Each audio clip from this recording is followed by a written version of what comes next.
He's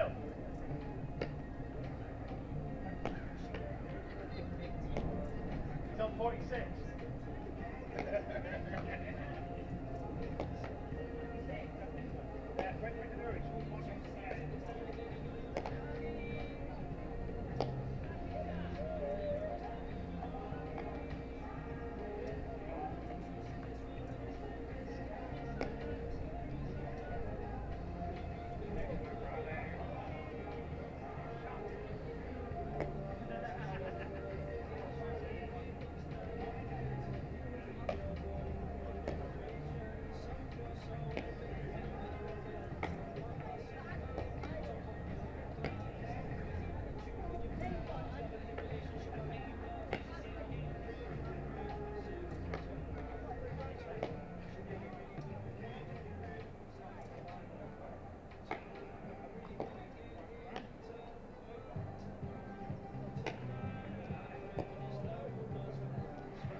with team news coming up shortly. The result from the toss is the Derbyshire Falcons have won the toss and have elected to bowl first.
So just to remind you that Derbyshire Falcons won the toss and have elected to bowl first. So the teams for today. For Derbyshire Falcons, number 17, Adriana Darley. Natasha Allen wears number 64. Maria Andrews, number 15. Wearing number 55, Francesca Clark. In the shirt 99, Jessica Kauser. Number 6, Rihanna Noling Davies. Number 21, Millie Gray. Number 53, Pagan Hardwick. Number 44, Sophia McCullum. Caitlin McDonald wears number 54. In the shirt number 9 is Ellie Nightingale. And finally, number 19, Harriet Parker. For Gloucestershire, number 31, Prathana Reddy. Number 21, Alice Hill. Number 2, B. Willis. Your wicketkeeper, Jess Hazer, wearing number 25. Your captain, number 12, Liv Daniels. Number 9, Emily Peach. Number 95, Charlotte Phillips. In the shirt of 44, Izzy Patel.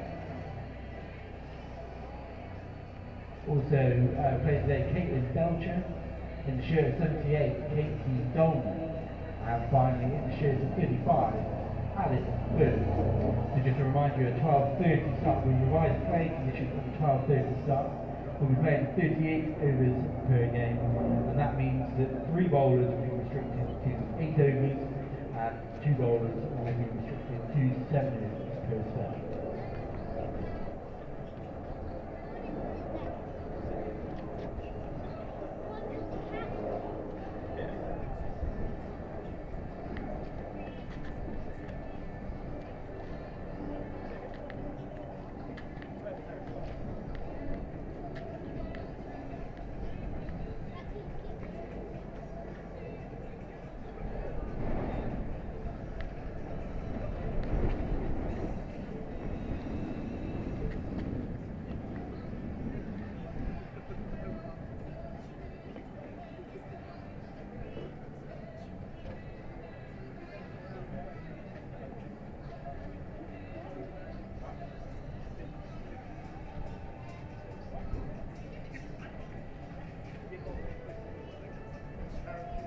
In the event of an emergency, you will be notified over the public address system.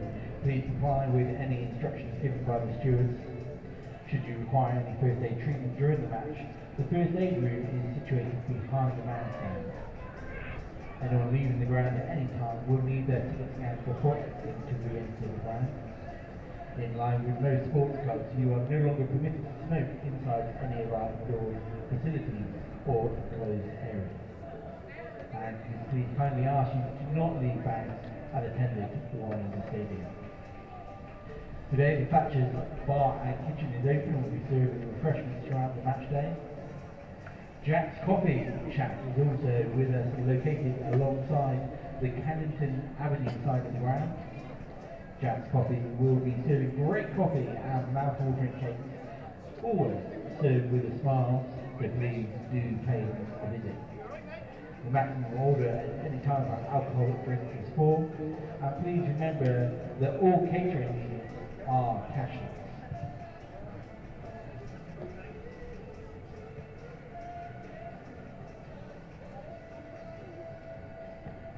A special thanks to all of our sponsors that are a part of our family, which include CTV, Adidas, Hunter Selection, Another Level Group, LED Studio, Watches of Bath, St. Austell Brewery, Bit 58, Towergate Insurance, Bristol Farm, Digby Associates, Thatchers, Random Waste, Croft, Astra Security, Barkin and Kirby, Amber, Almondsbury Garden Centre, Shepherd Funeral Services, Sports Rooms, 6 O'Clock Gin, Heineken, Pearcroft and Nutrition X.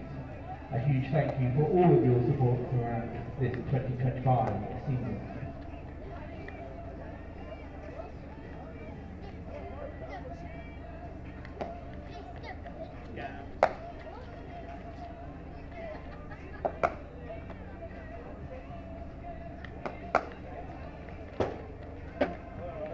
Finally, our club shop is open throughout the day. The club shop can be found in the club reception on the Neville Road side of the ground.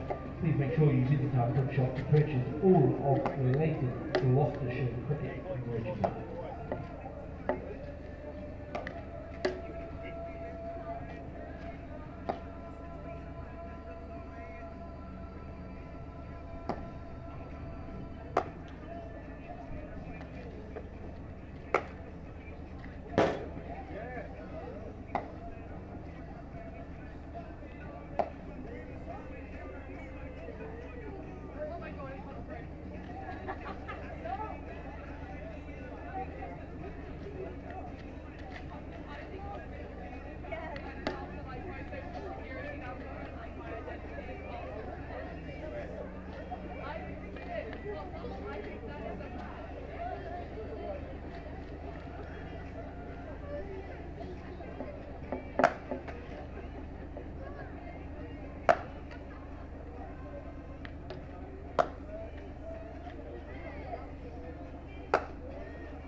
Please welcome here today our two umpires, Jack Chantry and Rama Shadara. The other officials are scorers Mark Wiltshire and Andy Russell. And please welcome your Derbyshire Falcons team, led out by Adrina Darlow.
Good afternoon and welcome to the SEAT Unique Stadium in Bristol. We've had a little bit of a delay for rain, but now we're ready to go and the players are on their way out there, the two opening batters for Gloucestershire. Historic day for women's cricket today. It's the first of the Tier 2 matches happening. There's two happening elsewhere in the country, but this is the first one here. And the Gloucestershire girls, talking to them this morning, are really, really excited about today. So we're really looking forward to a good day's cricket. We'll be playing 38 overs a side. Derbyshire Falcons won the toss and put Gloucestershire into bat. So this is, by the way, Carol Camino, one of your commentators to today. If I hand you over to Toby now, ready for the first ball, he can introduce himself. Yeah, Toby Reynolds here. Very, very excited for this, as Carol mentioned, historic day. Rhiannon Davies coming in now. Just left alone there. A wide given actually in the end there. But no attempt from Alice Hill, who is on strike for Gloucester in this opening day of the Metro Bank One Day Cup, League 2.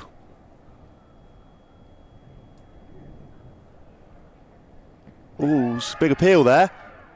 I think sliding down a fraction, but targeting the pads there early from Rhiannon Davis.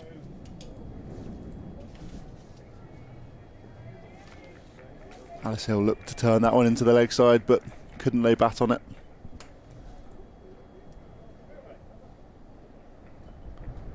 Oh, and that one beats the outside edge there.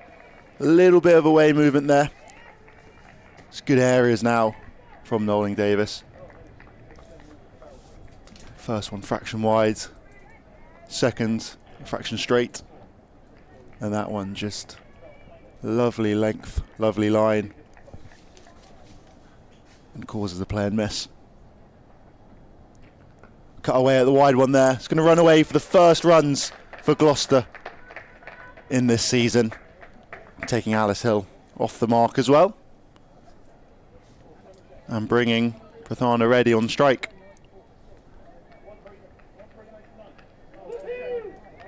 First runs off the bat there for Gloucester, I should say.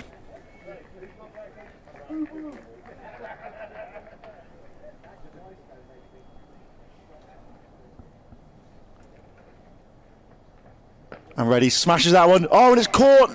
First ball. And that's a big, big wicket there for Derbyshire. An early breakthrough. And Reddy will be disappointed with that, I'm sure. She looked to dispatch the full toss, but could only pick out backward point. Yeah, she couldn't quite believe her luck there, I think, when that ball came down, and her eyes lit up and she went for it, but unfortunately she hit it straight to the fielder. So yes, I think she'll be very disappointed with that.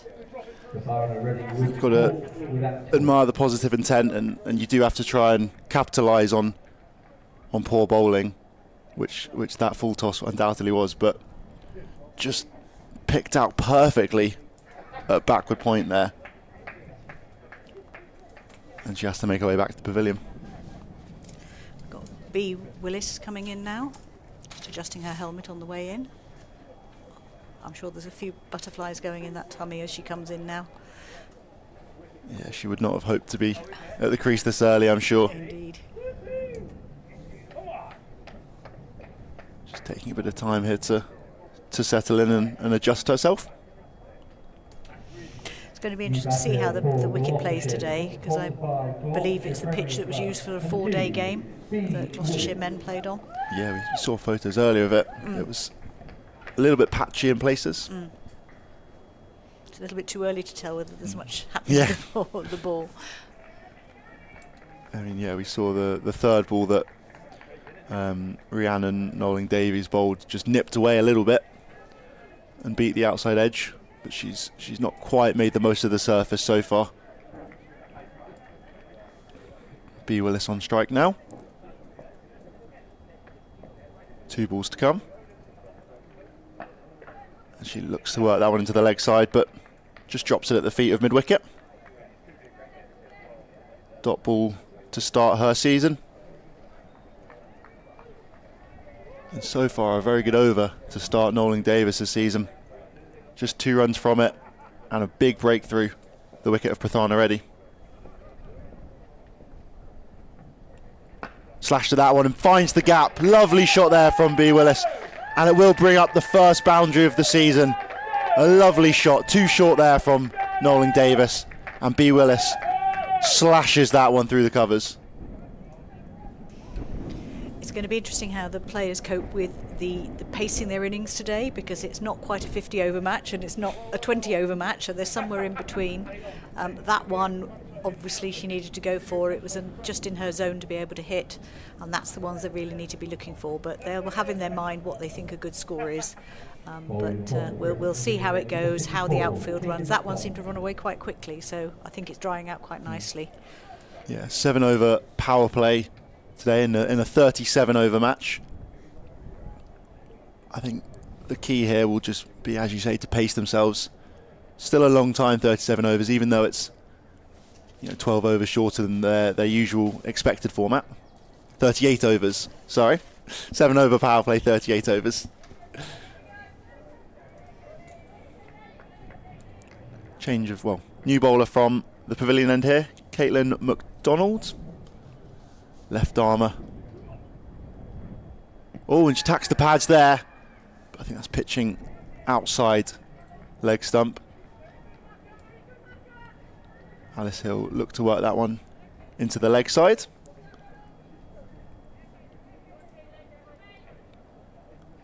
Have a fairly regulation field at the moment.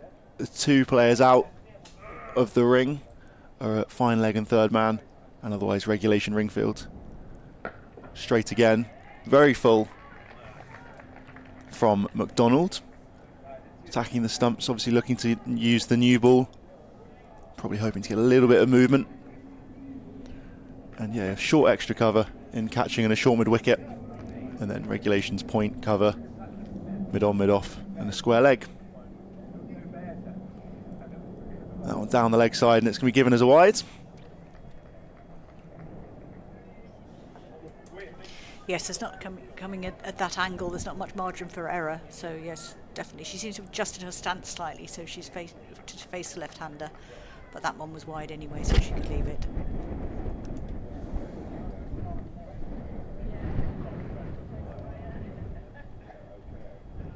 Oh, and full again. But a lovely defensive shot. Just prods that one into the offside.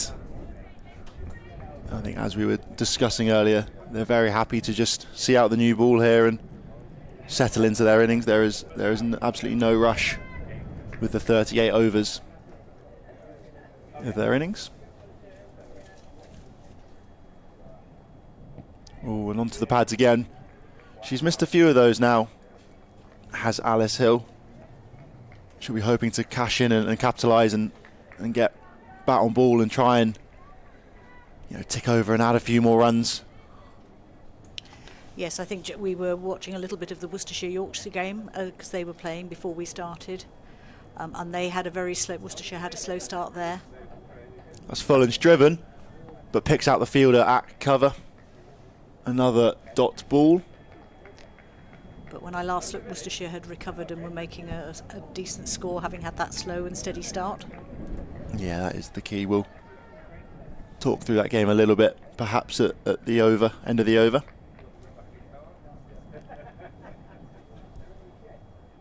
Final ball of the over here from McDonald. It's full toss and carved away there. Helped on its way around the corner. And a boundary, lovely shot there from Alice Hill. She's missed a few of those on her pads, but connects with that one. And it flies down to that same boundary that B. Willis found last over. Yes, it was a slightly looser ball, and she made the most of that shot, and exactly the sorts of ones that they need to be looking to put away. And that brings the end of the over. Gloucestershire 11 for 1 currently. The only wicket to fall so far was that of Prathana Reddy, taken by Rhiannon Knowling-Davis, who will continue now from the Ashley Down road end. B. Willis to take strike. That's short and pulled away, but it's up in the air. Falls just safely into a vacant square leg area, and they scamper through for a single. I thought the fielder had that covered for a minute, but it was the umpire. Yeah, they've got a slip in here for Knowling-Davis, and obviously that means they've taken the player out of square leg, who would have been perfectly situated to take a simple catch. Fulham wide, and 2 wide again here from Knowling-Davis. Her second wide, just not quite been able to zone in and find her spot. She has created chances.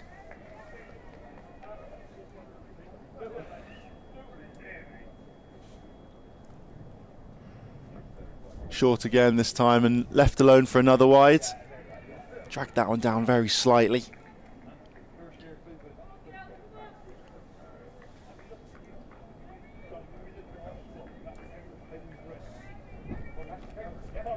Currently in that Worcester-Yorkshire match, Worcestershire 168 for 5 off 34 overs. Going well. Short again and just dabs that one into short third man for another single, turning over the strike neatly. Yes, I was just going to say that where if runs are, they're picking up those wides, and if they can be picking up those singles if for the tight balls, and then they'll keep that scoreboard ticking over. Yeah, we've seen that boundaries are definitely on offer here, particularly in the power play with just the 2 fielders outside the ring, both behind square as well. Another wide there, unfortunately, for Knowling-Davis.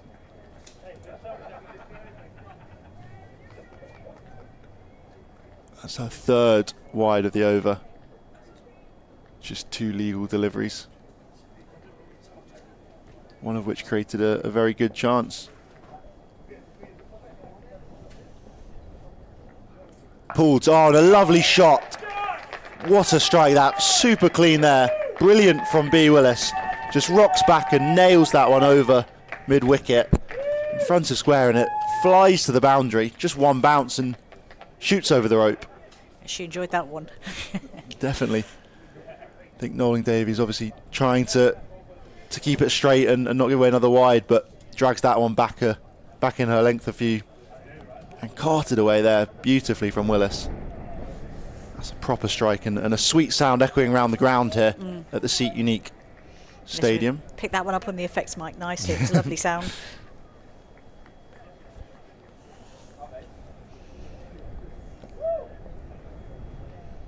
Willis 9 off 4 currently now. Slashes at that one, but just the toe end of the bat. And it trickles out to cover. No run. 20 for 1 Gloucestershire now. 2 balls remaining in this over. So they've been ticking along very, very nicely so far in the opening match of the One Day Cup. All slightly uppish there from B. Willis. Slightly early on it. Couldn't quite transfer her weight forward. but escapes with a dot ball. Wasn't very near any of the fielders. Fairly safe in the end.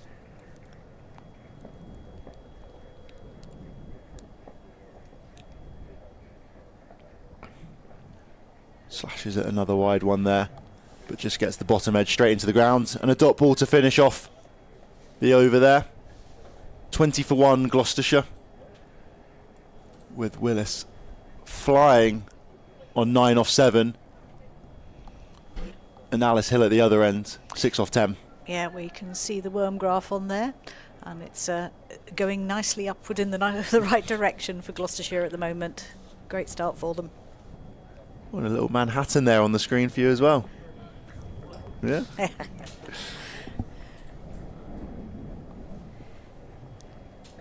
And it will be Caitlin McDonald from the pavilion end.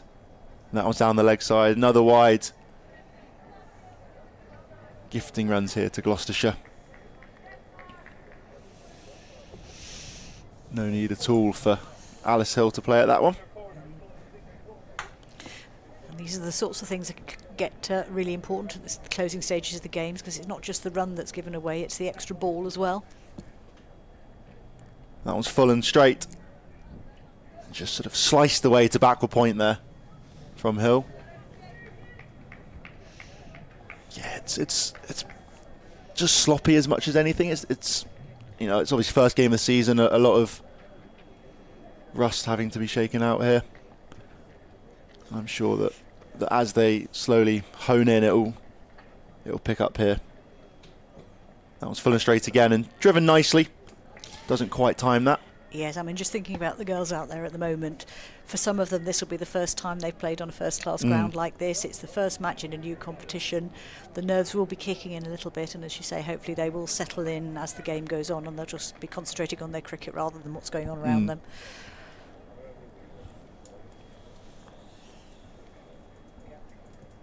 That's Shorten down the leg side for another wide there. Yeah, she shaped up to play that shot. I could that was going somewhere over square leg, but she decided thought better of it and taken the wide instead. Probably a sensible decision. Yes. Could just as easily have top edged that one or sent that straight down the throat of fine leg. Yes. Full again, and lovely shot there. Beautiful from Alice Hill.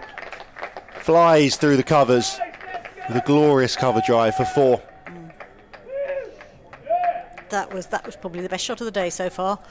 We've had 3 very good ones already. We'll bring up boundaries. Yes, all along the ground, nice and safe. It bisected the field as a really, really good shot.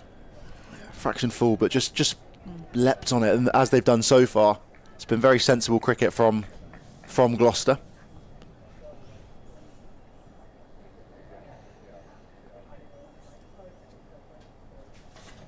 That one's short down the leg side and just leaps a little bit there. Scamper through for a single. Better throw, and it could have been close, but it's good running in the end from Gloucestershire.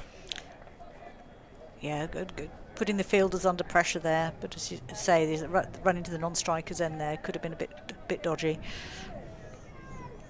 It's good, turning over the strike, and actually that one just leapt a little bit off the pitch. You could see it didn't quite unsettle Hill, but she played it well in the end. It just kind of a little bit of spice in there, I think, as you brought up earlier, Carol. Yes. She found that patch. B.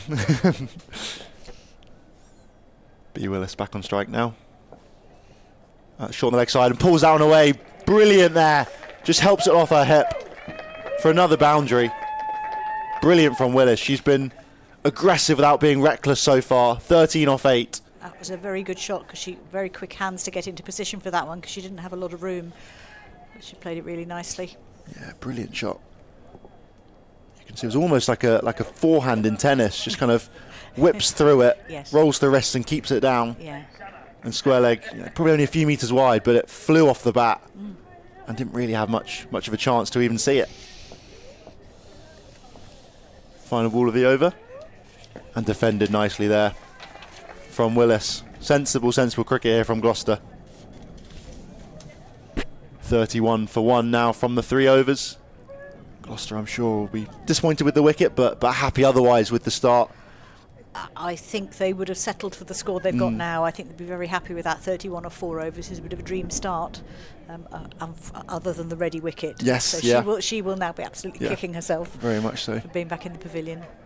It's a tricky one, first ball of the season as well, on top of all of that.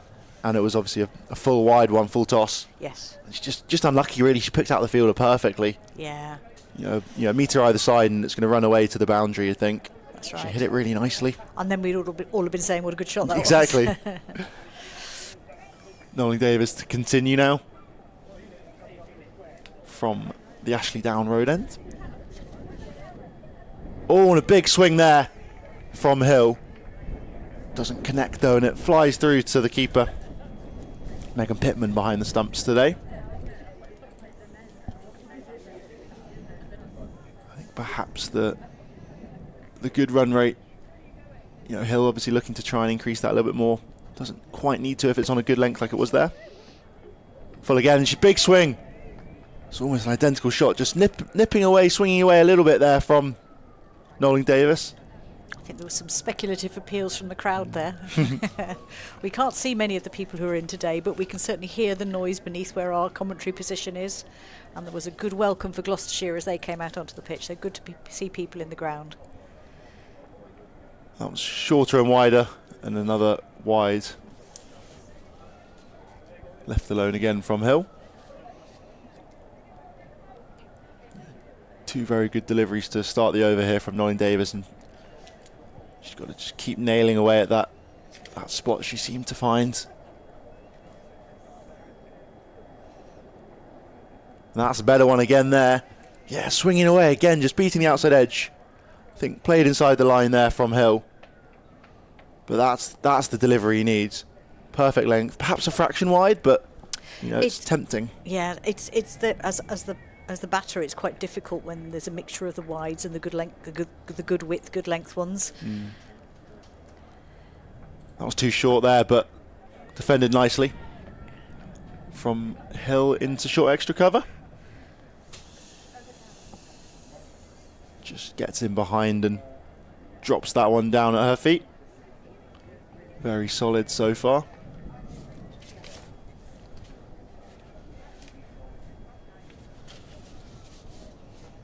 Short and wide again, and she looks to work that through the third man region, but gets a little bit too much on it, and it's a bit square in the end to the fielder at backward point.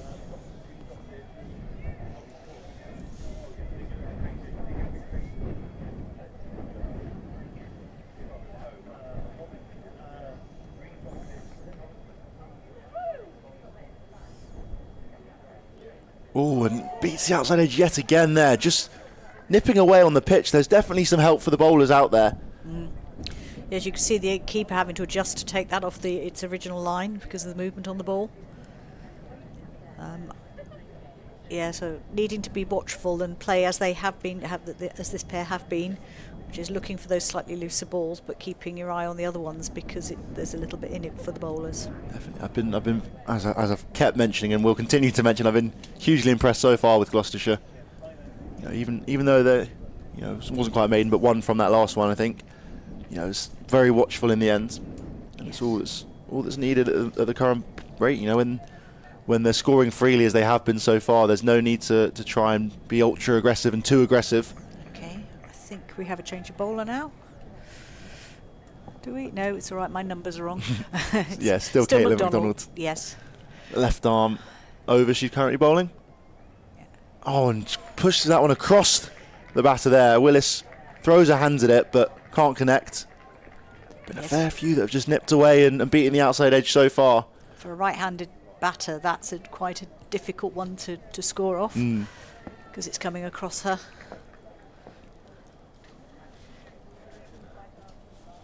McDonald in again now.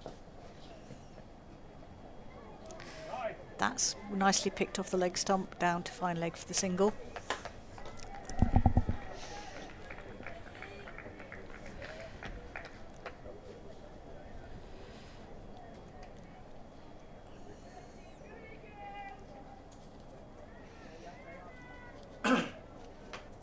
Interesting to see the length of the spells of the bowlers today. we'll see whether we have a change once we get to the end of the power play. That one definitely went across the batter there, and that must have been getting close to being a wide. Yeah, I think just played under it, did Hill. But because of her line, it's pitching on line, even though it's then moving wider. Yeah. Yeah, as long as she keeps it pitched up, it will be tricky shots for Hill to try and get away, and the batters to get away. That's a good shot, but straight to the fielder. You can see she's trying to find that space in the field, but it's true. You know, the power play works in two ways. If it's the bad ball and you've only got two fielders out, it's easier for the batter. But the fielding team, everybody else is within the ring, so it's harder to get through it. It didn't quite connect with that one, No. did Hill. But it's the right idea again, looking to pounce on short balls. Very watchful with that one. It's a good line, so she left it alone. Yeah, as you mentioned as well, change of bowling will be interesting. There's 3 bowlers are able to bowl 8 overs, with another 2 to bowl 7. And of course, if you get some part-timers or rounders in there as well, then Yes. you can mix and match as much as you want. Yes.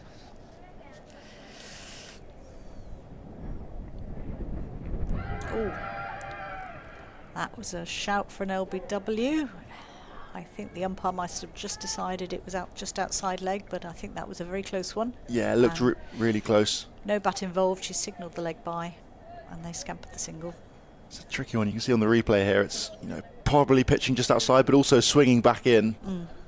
I think probably just about clipping leg stump, but as you say, outside leg, and immediately rule out the LB there. Yes. 34 for 1 Gloucester now. Looking strong. There have been their chances here for the Derbyshire Falcons, though. The 1 wicket to fall so far. Hill facing now. Again played watchfully. A few have just kept a little bit low. And, we saw that one that leapt a couple overs ago. Yes, and took the batter by surprise. So it's Nolan Davis bowling. That's quite poetic, isn't it? Poetic, Nolan Davis bowling. Yes. Very much so. Hill will be disappointed to miss out on that one there. Looked to throw our hands at that. Couldn't connect though.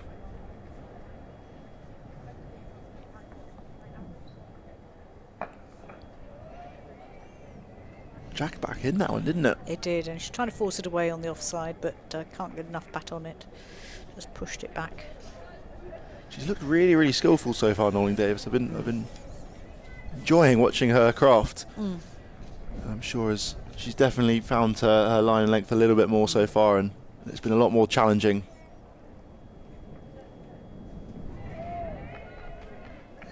Nips away as well there. Yes, I think she's bowling. The keeper is standing back, but not a very long way back. So I think it's that variation that she's really looking for. She's picking up on that line very nicely, as Nolan Davis.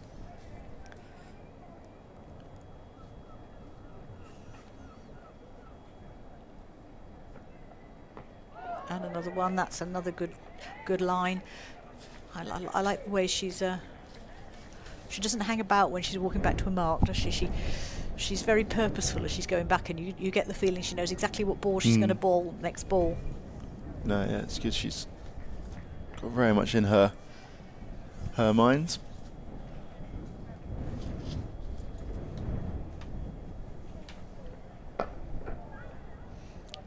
Played out there to a short mid wicket, and that's the end of the over. 34 for 1 after 7. That brings final over now of the power play. It looks like we'll see McDonald again to finish off for the Falcons. Oh no, we might not. Is this a change of bowling?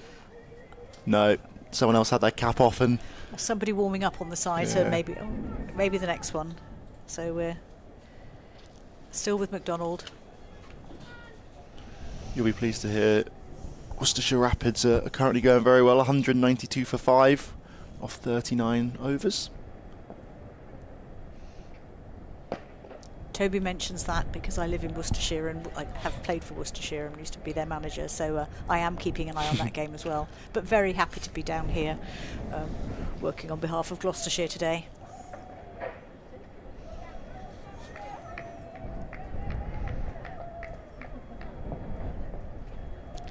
And McDonald in again.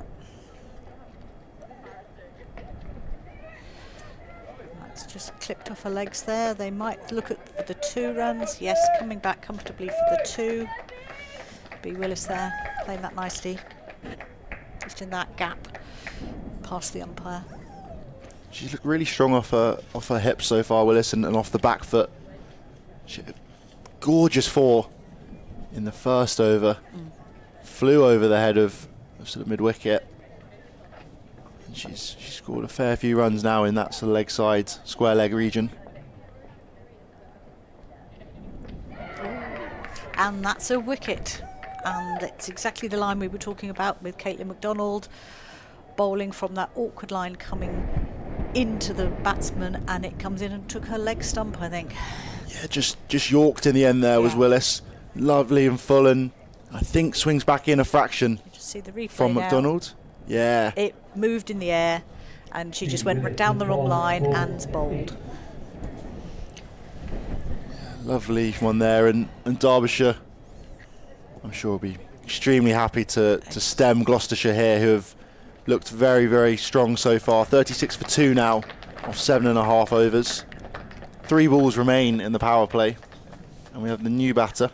We have without a number on her back, so that's not helpful. Jess Hazel, I assume that is. Yes. Baloney from Somerset. Indeed. I was speaking to her earlier and she was hoping that she was going to get her Gloucestershire kit today because she still had a Somerset kit on when we were getting a coffee this morning. She has some Gloucestershire kit, whether it's hers, I guess. Yeah, so she's going to be the wicket keeper today. I think you were just about to say that. Yeah. Sorry.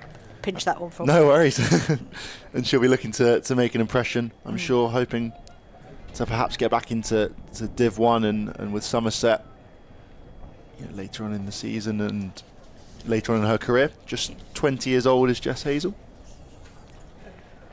But it's good to see the Tier 1 counties putting players out on loan, because at least they're getting that regular cricket and getting the opportunity to force their way back into the Tier 1 teams.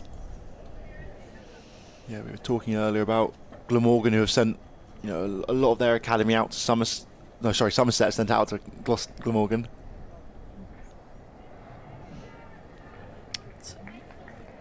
Donald there with that consistent line again. Just coming across the batter. And as you say, I think, just regular games in high quality leagues is going to be the key for these young developing players. Yeah.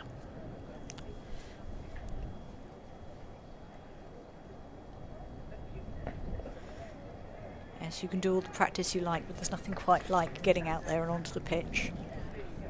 And it tests the mental attitude of the players, because it's a very different scenario.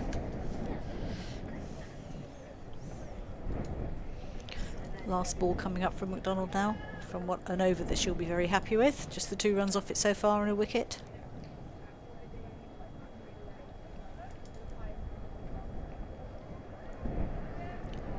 And that's Hazel's first run, just pulled down to fine leg.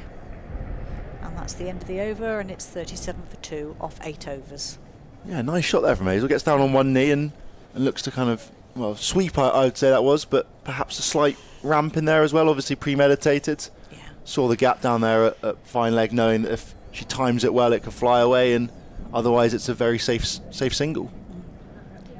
Yes, and that was a good one to play from. I know I'm not very tall, but standing next to her this morning, she's quite tall. Yeah, you can see the way she stands. It's very upright. Strong position. And she's got the strike again in this over. Is this a change of? No, Noling Davis to continue. Noling Davis, yeah. 5th over.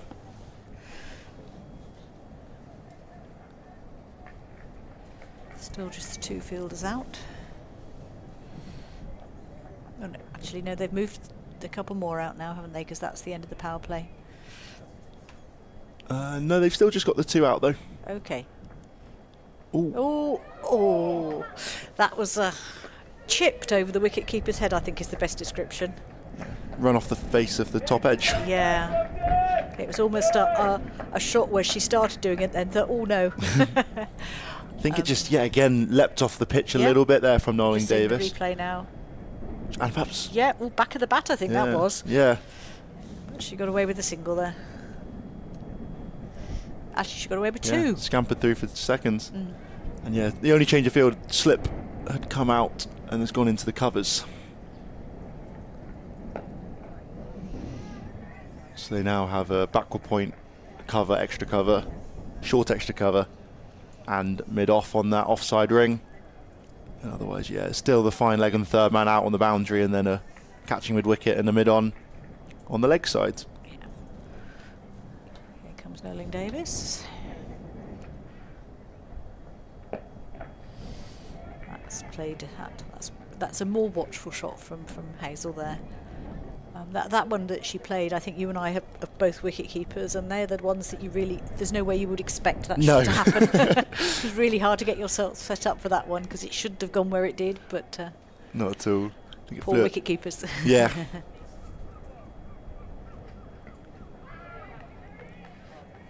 That was, I thought for a second that was an under edge, but it isn't. That one just seemed to stay that little bit lower.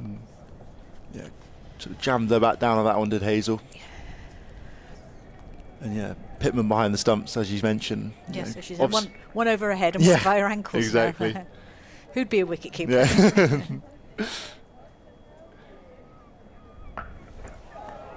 That's a nice shot. That's Hazel just swivelling back onto the back foot and pulling it out through mid-wicket for 4. Yeah, brilliant shot there. Just dropped a fraction short from Nolan Davis, and Hazel's not going to not attempt to hit that one out to the boundary, and connects with that one beautifully. As you mentioned, just an easy swivel and times it out for 4. Lovely use of her wrists there as well, I think. Generates that extra bit of power as she sort of snaps them through. Yes. Last ball coming up. See if Nolan Davis can get back on her original line now.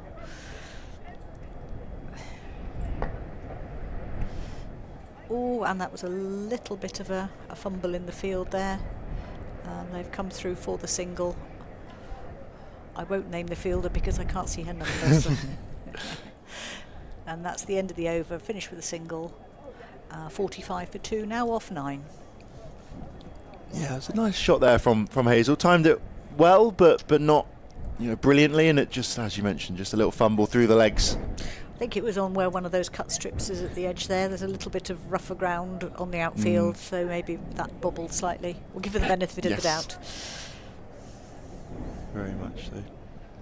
And yeah, it looks like McDonald will continue again from the pavilion end.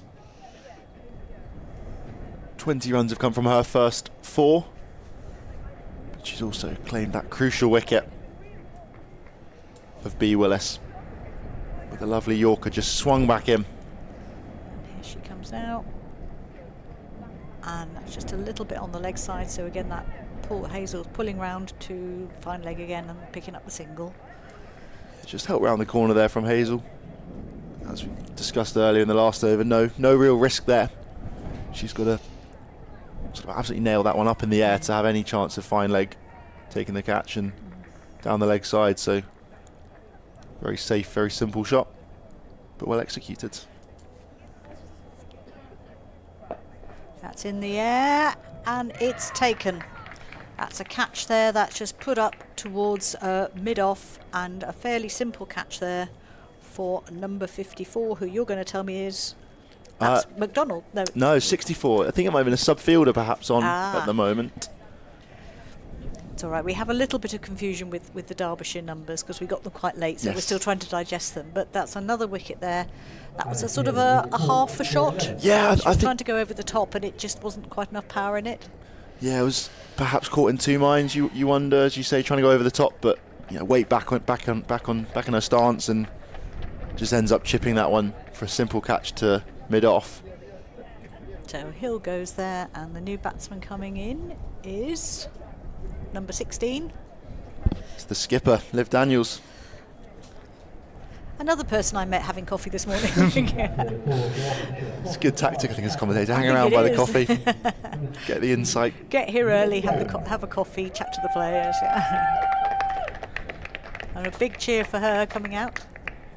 Yeah, her first game in charge here at Gloucestershire. Yeah. And she's, I think, really, I mean, I know we've used the word excited, but I don't think we should underestimate the excitement of these players. They're so proud to be representing their county in this competition. Yeah, it's an exciting year for everyone in women's cricket, which is great to see. The Project Darwin obviously announced last year. Yeah. A little bit confusion and uncertainty when it first came out, but I think most people can agree that it's been for the better so far. Yes. And a watchful shot to start with there. From Liv Daniels. I was listening to the interview with her earlier, and how she was saying when she took the call to find out, that told her she was going to be captain, she thought she'd done something wrong when she saw the head coach's name coming up on her phone. I was then very, very pleasantly surprised. That's another appeal, but the umpire's hand is staying down. It's that just outside leg stump again. Yeah, we're just seeing the replay now. Yeah, just pitching outside leg, so not out. So McDonald so far 1 run off this over, 1 wicket, so she's having a good over here. Yeah, there's only 2 reasons why a head coach will call you, good or bad. Yes, either you've done something wrong or they've got good news. Just tickled round to square leg there, no run. And yeah, as you say, Liv Daniels would have been over the moon to captain her county, and will be hoping, I'm sure, to lead her side to a few trophies, a few victories, in what will be a very exciting year women's cricket. Oh, that was a bit of a full toss going on there, but she's hit it away nicely for 4 runs, so that was a nice way to get off the mark and to finish the over with a boundary. So that's Liv Daniels, 4 to her name now. Yeah, another full toss there from Derbyshire, but almost a wicket, just looped over the head of square leg. Eventually, as you say, finds the rope. That'll get rid of some of the nerves. Oh, I think we are now going to have a change of bowler, possibly. Yeah, helmet coming on. Yeah, so I think we can see the keeper's going to be standing up now. She's putting the helmet on. And a little posse of Derbyshire Falcons. I don't know what the collective noun is for a falcon. But let's see who's coming on to bowl. Could be any one of 4 or 5 as we stand at the moment. It looks like it might be Harriet Parking, I want to say. Harriet Parkin. Yeah, there we It go. is The indeed. announcer knows better than we do. That's good. So Harriet Parkin to bowl.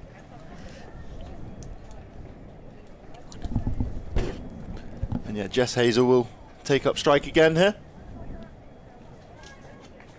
A little bit of spin now for Derbyshire. 10th over. Power play has been gone for a couple. We've got a fairly large change in field as well. 3 players out on the leg side, deep square, sort of deep mid wicket and a long on. Regulation offside, ring field as well. Short fine leg and a catching mid wicket. And just dot ball to start, which I'm sure will settle any nerves for Harriet Parking. Wind seems to have got up there, looking at the way the trousers are flying. You can hear it on the effects mic, so it's a bit blustery all of a sudden. That one's put away nicely. It's going to go for 4. Lovely shot there from Hazel.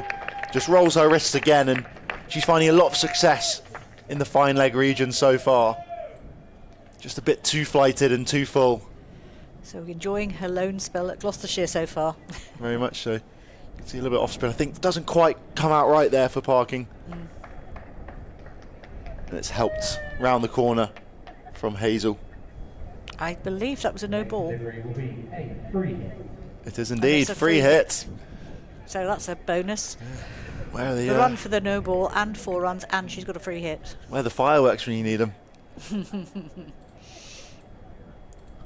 That one's short this time. Helped around the corner. It's going to be stopped well there. Put down, but doesn't really matter in the end with it being a no ball. Yeah, it's more important she gets behind that one. Yeah, fine leg just on the circle, and she sort of hit it to her. It wasn't held, but it doesn't matter. But she was going for it, certainly. And that one's pulled nicely there, straight down the ground. Just for a single, but timed nicely again there. Yeah, she does like that rocking back on the onto the back foot and going for it. It's good.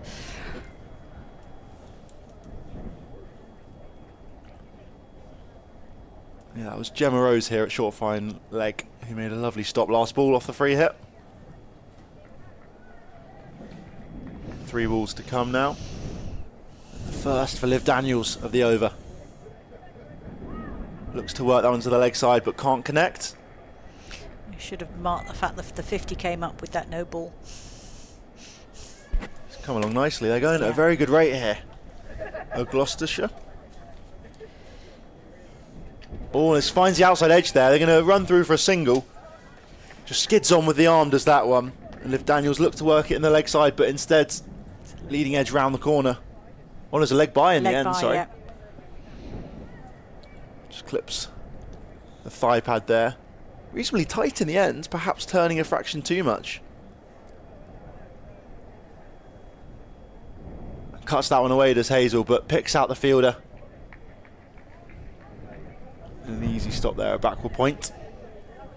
End of the over, 56 for 3 now at Gloucestershire. Flying along at over 5.5 and over. Yeah, Parkin there's slightly struggling to find her length. 6 off that over, of which the four no balls. So she'll hopefully be looking to settle into her next over. Yeah, you could see on the Manhattan there that's just gone up on our screens.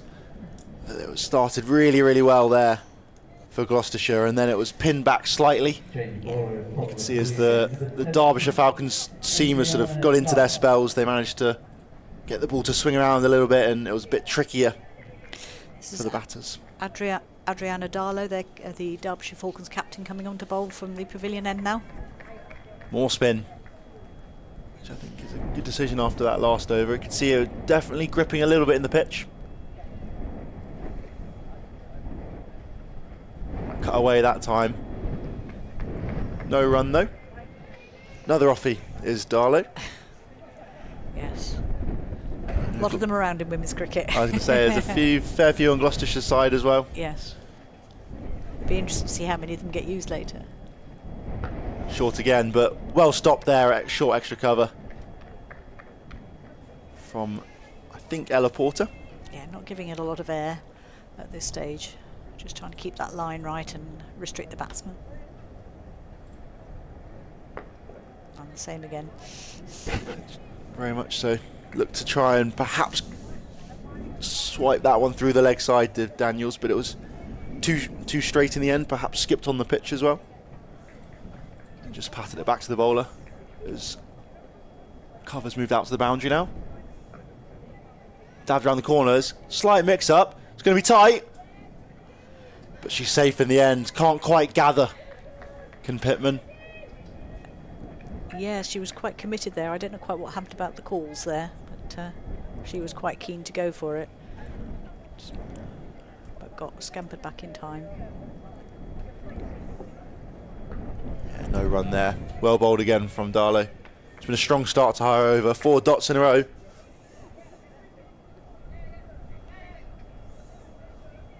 There's going to be a slight change to the field. They're bringing a slip in now.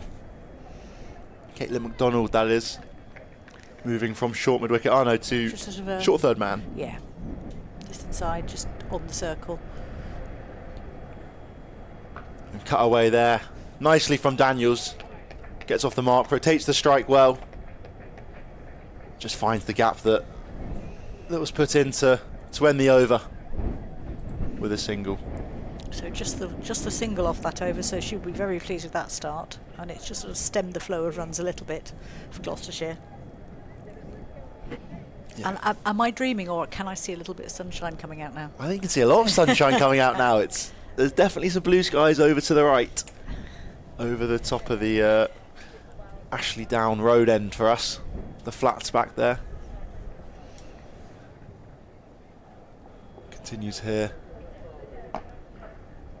Push through the offside there, but well round at mid-off. And just the single for it. Thoughts of a second, but a good stop. Swiftly puts that to bed. Parking will continue, as I say.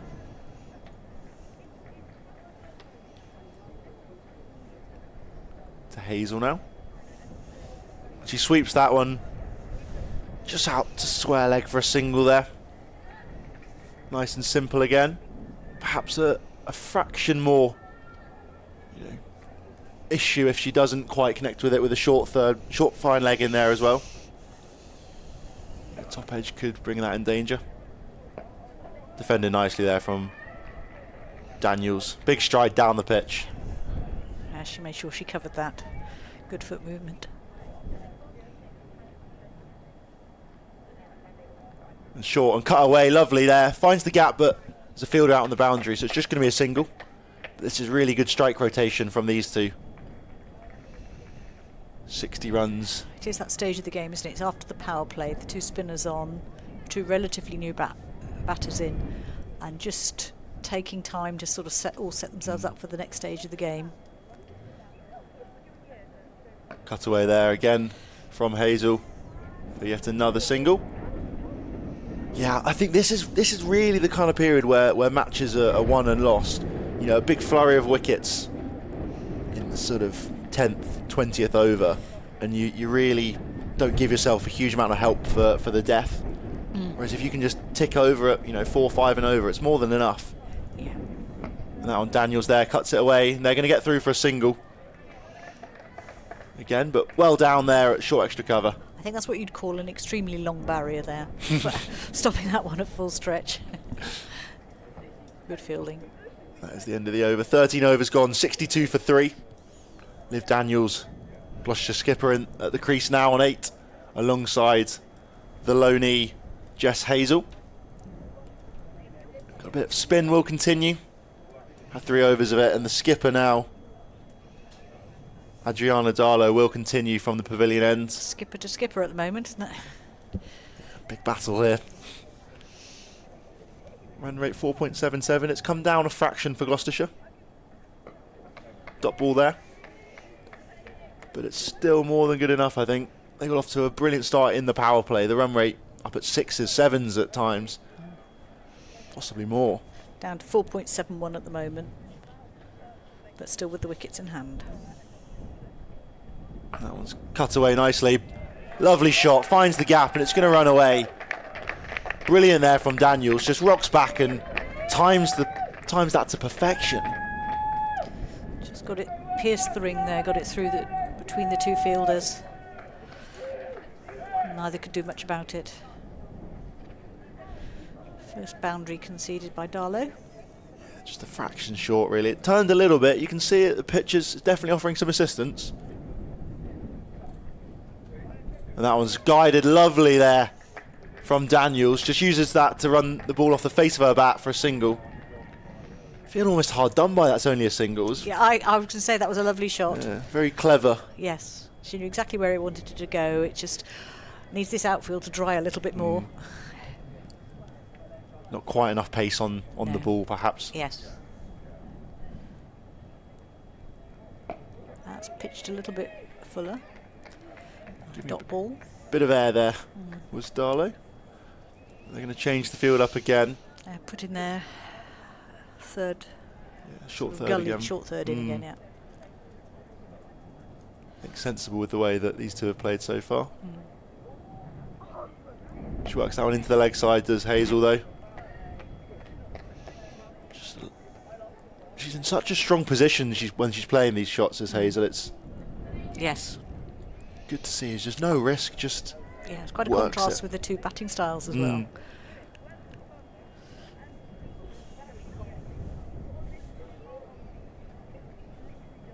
Cut away that one and finds the gap. Lovely shot from Hazel. It's not quite going to reach the boundary, I don't think. No, lovely dive. Flicked back by the fielder. That was hit very nicely between that third man fielder that's just gone in and behind, backward of point.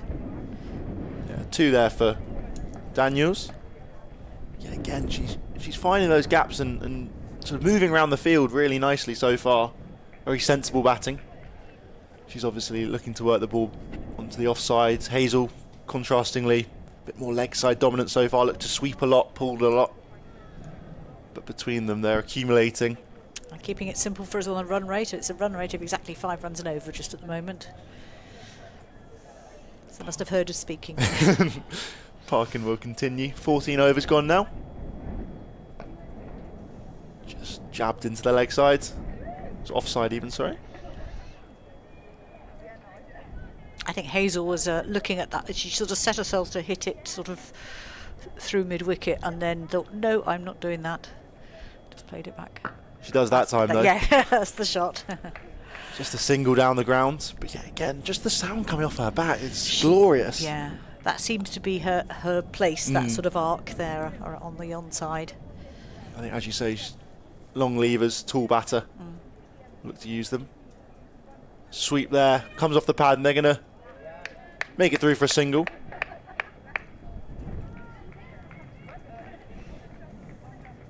Yeah, look to sweep there, did Daniels. Must have got a bit of bat on that, it's given us a run. I think we both thought it was a leg by. It looked like it from up here.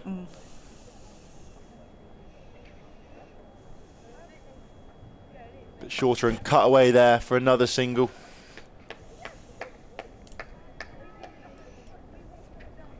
Lovely shot again. 3 runs from the 4 balls of the over so far.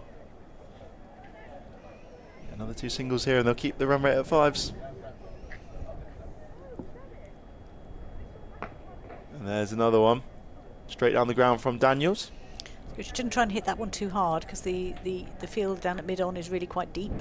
So there should be a single to her every time if you get it down that line.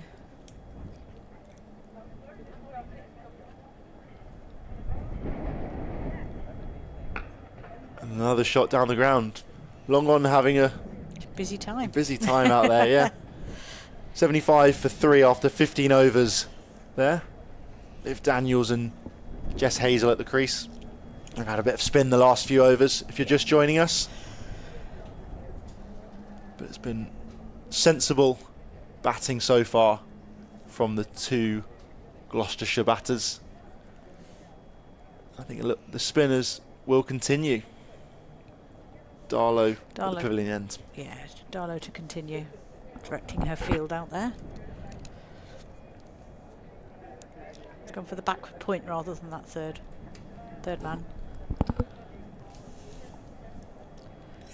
3 fielders out on the leg side still.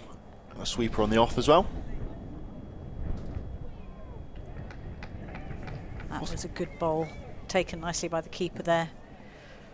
Almost toppling over there, did Hazel. I think she just caught herself. There was there was a hint of a stumping chance.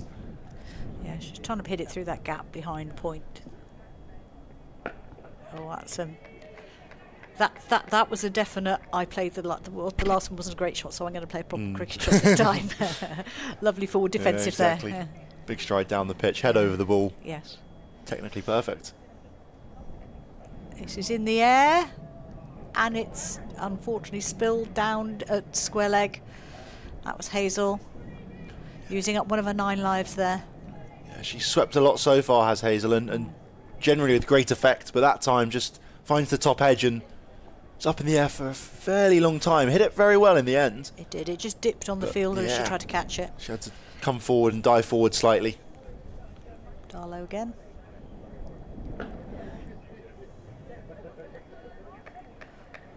It's a dot ball. Strong shot there from Daniels. Yes. Just high elbow. Couldn't quite get enough on it to beat the fielder. No. But technically sound again. She's pinch one on the offside there, just put it short of where the fielders were and was able to take the single.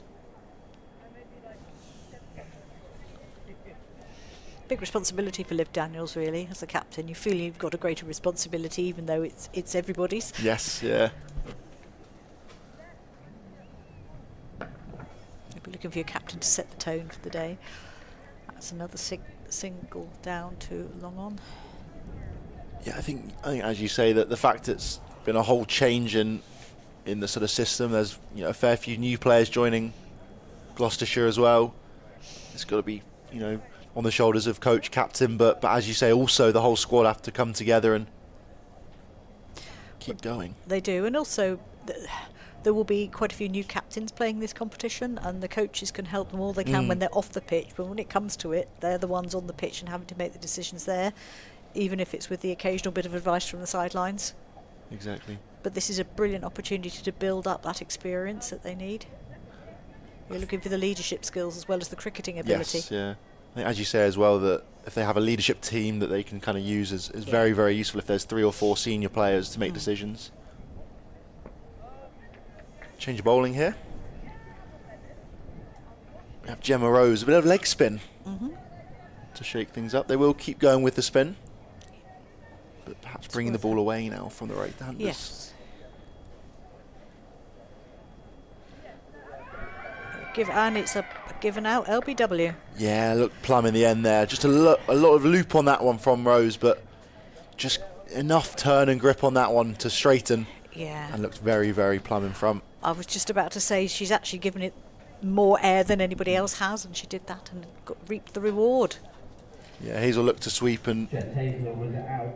she scored probably most of her 22 runs have come from that sweep shot. Yes, but just a slightly. Yeah, it was her back foot, but unfortunately for her, it was in front of the stumps. Yeah. It's a shame, really. It was a good first innings for Gloucestershire for her. Yes. But it does allow a new batter to the crease. Yeah. Emily Geach, it looks like, from up here, number 9. Yeah, here she comes, stopping to have a little bit of a chat with Liv Daniels on the way. New batter for Gloucestershire, number 9, Emily Geach. Yeah.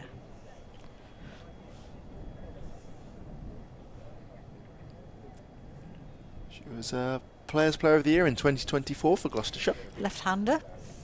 That'll need a little bit of moving around in the field. It'll be interesting to see as well how Gloucester now use their left-right combo to target each spinner. Obviously, the leggy will be bringing it into the left-hander, the offie bring it into the right-hander. Perhaps they'll. Yeah, the off-spinners will be rubbing their hands with glee at the thought of there being a left-hander there. We'll see how the leggy does.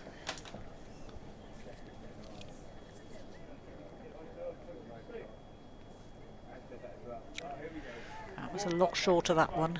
And the keeper had to sort of fall away to her right to take that one, and it was a wide. Just drag down really there from Rose. And with leg spinners, you're gonna get that. It's a tricky skill to master.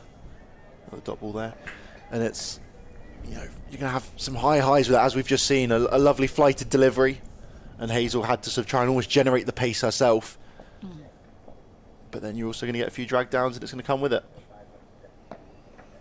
It's been really interesting to see in all forms of cricket, but including the men's cricket as well, that at one point I think leg spin was thought to be a bit of a dying art, and now through the T20s I think people have really begun to realise the benefits of having that different spinners in your team, and that's what keeps the innings quiet in the middle. Yeah, very much so. But even through the sort of history of cricket, it's been ups and downs, until Shane Warne came about. Yes. Quick hands. Yeah, good hands there. Taking the bails off, but the batter hadn't moved her feet there. Yeah. Decent from Pittman behind the stumps. Yes. But yeah, until Shane Warne, it was, obviously there was a bit of success earlier in the century, and then he comes along and cut away for a single. He comes along and not quite masters it, but gets pretty damn near. Yes. And then, as you say again, T20 comes along and everyone's thinking, oh, loopy leg spin, what's going to happen here? And now you look at the best bowlers in the world. Yes. Majority are wrist spinners in that shortest format in particular. Yeah. Rashid Khan, a very different bowler to Shane Warne. A different bowler to Sarah Glenn, a different bowler to Alana King. All of these leg spinners out there. Yes, there's a name you've mentioned there, who's from Derbyshire originally, I believe, Sarah Glenn. Yes, yeah. Very successful athlete in general. Yeah, Darlow, first ball of the 18th over now. Another dot. But yeah, even seeing the difference between her and Alana King, during the Ashes this winter. Yes, I think you said you had the pleasure of actually being out there, seeing it live. I did indeed. Pleasure is a mixed is pleasure. a mixed one, yeah. Yeah, the games were at times not the most fun to watch, but there were a few absolute thrillers. The one in Canberra in particular, the T20 there, where it looked like Heather Knight might almost drag England over the line before rain intervenes. Yes. And there are a lot of actually some brilliant performances throughout the series that perhaps went unnoticed because of the scoreline. Yes. And the disappointment that came along with it.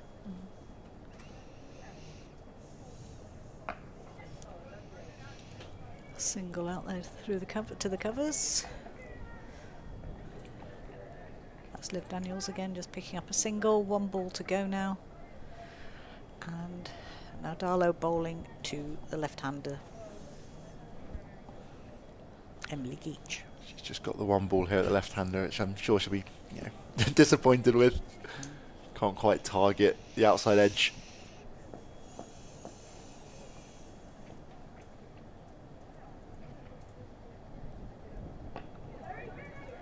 And a dot ball, good over there, just the 1 run from it. 0 for 13 off her overs for Darlow, and Rose to come back on now with her leg spin. Yeah, it's been good so far from Derbyshire. They were a bit loose early on, allowing a fair few freebies in the first couple overs, but since have just managed to settle in. Gloucestershire have ticked along nicely throughout these middle overs now, though, and the odd wicket falling in the meantime. Dot ball there. Yes, 9 wide so far Derbyshire have bowled, and I think most of those came from the earlier bowlers. And a no ball as well. Yes. Hit back strongly there from Daniels. But well down from Rose.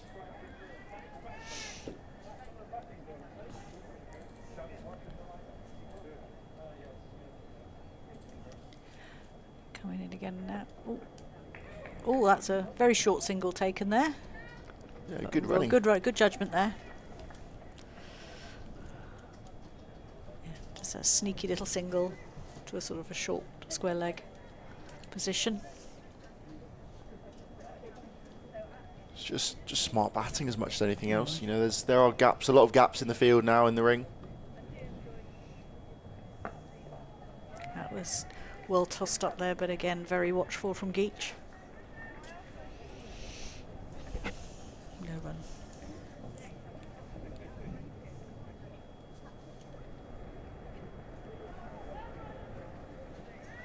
Just manages to get a feather of bottom edge on that one, I think, which perhaps saves her from ending up back in the pavilion. They've looked to sweep a lot of Gloucestershire so far.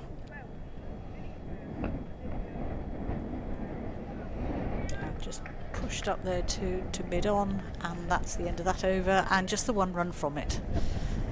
So that's after 19 overs, 83 for 4. Daniels on 21, not out. Geach 1 not out. So how do you think Gloucestershire will be feeling at the moment? I think they were probably feeling pretty happy with Jess Hazel at the crease alongside Liv Daniels. Once she fell 4 down, probably a wicket or 2 more than they would have hoped. Yeah. So we're now halfway through, half of the 38. So going quickly, I think, isn't it? They're getting through their overs nicely. A nice shot played straight there by Daniels, just the single there. A fielder comes round, comes across from long off. Darlow's going to look to surely target the left-hander here. She's only had the 1 ball at Geach so far, I think. Yeah, here she comes. Honours even on that one, no run.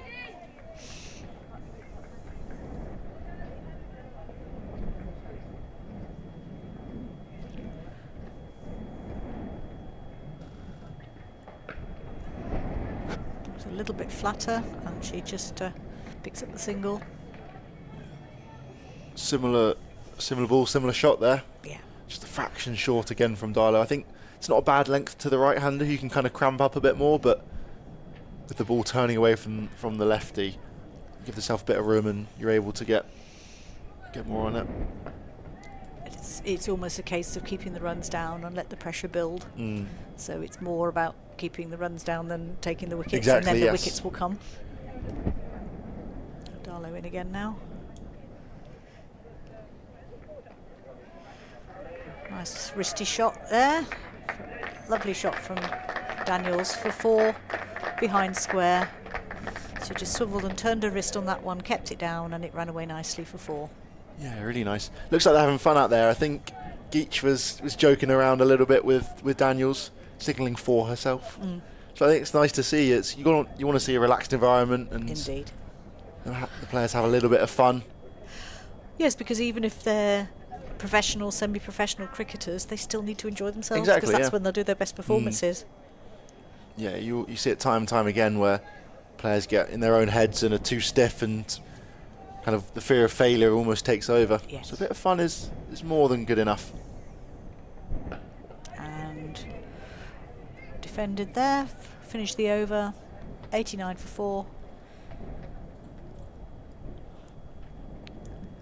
Oh, I've just got the Wagon wheel. The wagon wheel up on. I was going to call it cartwheel, but a wagon wheel, and the shot's pretty much all round the ground. From that end, not an awful lot going through the sort of Backward point, yeah. Yeah. Or sort of mid-off Yes. as well. Yeah, it's the mid-off where the obvious gap is. So yeah, no, that's but other than that, it's quite well spread. I don't think it's a bad thing to not necessarily target mid-off, particularly with the offies have bowled a lot so far. Lovely shot there down the ground. Aerial in the end, but And that's just a single. the fielder coming over from deep on. Yeah, just managed to come across there. Yeah, deep long on. Yeah. 90 for 4 now. Gloucestershire 20.1 overs.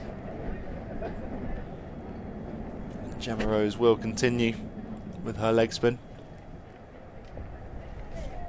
Finds the outside half of the bat there, but played nicely in the end from Liv Daniels.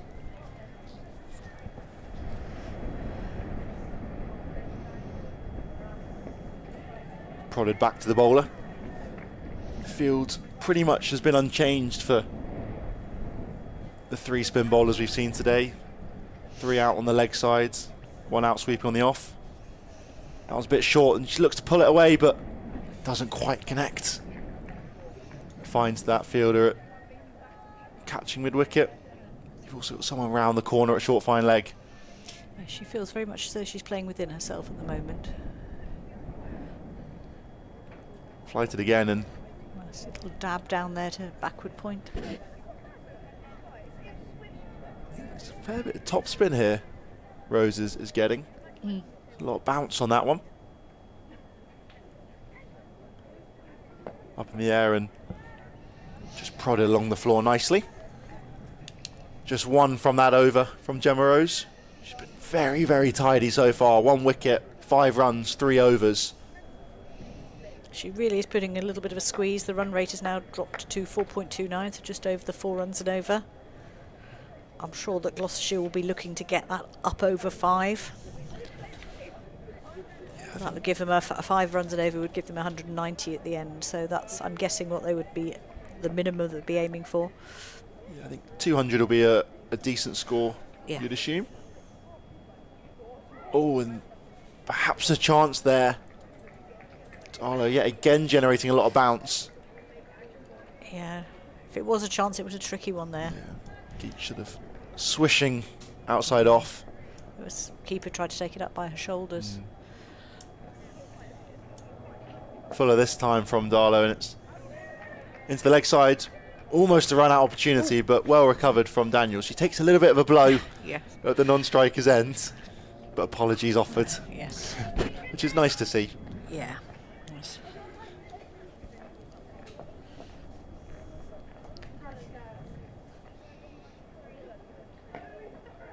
Full and straight again from Darlow. And Geach defends it. 3 off 12. She's been very watchful so far. Just almost trying to partner her skipper, who has done the majority of the scoring. She looks to join in on the action there and just picks up the single in the end with what was a very, very lovely looking cover drive. It was quite elegant, that, wasn't it? Yeah. Yes, it got past the first fielder but didn't beat the one just on the edge of the ring.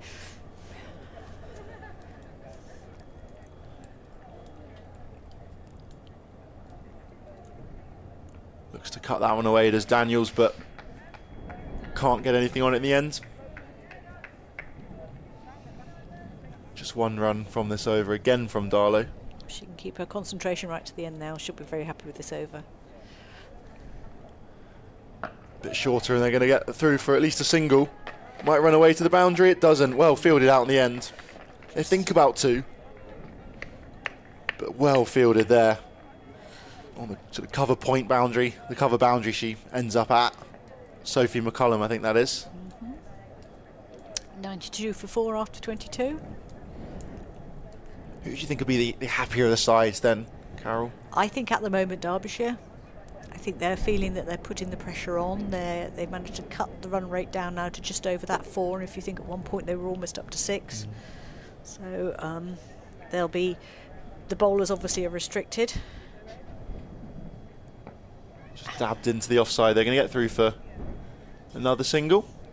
I think, as you said at the start, 3 of them can bowl 8 overs and 2 of them can bowl 7, so it'll be interesting to see how they use their bowlers after these ones. Yeah. But at the moment there's no pressure to take these 2 off because they're just squeezing the middle. Yeah, exactly. Darlow's got 2 more at most. Big sweep there, and she times it nicely, but straight to the fielder out on the deep square leg boundary. Another sweep there. The Derbyshire field placement has been good. There's been lots of times we've said, yes, it's just gone out there for the single. Yeah, it's been, the boundaries have come when the Gloucestershire players have managed to find the boundary rather than when they gifted it. It's timed nicely again, and it's a slight misfield there. I think we put the mockers on that fielder there, didn't we? We did, unfortunately. Commentator's curse. I think that's Sophie McCollum down there. Yeah. Full length dive in the end, and just sort of slides under her body and out to the boundary. But it was a good shot. Yeah, really lovely shot again, and timed nicely from Liv Daniels. Moves into the 30s, 32 or 47. Pretty much chanceless so far from the skipper. And down at the other end, Emily Geach, who is 5 or 14, just playing second fiddle, which I think has been the right decision so far when Daniels has batted so well. Rose continues, floated up in the air, but defended simply. Yeah, she wasn't falling for that one with a little bit more air on it. 6 from the over so far. Rose is most expensive. Oh, and almost drags that one back onto her own stumps there, does Daniels.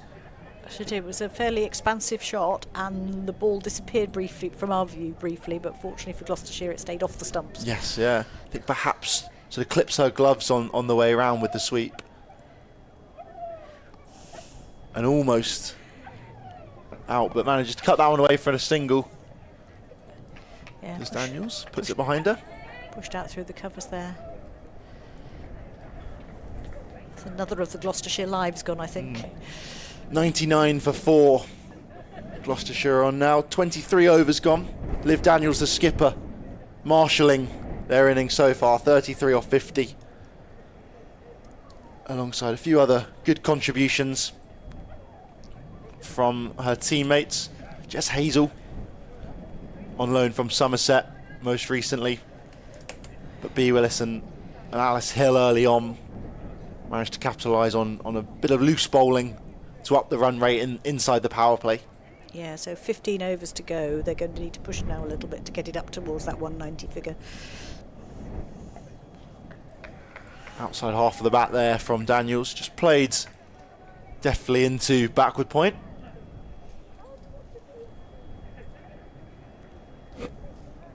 Darlow has been very miserly so far. But straight that time and up in the air. Just down for a single in the end. Just chipped out to long on. And that brings up the 100 for Gloucestershire. It's a bit of a statement of intent, I think, there from the skipper, Liv Daniels there. That's the first one she's really sort of played up in the air. Defended from Geach. I think it is, as you say there, it's perhaps time for one of them to maybe be a little bit more expansive. Geach is slowly getting her eye in as well. 15 deliveries she's faced. I think they can afford to see these two bowlers off because clearly they're bowling tightly, and we'll see what bowling comes up next. Cut away there from Geach. Out in front of square. Oh, that's They're well thinking about 2, but they don't quite take it in the end. That was good fielding there.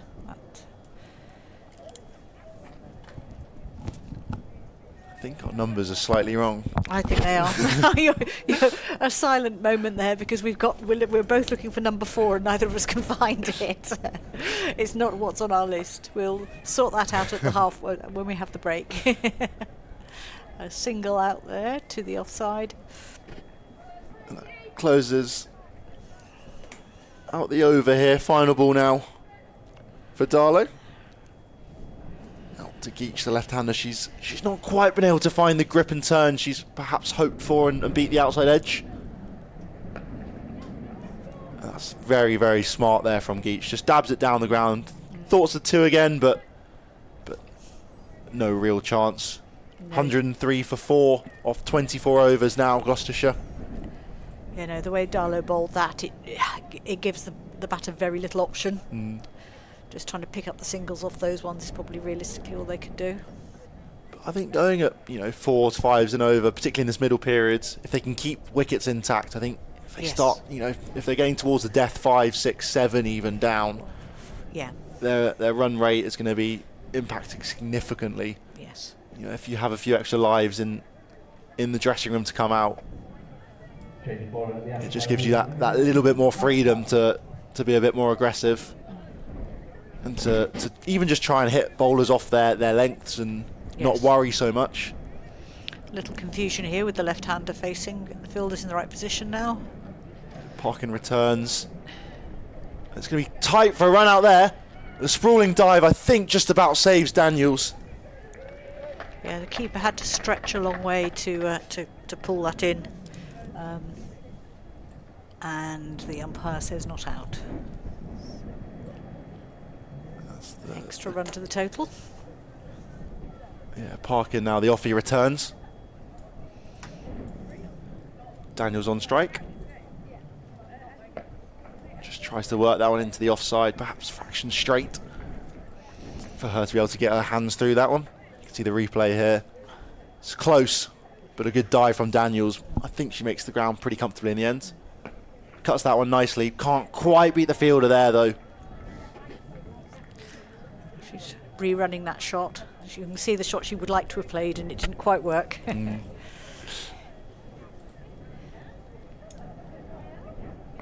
Pulled away nicely there, though, this time from Daniels. Definitely seeing a bit more of a sense of urgency from Daniels now. She's looking like she wants to get on with it. I think, as you say, they're over halfway through now. It's start to up the ante with these two batters. Both faced a good number of balls. Cuts away there from Geach, but picks out the fielder at short extra. Short extra and short mid-wicket have had a fair amount to do so far. Diving all around. Switch it from Geach there, lovely shot, that is gorgeous. Out of nowhere that time from Geach. She's been very watchful so far, but brings out a remarkable switch hit and picks out the boundary. That was an excellent, it's almost like she's been saving that one. But yes, that was beautifully played. See, head over it and picks it up really nicely. It was very full in the end. Yeah, it was full, pitching outside off stump, and she turned round, switch hit, and hit away for 4. Yeah, brilliant shot. I think that relieves a little bit of pressure as well. But it also sows a seed of doubt into the mind of the fielders, because now they've got to think about where they're going next. Darlow now for what should be her last over.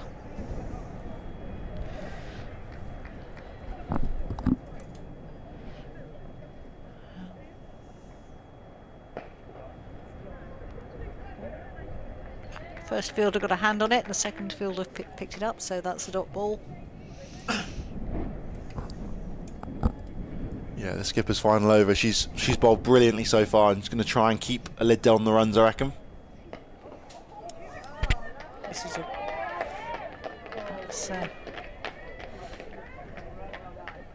that's good too, taken there, hit out through mid-wicket.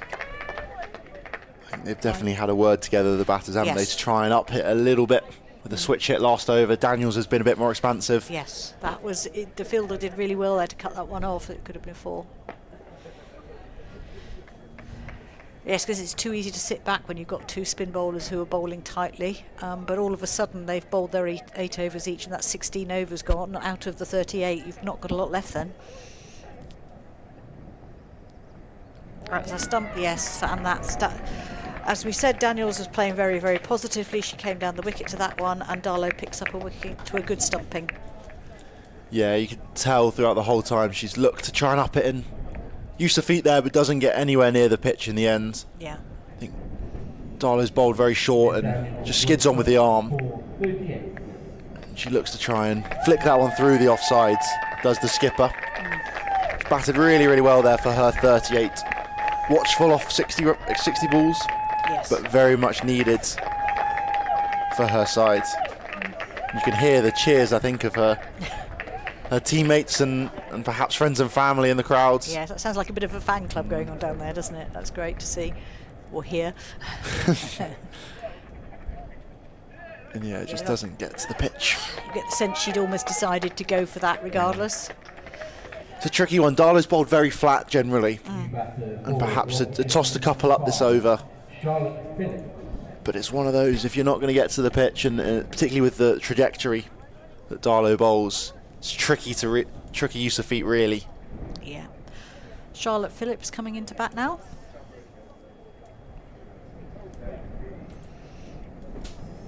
Off spinning all-rounder. Joins Emily Geach at the crease.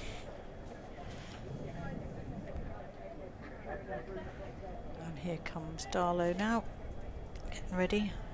The new batter, Phillips, is going to have a good look around first. Right-hander. Just taking her guard now. Still the same fields, 3 out on the leg side, sweeper out on the off. Perhaps they could look to bring one in and... You're reading my mind. I was just thinking maybe just this little bit of pressure, just even if it's only for the end of this over. But she's been bowling well to this field, so maybe she wants to leave it as it is. Yeah, final 2 deliveries for Darlow, the skipper. There's one of them, dot ball. That was Darlow's first wicket. I feel like she'd bowled well for little reward. Yes. At least she ends up with the one.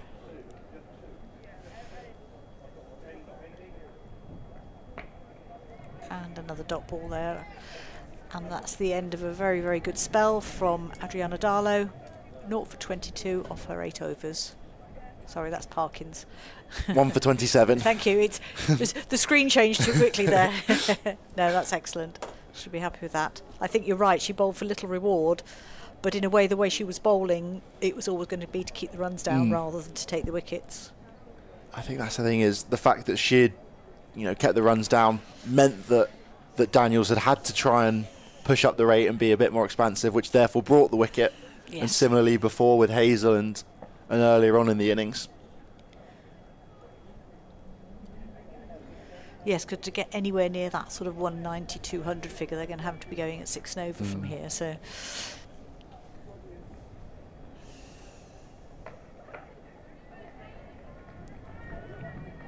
Parkin will continue from the Ashley Down Road end. You assume Gemma Rose might come back on with her leg spin from the pavilion end, our end down here, replacing the skipper. Parkin again. Switch hit brought out again from Geach. Wasn't quite the ball to really go for that. I think a bit of a drag down. She could have probably just cut it away. Yes, and the element of surprise I think is gone now. Yeah, they've changed their field up. They've got 2 fielders in behind square now on the offsides in the ring. Ooh, I'm not quite sure how that one missed. She stepped away to try and play it away, and it just missed the stumps. So no run there. Well bowled by Parkin. Yeah, perhaps a slight tickle, I think. There was a few oohs as it went past the bat.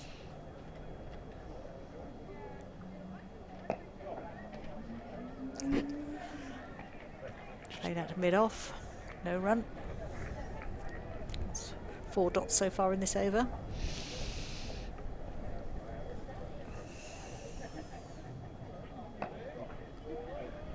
It's interesting, after that switch hit in the last over, you can see that it's on Derbyshire's mind. I already mentioned they brought in the 2 fielders, but it also means that they've taken out their short mid-wicket, which I think means Parkin's dragging her width further outside off stump. Yes.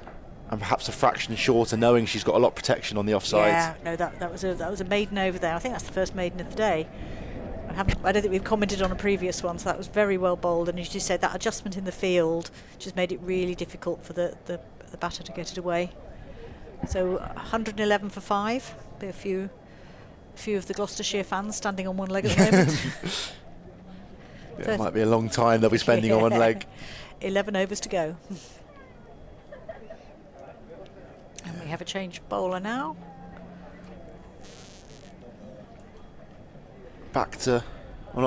New bowler, Sophie McCollum, I think that is. Change of bowler at the Bristol Pavilion at number 44, Sophia McCullum. Sophia McCullum.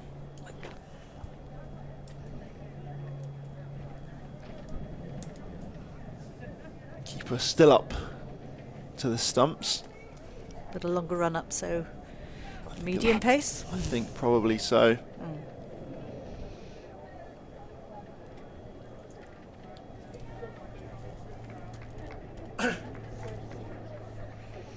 Coming in now.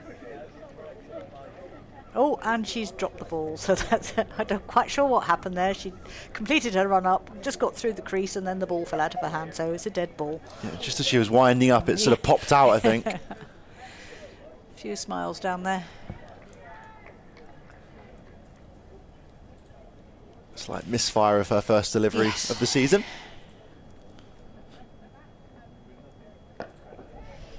That's a good start, and they've pushed a single out to mid-off. Yeah, a nice. One to Phillips there. Pretty quick single there. It was could have been tight if it was a quick gather and throw, but a slight misfield I think just allows Gloucestershire to just slide through. Yeah, just changing the field now for the left-hander. They've brought that extra fielder over onto what is her offside at the moment, but would be covering her switch hit if she plays it. That should be a no ball, yes. Yeah. That was probably a wide and a no ball, but no ball given. And a free hit. Just slipped out, I think, of McCollum's hand there. Well, we've seen the first one slip out completely. So exactly. She's just got to settle into her spell here now. So obviously the field's staying the same. And hits her pad and lobs up to the keeper. So got away with that one. Yeah, Geach can't capitalise, unfortunately. No. Look to kind of swing that one out to the leg side. We know she can time them well. We saw that switch hit. Yeah. Teammates coming over just to have a quick chat there to the bowler. Settle her down. Well, that was lobbed up to a sort of a short cover, but just dropped in front of her. Yeah, just the inside half of the bat, just chips it to the left of short mid-wicket. Now make it 3 for 1, bringing Phillips back on strike. Yeah, again another change of the field. Yes, and the bowler having to adjust. Could be a wide, yes, a wide given. This is the difficulty when you've got the bowler coming on for her first over and having to bowl to a right-hander and a left-hander. I'll just pitch that too wide. So McCollum in again here.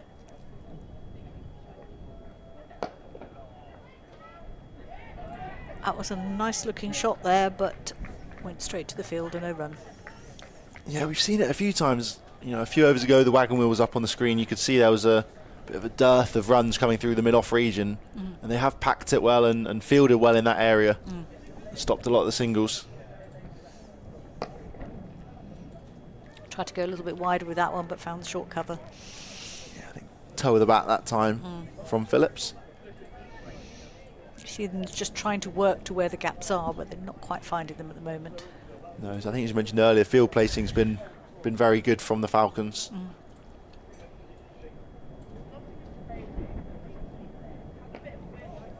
That's in the air. It's a sort of a little, I would call that probably a sand wedge shot. Yes. Just out to mid-wicket, and they pick up the single. A little chip into the leg sides. That's the end of the over. Park into bowl again. Yeah, 5 from McCollum's first over. 116 for 5 off 28 for Gloucestershire. The home side here at the Seat Unique Stadium. For the first game of the season in Tier 2 here. After Project Darwin and the revamp that's come in this year. Announced last year. So exciting times. Yeah, so we're into the last 10 overs now. So it'll be interesting to see whether Gloucestershire managed to accelerate here. At the moment, to be fair, that 190 we were talking about seems like quite a long way away. Yeah, I think it'll take a bit of low order hitting to get them up to that. And there's some of it. Some interesting fielding out there. So that was hit up in the air. The fielder had it covered, and then the ball bounced awkwardly and just bounced away from her, but they picked up a couple of runs. Lovely shot there from Phillips. Just shuffles down the pitch with a little bit of use of her feet.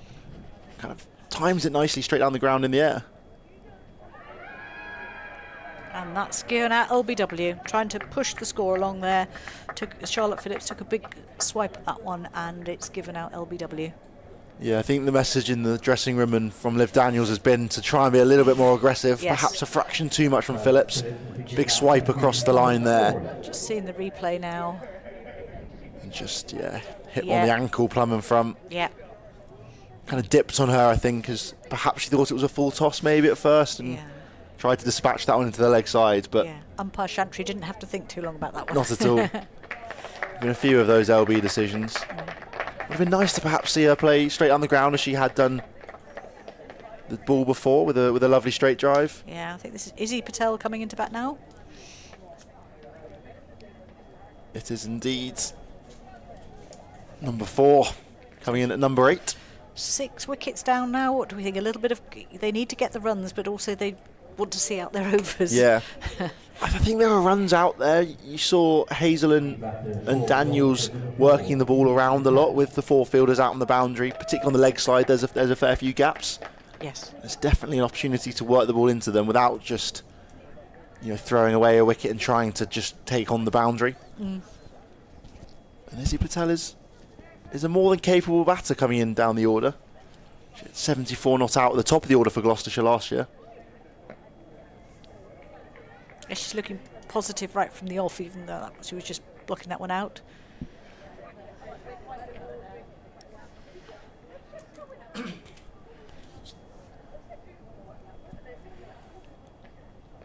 Oh, she's off the mark with a thick outside edge that gives her 2 runs. Ball coming back in now, so 2 runs to her name. You've got to count the runs where you can. She perhaps didn't mean it to go quite as fine as that, but she was definitely looking to work it behind square onto the offside. Perhaps a bit more fruitful because of the edge. Ooh, quicker delivery. It was quicker, and she hurried her into playing that shot, and she just blocked it back. Picked up by the keeper. Yeah, I think you were saying how they're going to score the runs. I think they've got to be really sensible here for at least the next 5 overs. Yes. If they can, get up to 150, only scoring at less than 1 of all, in the next 5-6 overs, it's more than enough. That would be. Yeah, Parkin picks up one for 26 at the moment. Only 4 runs off that over. McCollum coming back on the other end. There's a little bit of a discussion out there in the field, perhaps about how the death overs are going to be shared around. There'll be a couple bowlers who won't quite need to bowl their full quota. Yeah, I think it looks like it's a change of bowl. It looks like Rose is going to come back on. It is. Some more leg spin. I've really liked Rose so far. She's bowled very, very well. Yeah.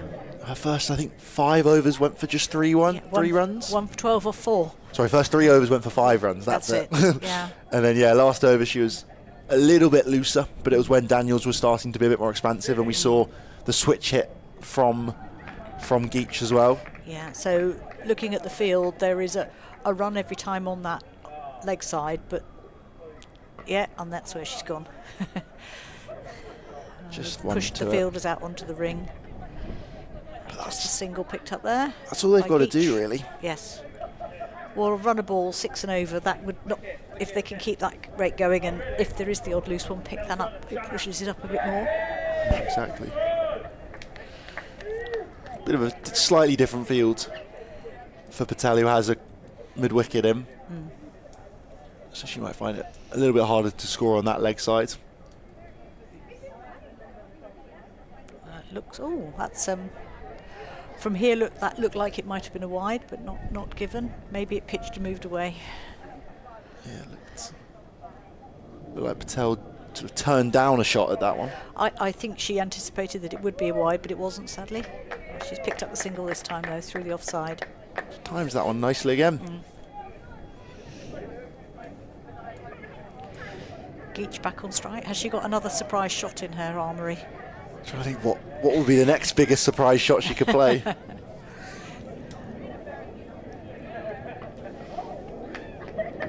She's just sort of hit that out towards mid-wicket and picked up and taken the single. Yeah, I think just a bit of bottom hand there to work that out to the leg sides. Yes, it's almost like the shot she needs is that classic cross-bat straight drive. Yeah. Which would not go where the fielders were expecting it. That's well bowled. Patel. A little bit disappointed, I think, there, wasn't she, in herself? She was. I think she felt she should have done better with that one, but as we said, Rose is bowling really well at the moment.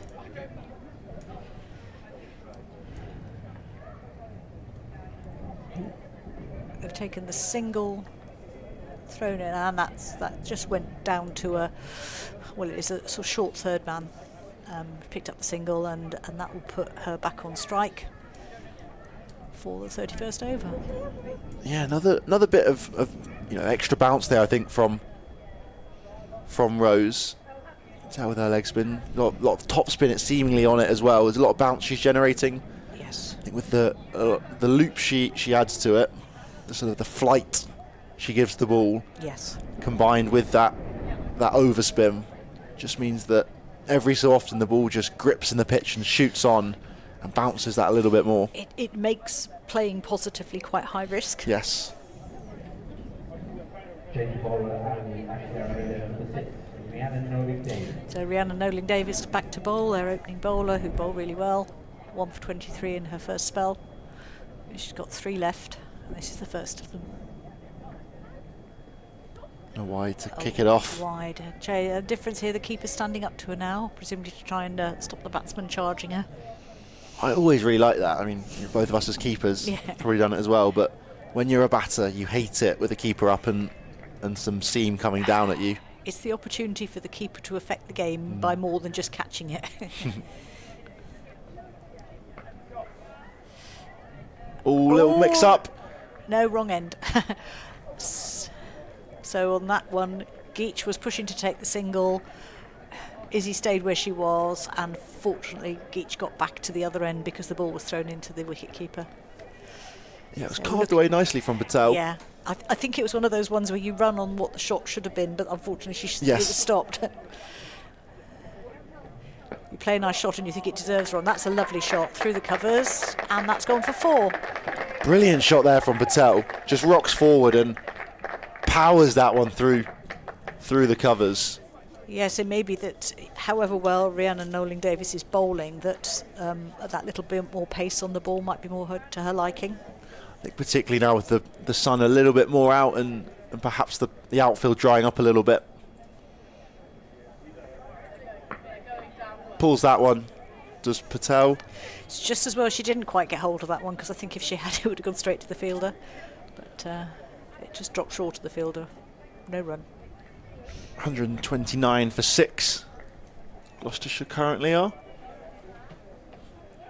7.5 overs remain in their innings as they look to put the accelerator straight down the ground. Lovely shot, but doesn't quite connect. Just a single for Patel. 2 balls remaining in the over. And Geach back on strike. I think the first ball of pace she'll be facing, or at least of the openers, coming back on. Interesting if she, as you say, has any other shots she can bring out of her armoury.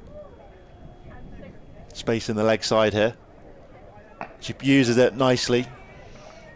Times it well, but just for a single. You think about 2. Patel, turns and goes, but sent back from Geach, I think, smartly in the end. But it's good, the intent. Yeah, that's what we were saying earlier. That was a decent shot, but the field is well set. That sort of deep mid-wicket fielder meant that it only went for the single. Full and wide, and Patel glides that one off her bat, and a lovely shot through the covers again. Second 4 of the over, and her second 4 of the innings. Lovely shot from Patel. I think she enjoyed that one. It looked like the fielder was going to have it, but I think it had sufficient power to get through her.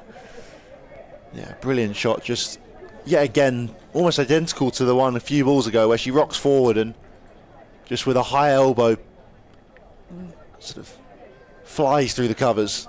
Yeah. 135 for 6 off 31. 7 overs remain. The last couple have definitely upped the rate a little bit. 4.35 now. I think if they can make it to 150 in the next 3 overs, perhaps, will probably be their aim. I was just sitting here. If they could get up to 6 and over off the next 7 overs, 42, that would take them up to just under the 180. Well, that was a very slow one. Hiked into the leg side there from Geach. Yeah, again, they're thinking about the 2. They're definitely trying to put the Derbyshire fielders under a little bit of pressure here. Yes. Any misfield and they're gonna get back, which is always gonna play on the minds of the fielder. Yeah. Rose into her 6th over now with the leg spin. Oh, slight change of guard perhaps from Patel. I think she's moving out to Midland leg, maybe leg stump, giving herself room to go over the offside. She looks down the ground this time though. Times it. That's a lovely shot. Brilliant there from Patel. She's been brilliantly expansive. Another boundary she's picked up, hitting straight down the ground.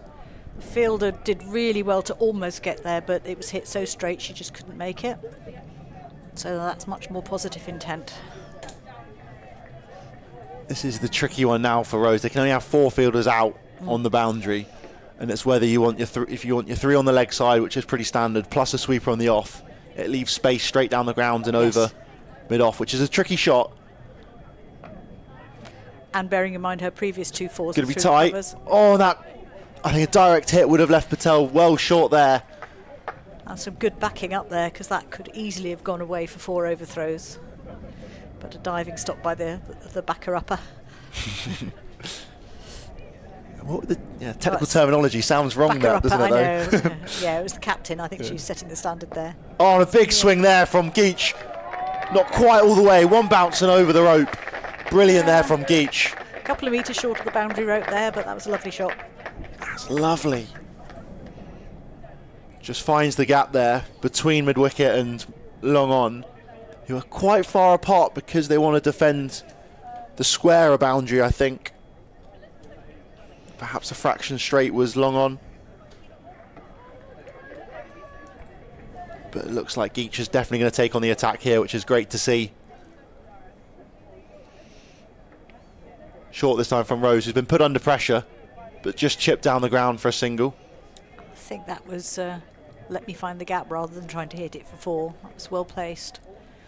She did over the bowler's head and just dropped it into that gap short of the longer fielder, deeper fielder. Oh, somebody's coming out. Yes, there was somebody from behind the stumps, and she's coming in front now, just dropping into that short cover position. Trying to cut out these singles. Flighted up from Rose again, but left alone from Patel, who... Izzy Patel, she lined that up but didn't pull the trigger. No. And that brings the 32nd over to a close. 146 for 6. Gloucestershire now getting into the death overs of this first innings. You can see Liv Daniels there, the skipper, leading the run scoring. 38 from 60 she made. Helped ably by Hazel at first and then Geach, both on 22. Geach not out though. But at the moment, Patel's come in and she's scoring at more than a run and ball at the moment, which is exactly what Gloucestershire needed. Parkin here now into the 7th over. Interesting to see if she keeps going. We've obviously had the skipper. Darlow has bowled her 8, and another 2 bowlers can join her. Fired in that time from Parkin, but just cut into the leg side by Geach. Moves on to 23, bringing Patel back on strike to face the offie. Similar areas open here, over mid-off, behind square. Use of feet again, can't quite beat the bowler who gets down smartly, does Parkin. And Patel definitely looking like she wants to keep being her aggressive self. And feet again there, but yet again finds the bowler. She's going to run through for a single. Could be close at the striker's end. Direct hit. It's going to be close. She just about makes it home. Shake of the head from the umpire there. Yes, I think that'd be interesting to see, because I wasn't sure that it was a clean take, which might have been why it wasn't out. Perhaps, yeah, the glove of the keeper taking the bails before the ball. Whatever the reasoning, it's not out. So Here is the replay. You can see it's a lovely turn and spin from the bowler there. Ooh, it was a direct hit. That looked very, very close. You can't quite see the lines on that replay. There's a single taken down the ground from Geach there. That could have been very, very close. Yeah. We'll see another replay at the end of the over. Yeah. Perhaps a bit more definitively. Another single taken there. Izzy Patel facing now. Through the offside there. Bit of a mix-up, but a misfield lets them off. And another single. The 4th from the over. 1 ball to come. And 150 up. 150 there. We were talking about it possibly coming in the 35th over, but the last couple of overs from Gloucestershire have been really expansive. The Derbyshire bowlers have been a bit too expensive. And that one's slashed through the offside. It's going to run away for 4. A lovely shot from Geach. Just using the pace from Parkin, who's fired the last few in a little bit more. Yeah, so she again did very well there. It was one she played positively, and it went between the 2 fielders and went backward a point down over the boundary. There's a replay there, and it looks like it could have been out. No dive used from the batter. I think it's probably out, but the book says it isn't, so we'll go with that. Exactly. There's a slow-mo replay. Here it comes. You can see that Geach is very, very slow to get off the mark. I think she's pretty short there. Third umpire might have been useful for the Derbyshire Falcons, but alas, we don't have one. Well, not an official one anyway. Rose to continue here into her 7th over as well. Patel 20 off 19 has been really, really exciting since coming in.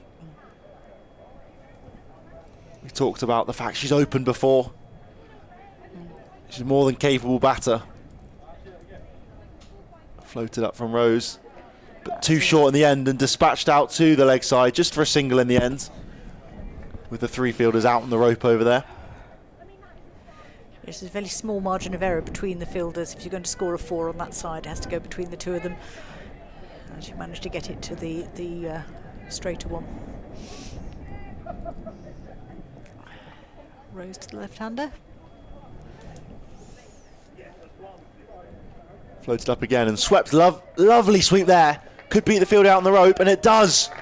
Another 4 for Geach with a brilliant sweep shot.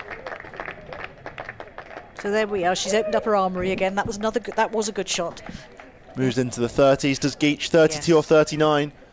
She was very, very watchful early on in her innings, playing second fiddle to Daniels. and then to Patel, but now she's really going for it. She's been there a while, she's got the pace of the wicket and that confidence to go for it. So it's been a textbook one-day innings so far from her. There's no need to be aggressive early on when you don't need to, particularly when the bowlers were bowling so tight. Yes. But now she's put the pressure back on them and is cashing in on a few looser deliveries. Loops up again, it's up in the air, slight top edge, but it's not going to carry to the fielder at short third man, and they get through for a single. The keeper looked hopeful for a minute there, but it was too far away from her and not close enough to the other fielder, so just dropped between them. It's the only issue with trying to be aggressive. Yeah, looking at the body language now, you asked me earlier who I thought was on top. Just at the moment, it feels like it's turned back to Gloucestershire now. Oh, double bouncer there. Yeah. Doesn't quite come out nicely for Rose, but they're going to just take a single from it. And it is a no ball. Free hits, perhaps, as well? It is a free hit. She's signalling a free hit.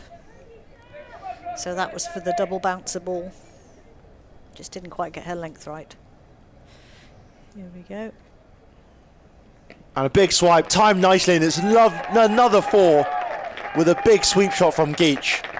37 she moves on to now. That was an expensive no ball. It's been an expensive over so far. Rose, who started so well, has been hit around a little bit now. And the Gloucestershire batters definitely on top. Patel and Geach going well. They're going to be drying the ball now. You wonder whether it's gone a little bit damp with the rain that we saw earlier. And a change to the field. They've got 4 fielders out on the leg side now. Got a long on, a deep mid wicket, a deep forward square leg and a deep backward square leg, and they've brought in the sweeper from the offside. It's just tickled round the corner for a single. Going to think about 2, and they push, and they're going to go for it. It's going to be tight, and that one could be out, and it's gone. Unlucky there from Geach. She looked to be positive again, trying to put pressure on the fielders. But a very, very good throw out from the leg side boundary leaves her short of the crease. There was just a bit of a hesitation there. I think if they'd gone straight away for that second run, they'd have been in, but it was almost a shall we, shan't we? Yeah. And then they went. You could hear the cries of 2 from the boundary, perhaps, getting into her head. But a very good innings there from Geach. Yeah. 37 off 41 in the end she makes.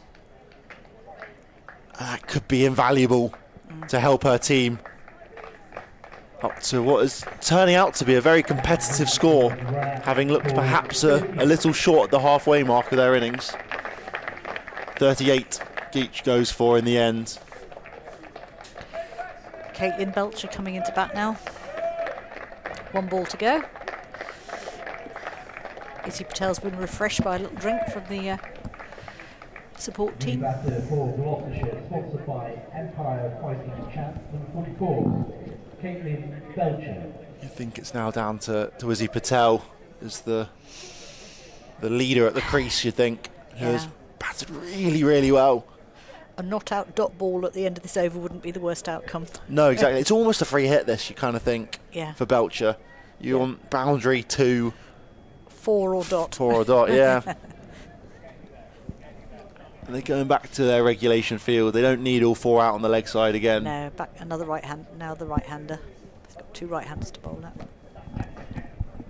4.1 overs remaining here in the Gloucestershire women's innings. And Rose to close out this over. It's pulled out into the leg sides. You think they'll push for 2 here. Patel's very quick and she's off. It's going to be tight, but she makes it. Running. She had 2 in her mind the whole time there, you could tell. Yes. The second she set off, she knew she wanted to come back for a second. Very wise decision. So that's 2 extra runs and Patel on strike for this next over. 4 to go. You wonder whether we might see some of the new ball bowlers return. We already saw Noeling Davis return once. Is she going to continue now? Well, otherwise, they've got Caitlin McDonald who bowled from the other end, the pavilion end, with the new ball. We've got, we've got a change. I think it might be Caitlin McDonald again. I think that's her with her cap off. Yes. It is indeed. Yeah. Number 54. And yeah, Patel to take on the seam now. 4 overs remaining. The run rate almost at 5s again. From the Ashdown Road end, number 54, Caitlin McDonald. Yeah, the usual regulation field that we've seen almost constantly throughout this innings. Once the power play ended, Yeah. 3 out on the leg side, a sweeper out on the off, and the left armour returns. And that one's flicked into the leg side. They're going to think about 2, but they don't in the end. No, I don't think it was ever really 2 there. And But it's a Patel's no ball. Oh, I okay. think an that's overstep there from Yeah. McDonald. but the free hit goes to the new batter. It does. Belcher. And they can change their field if they want to, but I don't think they will. No. Seems almost like a waste, that, doesn't it? Well, we never know. Belcher might surprise us yet. Perhaps. Geach certainly did with her switch hit when she brought that one out. Use of feet there, and it beats everyone. Finds the fielder at short third man, and they get through for a bye. A leg bye. Just flicks off the thigh pad, you'd think, beating Pittman behind the stumps. And it gets Patel back on strike. Strike? Yeah, a good result for Gloucestershire there. 172 they're on now. McDonald in again. That was down the leg side, and it beats Pittman again. It's going to run away out to the rope. Just teasing the fielder, but it makes it in the end. 4 wides. It's been an expensive over so far. And the extra for ball McDonald's. as well. 177 for 7. Patel on. It's now just clicked over to the over 5 and over now. For the first time for quite a few overs. Which is interesting because you could see when Patel first came in, they upped the ante, but they've just played smart cricket as much as anything in the last few overs. Full this time and dug out from Patel. Just manages to get the bat down and inside edge takes it to short fine leg. But she keeps the strike. I think a sensible decision. No need to risk a run out. Yeah, and they've already had 6 off the over, and they've got still got 4 to go. So Yeah, more than enough time here for Patel.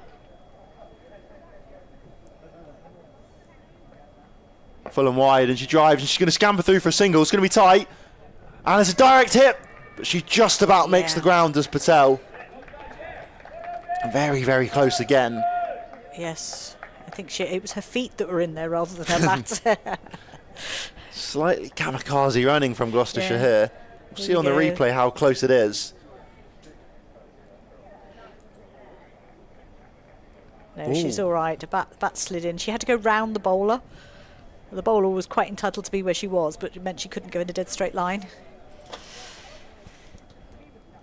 And Wide down the ball leg again. side again. Looks like it might reach the boundary again before the fielder. No, it does Yes. indeed. It looked like it was just about to die before getting to the rope. This is being a bit of a killer over for Derbyshire at the moment. Yeah, 2 5 wides is not what McDonald wanted when she returns to the attack. And Belcher hasn't even needed to really use her bat to up the run rate here. No, there's a nice little partnership going between these two without them having to actually hit it too often. Still 2 more balls to go in this over here. Just needs to get her line back now. That's the one. It's up in the air. It's a lovely strike, but she's picked out the fielder And it's for a taken. simple catch there. It's the right idea, but the wrong execution, unfortunately, for Belcher. Yeah. It's good timing, almost too good timing, and it carried for a long time in the air. Yeah. Out to long on. She's back to the pavilion now. She's back to the pavilion, and it gives Izzy Patel the opportunity to have a drink and probably get some last-minute instructions into what they're looking for. 183 Gloucestershire on now. We thought 190 was out of the question just And 10 overs ago. They've done really well. 200's definitely a possibility here. Yes. You think a few more loose overs like this last one give them a good opportunity? You know, if Patel can keep taking the attack to Derbyshire, it's a good opportunity, but a couple tight overs which definitely aren't out of the question with the tail in now. And 190 less than 200 is also a possibility for Derbyshire. This is Katie Dolman coming in. I can see the 8 on her, but her hair's covering the other number.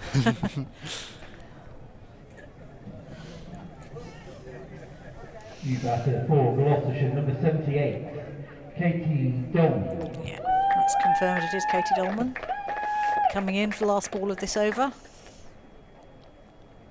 McDonald faces up here to close out the 35th over. And a dot ball to finish it off. 3 for 38 for McDonald from her 6 overs. We're saying that, it looks like the score's saying there's another. The scoreboard's run out of space at the end, but I think there's another ball to come yet. There's one more to come. 3 wides and a no ball. 2 wides and a no ball, sorry. That's flicked very well into the leg side. They're going to push for 2, perhaps. Yes. They do indeed. Patel's quick across the ground and makes it home. Very good running there from Patel. She was slightly hesitant, but I think yet again just had the idea of 2 in her mind to get back on strike for the next over. Being very mindful. That's very good awareness of the game situation there, and exactly what Gloucestershire need. But it looks like Katie Dolman is going to be more than capable of hitting it as well. Yeah, it's a lovely strike. Yes. She's down as an all-rounder. And you can see why with a shot like that. And similar with Belcher, who's actually just down as a bowler, but it's a nice strike. Even though she picked out the fielder, a couple of deliveries ago. It looks like we might see the return of Nolan Davis. Change of ends, though. Now on the pavilion end, her cap is off. Yeah, she's marking out her run up. Pavilion end. Weight number 6, Rhiannon Nolan Davis. I think this battle here could define the innings. You'd assume Davis will bowl this one and the penultimate. She's coming in now. And a big swing there from Patel. Good start, and with the keeper took that well. She's standing up. That was fairly nippy, and it went through to the keeper, and she took it cleanly for a dot ball. Yes, I think Nolan Davis, they've worked out their sums. 3 overs to go. She'll be able to do 2 of them. It's played nicely behind point. And they come through for a couple of runs to protect. Actually, it's gone for 4. They could do with a brighter colour rope on that far side to make it easier for us to see. But that's 4 runs to Izzy Patel. Yeah, we need the toe burns. Bright pink, bright yellow, bright red, something. But yeah, a really good shot there from Patel. Found the gap and just perfectly bisected the fielders. This time she's gone on the leg side, but there is a fielder down there, a deep backward square. And just the single this time. Has to be a little bit careful, does Nolan Davis. As she was into her delivery stride, a couple of the fielders were still sprinting back in from the boundary. You said she right at the start when we were watching her, she doesn't hang about. She's straight in there back and she's off to bowl. It's helpful for Gloucestershire because it's not putting them under any time pressure. No. She's waiting for the batsman to be ready now. The batter to be ready, and she's coming in now. Big strike there. Oh, and over the head of the fielder out there at Cow Corner. Tipped over the bar, I think that one was. It was a lovely shot. I think we were right. We said she looked like she might be able to. Katie Dolman looked like she was going to be very positive and hit it well, and that was a lovely shot. See on the replay here. Fielder comes in a couple paces and then has to backtrack a fraction and almost wrong foots herself. Oh, this could be. Oh, a little juggle. That was 3 attempts, I think, at that as a catch, and it just didn't quite stick. Tricky one. I thought she was going to get that on the 3rd one, but it just bounced out. Yeah, just clothed it slightly that time to Dolman. Looking to yet again be aggressive, be positive.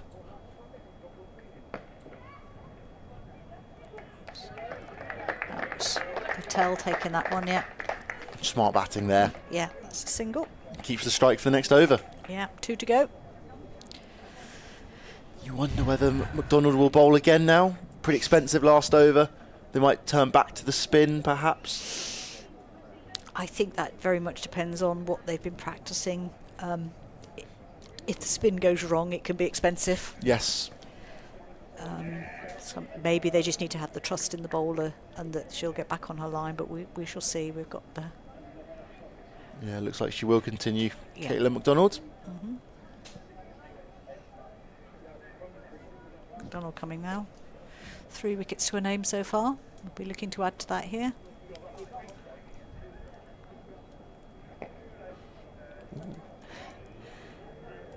Got herself into a bit of an awkward position there, did McDonald's. Yes, I think she was trying to field the ball. Her hands went one way and her body went the other, and she ended up in a heap in the middle of the strip. Yeah. I think either leg went in separate directions as well. She seems to be all right, though. No, it doesn't seem to be any doubt. Walking a little bit gingerly, but she seems to be okay. I think just wrong-footed by Patel's shot there. Kind of didn't quite get it, and it hit it very straight in the end actually as well. Yeah. Dolman facing now. There's a big gap between mid-wicket and long on there. Very wide mid-wicket. That's where she targets.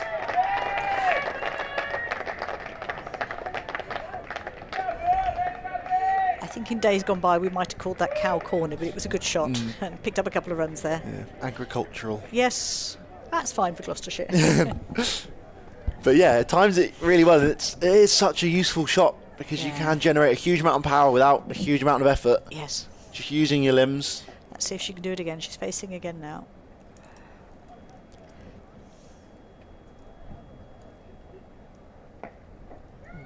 No, she's gone on the offside this time. It's gone to a fielder, but safely for a single. Good running. That's the 200 up. You can hear the crowd applauding there. So that score that we thought was well out of reach, they've done really well. And I think the bar might be open downstairs. The crowd is sounding very enthusiastic. 3 balls to go in this over, coming in now. Full toss there, but fielded. But that was a late decision to run. A little bit of a misfield there, but they've taken the single. Pretty Dolman back on strike. Izzy Patel showing the confidence she has in Katie Dolman, and she's that doesn't look like it's misplaced at the moment.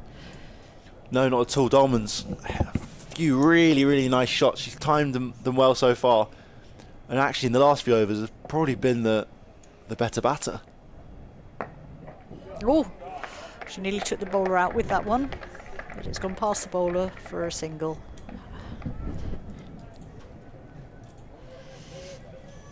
Yeah, I think the two batters both looking to try and find that gap that I pointed out at the beginning of the over. Sort of a wide, long-on region, cow corner region. Yes. Dolman found that in the second ball of the over, sorry. Right, it's well bowled. She's just got the control back there a little bit. Patel was trying to be positive, but just couldn't quite get that one away. Just dropped it in front of her. Yeah, it's a brilliant recovery there from... Here we have. You can see where some of the noise is coming from there now on the pictures. People are well wrapped up, enjoying the cricket. So not and they're waving. Drinks, I can see. They've been spotted. Yeah, we're getting waves back from them. Oh, they're all on the big screen as well, you can see. Yeah, really good setup here at Gloucestershire because the shots that we're playing are also being focused on the large screen at the end of the ground.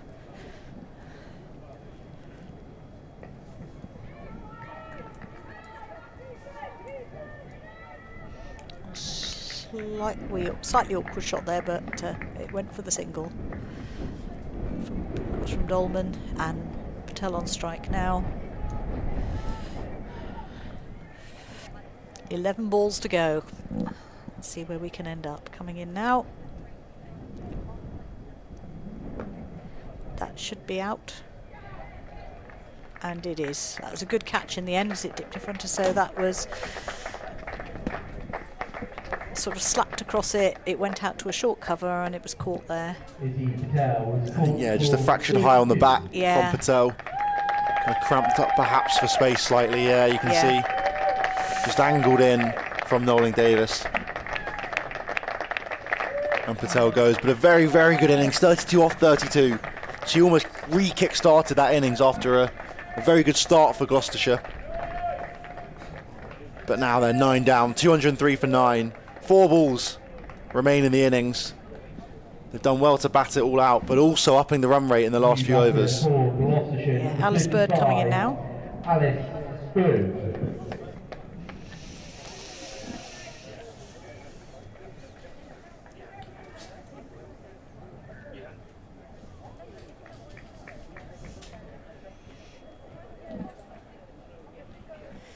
I think any runs that Gloucestershire can get at this point will be a bonus. They will be very happy to have hit that 200. There's a sort of a psychological mark about getting the 200 score.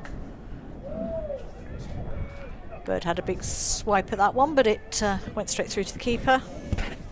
Yeah, I think with the required run rate being it'll probably be about 5.5, just under. I think it'll be perhaps play on the batter's minds if they don't get off to a great start, Derbyshire. Taking a single here, this should be not out. I think, yes, they took the single.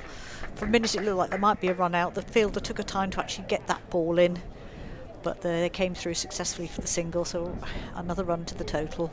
Yeah, slightly suicidal, but I think to get Dolman back on strike, it was definitely the right decision. Yes. She's got 2 balls to go now. 12 off 8 she is. It's going to change now, though. Going to push for 2, you think? They're not going to make it, though. Even they're not going to have a go for the 2 on this one. Just the single there. They briefly thought about it, but no, it wouldn't have happened. So last ball, no, now. Alice Bird to face. Yeah, Nolan Dovis to bowl her final ball, as long as it's a good ball. Big strike up in the air. And they're being told to go for... oh, confusion in the middle there. I think that call was coming from the side, so definitely they got the single there. They went for the second, bit of hesitation, and that was a run out. So final total of 205 for 9. Of 37.5 balls. So they haven't wasted too many balls at the end of the innings. So final run total of 5.42, so I think Gloucestershire will be very happy with that. I think so as well. We talked about it, that they started really, really well. We saw Alice Hill and B. Willis at the top of the order, both capitalising on a few loose deliveries. Then they lost a few quick wickets just at the end of the power play, and the run rate started to drop a bit, and you could see Liv Daniels, Jess Hazel begin to group again together. And then the skipper started to lead a bit of a push. She fell in the 30s. Emily Geach joined her for a bit as well and brought out a few expansive shots, which were exciting viewing. And she was soon joined by Izzy Patel when the captain fell. And the 2 of them, yet again, kept on that positive nature that we saw. Geach then fell, but I think top scored with 38. You can see here, joint top scores with Daniels. And Patel at the end, 32 off 32, very invaluable. Boosted at the end. Pick of the bowlers, McDonald's, Caitlin McDonald. She was quite expensive, however.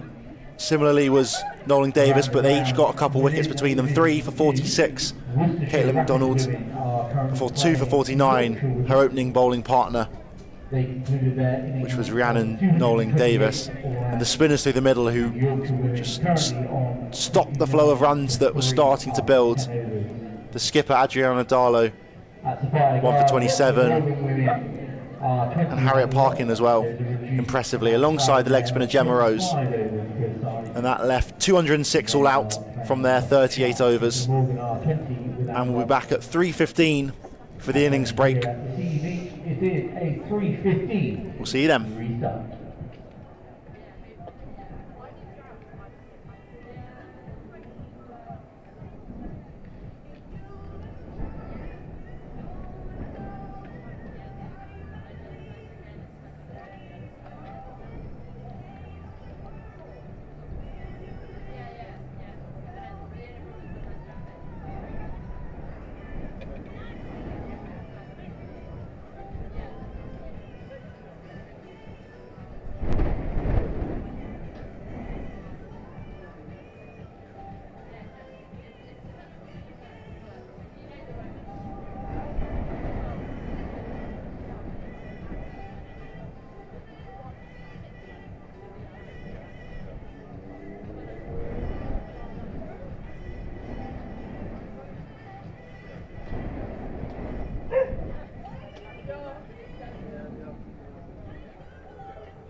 Please welcome back your umpires, Rama Shandaria and Jack Shantry.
Led out by Liv Daniels, please welcome Gloucestershire.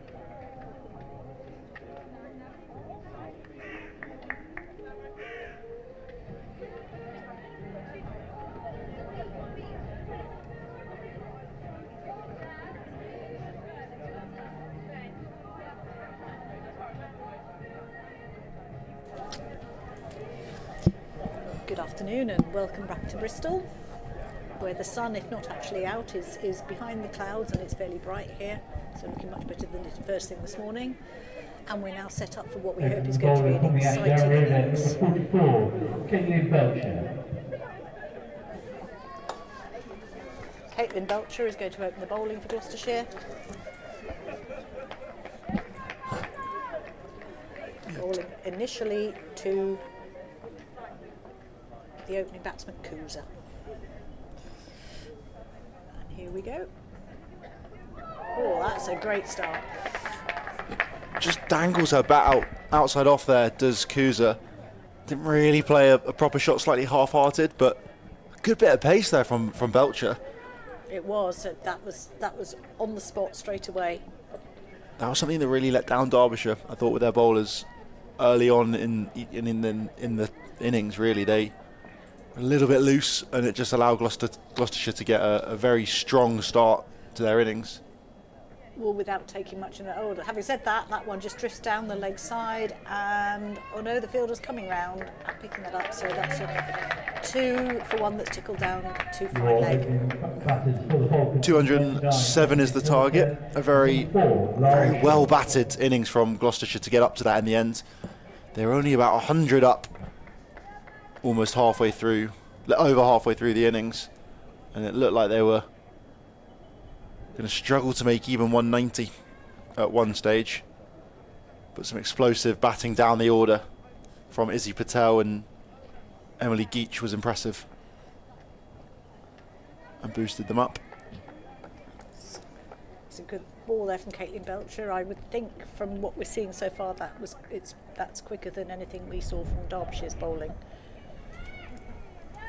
Yeah, I think the keeper's at least a pace or two further back than we saw in that first innings. Yes. And Derbyshire seamers were definitely a little bit more swing orientated. Rhiannon Knowling-Davis, very, very good control. Generally away swing, but managed to nip a few back in and cramp up batters. And similarly, Caitlin McDonald, left arm in swinger. Oh, that was dug in a little bit there from Belcher. Jess Hazel behind the stumps on loan from Somerset. But yeah, and at the non-strikers ends, Lara Shaw yet to face. She's on loan from the Blaze. Yes. I think it's good use of the loan system now. We have the sort of tiers within the system, within English domestic cricket. I think throughout the season you'll see a lot of loans from the tier 1 teams, from academy players down to the tier 2s. Yes. Belcher again. Almost chopped on there. Big inside edge. Yeah, she had quite a big swing at that, but it didn't go anywhere like she wanted it to. Good pace there.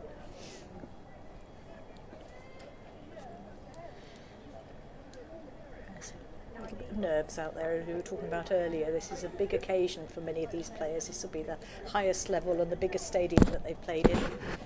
Probably not used to having an audience that's quite as big as this either.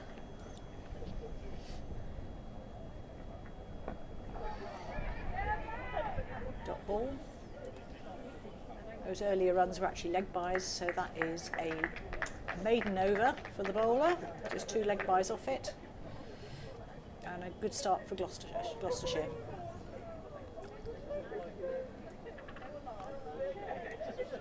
If you have any questions or comments as well, feel free to put them in the chat. I think it should be live and we'll be able to see them. Any comments, questions, reactions? Even just put how excited you are to the cricket season has restarted, even if it's not quite as sunny as they would have hoped on this bank holiday weekend. From the Bristol Pavilion end, number 78, Katie Dolman. Katie Dolman opening the bowling from the pavilion end. So I have a positive set of batting at the end of the innings. Kept the score ticking over and got Gloucestershire up to that score of over 200. Yeah, I think it's above par, that 207. Didn't seem like the easiest pitch at times. Just turned off her legs to square leg. Single there for Shaw. Another person also on loan, as you were saying, Toby.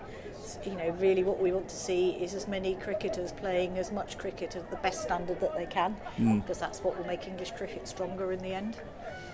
Well, exactly. If the loan players come down, not only are they going to probably up the level at in this tier 2 system, because they'll have played a lot of academy cricket against other sort of future pro players, perhaps. Stop all there, but also they get some match experience against perhaps a wide ball there, even in the end. But they then get match experience against, you know, in a very good level system in tier 2. Yes. It's kind of a win-win for everyone, really. It is. Here comes Dolman again.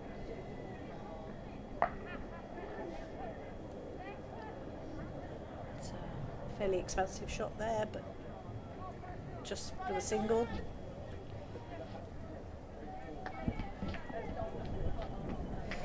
Jessica Kuza now on strike. 1 to her name.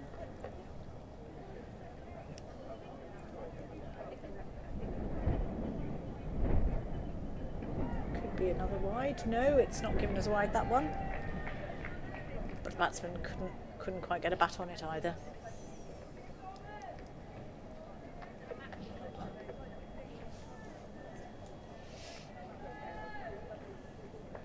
Fraction wide so far from Dolman. I think getting the ball to move around a little bit though.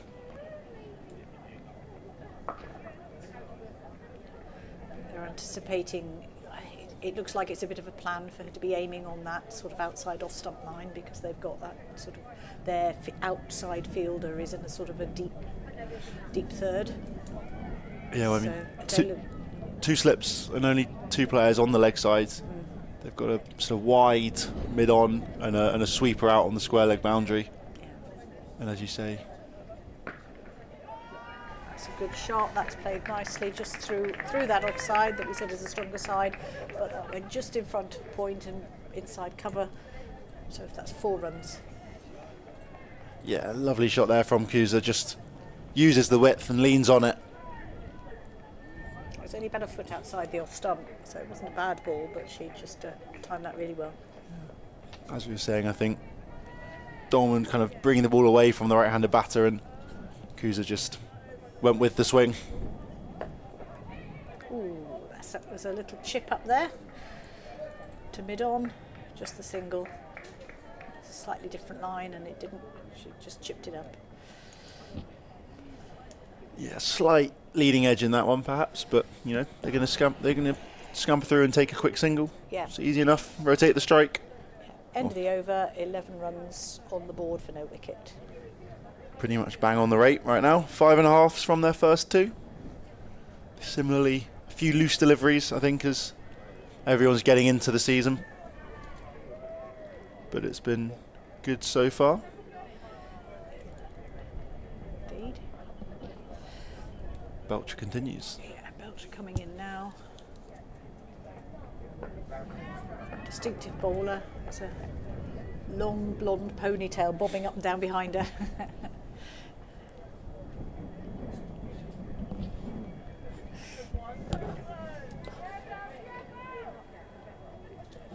Belcher's field a bit more regulation.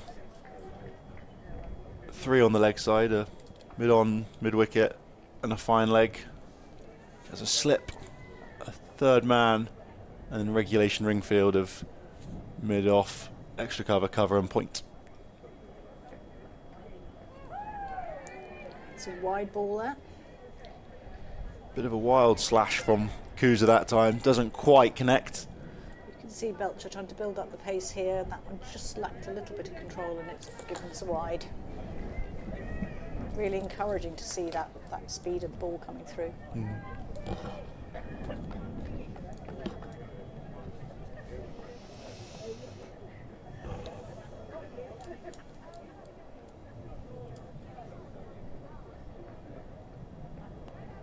It's a good ball.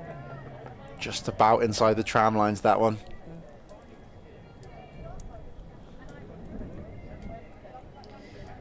Umpire's just checking the Foot marks. foot marks where she's landing, just making sure that's okay. Keep an eye on, see whether he's going to have a word with her. Yeah, she's got to be careful. Yeah. Yeah, if she runs down the middle of the pitch too often, the umpire will send her off and she won't be able to bowl anymore.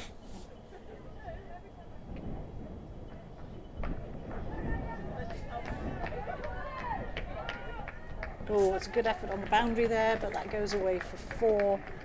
Backward a point. Pace on the ball helps the batsman get it over the boundary.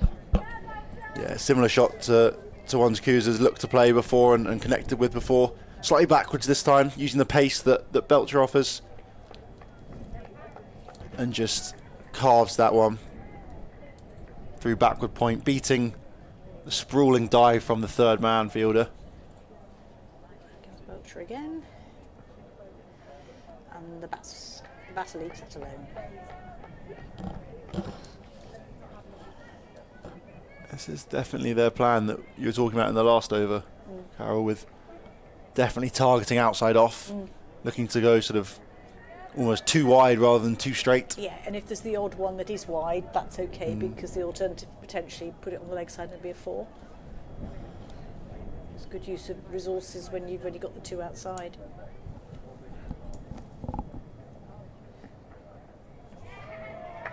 Another big swish. Yeah, she's found her line again there, Belcher, and the batter Cowser is just struggling to get bat on ball at the moment. A little bit of frustration there, I think. Yeah, just skipping off the pitch as well. It's exciting to see Belcher and the Yes. kind of the momentum she's getting with the ball through and the power. You can see the way she runs up. Yes. Sort of almost attacking the crease and Yes. being very Oh yeah, trying to carry a lot of pace through the wicket. Yes, it's quite an economical action, but having said that, you can see that the effort she's putting in to get that extra pace and bounce into it. So that's the end of the over, 16 for no wicket.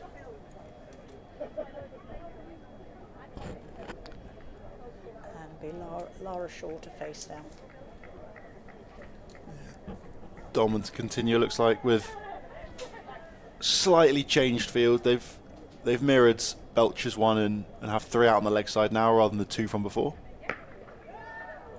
Good piece of fielding there at cover. I thought that was going to, if she missed that was an easy 4. Yeah. I was going to say, it cannoned off the bat. It'll sting her hands, that will. Yeah, it was well down by Alice Hill at cover though.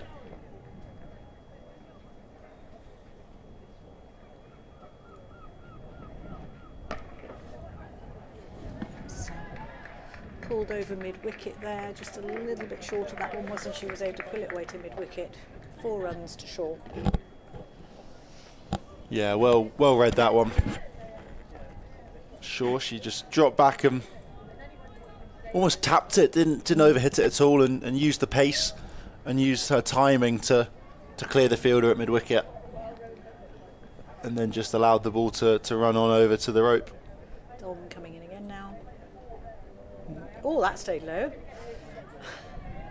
We've seen a few bouncing up, but that one was just above ankle height. Yes, the batter there sort of rehearsing that, showing it was low.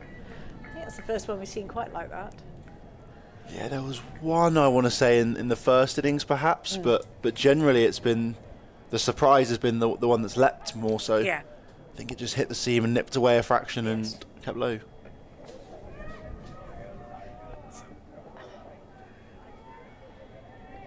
That was a high one in the air there, chipped up by Shaw. 1 run. Yeah, a slight top edge on it. I think she sort of spun there, sent it a bit higher than she wanted, but fell well short of. Yeah. I think that's Izzy Patel out on the square leg boundary.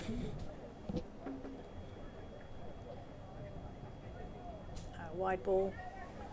Briefly puts her hands on her heads there. She knew she'd done that one. Just trying to find that off stump line again, or outside off stump.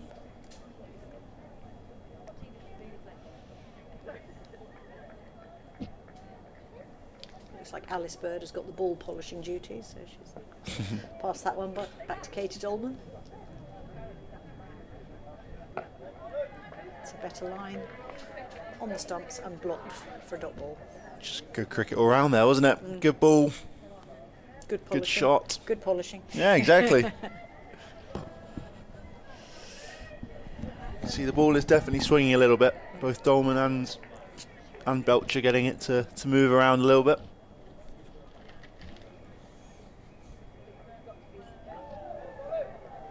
Big swing there. Yeah, and just swung away a little bit as well, didn't it? So good finish to the over there by Dolman. 22 for naught. Derbyshire Falcons are now in chase of 206 that Gloucestershire made. Currently no wickets down though. And going all right run rate wise. 5.5 still. Yes. Just above the required run rate of 5.44. Yes. Back to Belcher bowling again. She's running in from just inside the 23-metre circle, so it gives you an idea of the length of her run. And then up.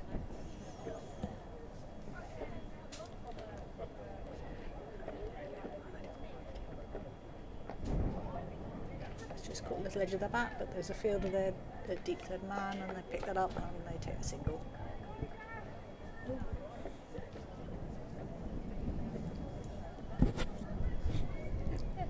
Trying to work out who Belcher reminds me of. It's quite it's a sort of a slingy, not slingy action. It's kind of a sort of slow wind up, kind of slingy without being slingy. I don't know how to quite describe it. We'll have to let people tell us if they can recognise who that might be, although they can only see the very end of her. Yes, yeah.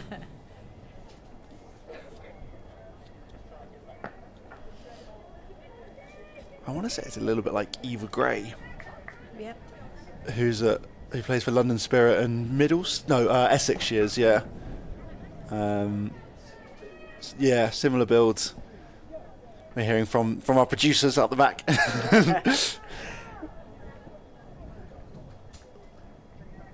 But a very good wrist position you can see as well.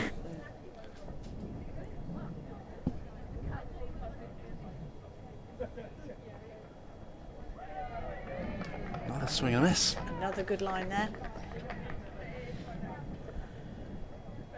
Yeah, 4.5 overs in, 23 runs from it. Yeah, just the one off this over so far.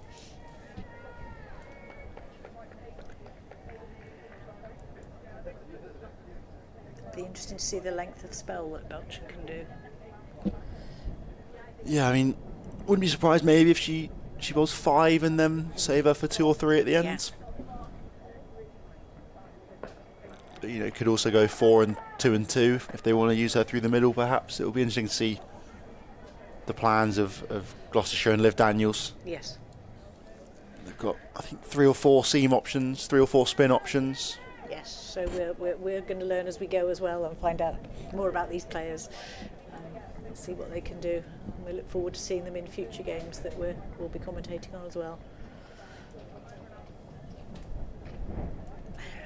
Belcher coming in again.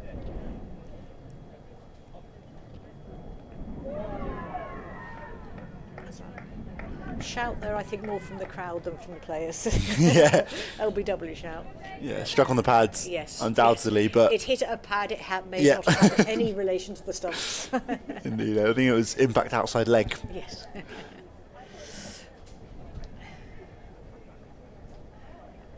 It's better for them to be excitable than not watching the game. Exactly. Exactly.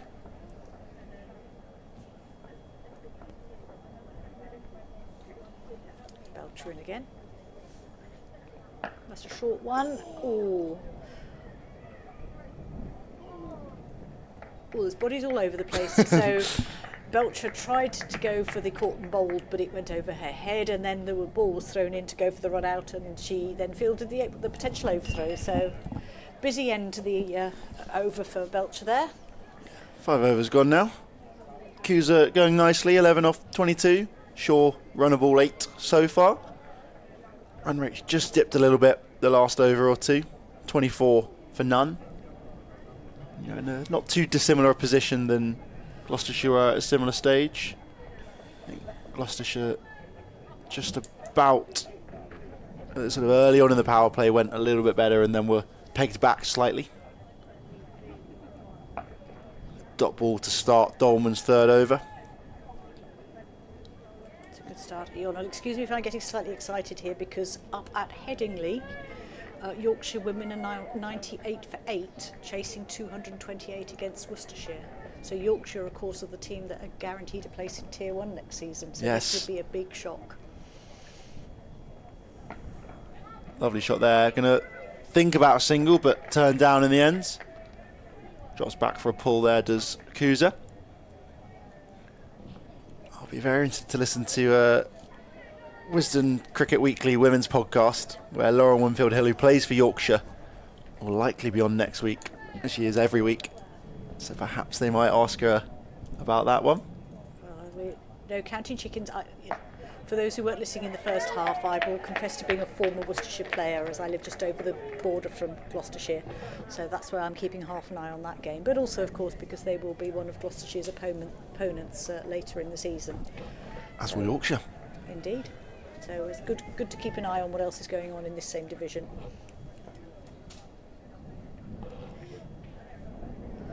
Coming in now. Big strike there. Well down though. It's going to be a confusion, bit of a mix-up. But they turn the run down. Brilliant dive there. And a lovely stop at mid-on. That had 104 written all over it. So thought the batters, but the fielder had other ideas. Yeah. So it was an excellent stop. Emily Geach. All action with the bat, all action in the field. Correct. 4 dots to start Dolman's over here. Make that 5. She has just settled into her rhythm now. A little bit loose early on, but she's found that nagging length and line that can be so hard to play against.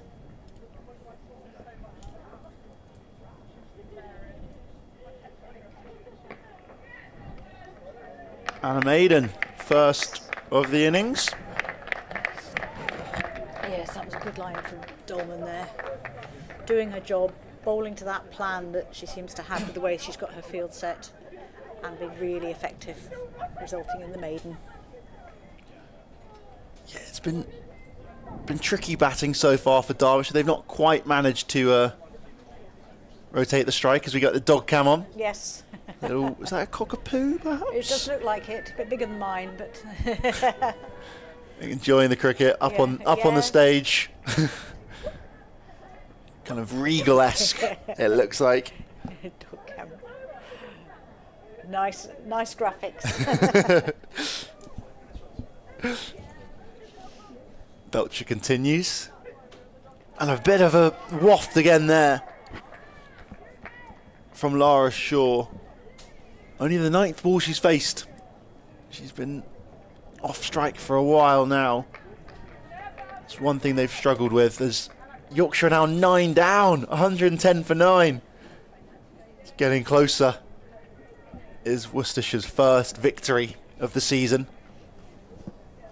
An upset on day 1 of the Metro Bank One Day Cup.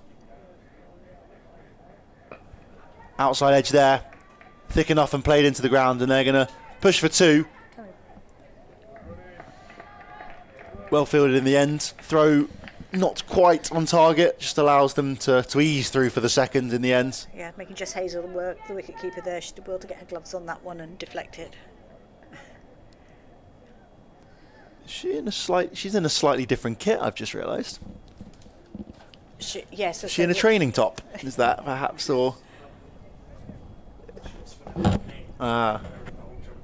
Okay. She's wearing someone else's shirt, apparently. Another waft there. Yeah, someone else's shirt, so she's got an old jumper on top, we're being told. With the One Day kit not officially launched yet. It's a little extra insight for you guys into what they'll be wearing for the rest of the season, and what the men will wear during the height of summer, August and July a little bit, when the One Day Cup comes for them. Oh, and targets the stumps this time a bit more, and it beats the fielder and shoots out to the boundary for 4. Yeah. Shaw picks up another boundary with a sort of backward defence kind of shot, but with a little bit of flourish on it to power it out. Yeah, some good power in that one. I think it just drags back a fraction. Oh, swings back a lot actually. Hoops back in, but she did well to play that shot really, because it was coming at her. A good anticipation. She sort of picked the gap she knew she wanted to go for. Full of it. Shorter this time, sorry. Another swing. There have been a lot of swings and misses so far. Gloucestershire will be happy with that. They'll only be disappointed they haven't found the edge yet. Or found a wicket of any sort. Yes. By that means. Yeah, regulation field continues as well. The one slip. And a lot of people in the ring. Bit of a slower ball perhaps that time. Targeted at the stumps. And a dot to finish off the over. 6 off the over, 30 for no wicket, off 7. So the run rate has dipped a little bit to just over 4. And Belcher will be disappointed with that 4 ball in the middle, but also think actually the ball that she bowled probably didn't deserve that outcome. Just looking there at the previous innings, showing the Daniels and Geach as the 2 top scorers, with a late flurry from Izzy Patel. McDonald taking 3 for 46 and Nolan Davis taking 2 for 49 for Derbyshire Falcons.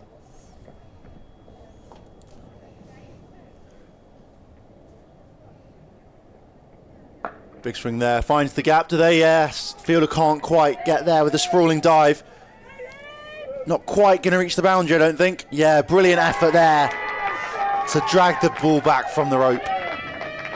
The skipper, that is, Liv Daniels. You can hear the crowds chanting her name. Leading from the front. Setting the standard she wants from her fielder, I think, is the best description. Exactly. Yeah, if you're not going to do it as skipper, you can't expect your players to follow. No. Dolman into her 4th over now. 18 runs she's conceded at the moment. Pull shot there, lovely. And that's going to run away. Easy 4 there, brilliant shot.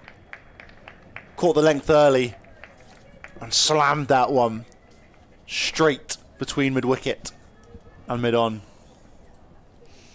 Shaw's starting to get going now. I think she's showing her quality. Yes. The fact the Blaze wanted her and have loaned her out here for this match. She's going to try and cash in and put her face in the shot window. And there's the same again, up in the air. Bit squarey this time, and they're just going to get one for it. Well fielded again from Izzy Patel. She's got a bullet arm out there. Yeah, covering that boundary well. Yeah, patrolling. I think no 2s to her.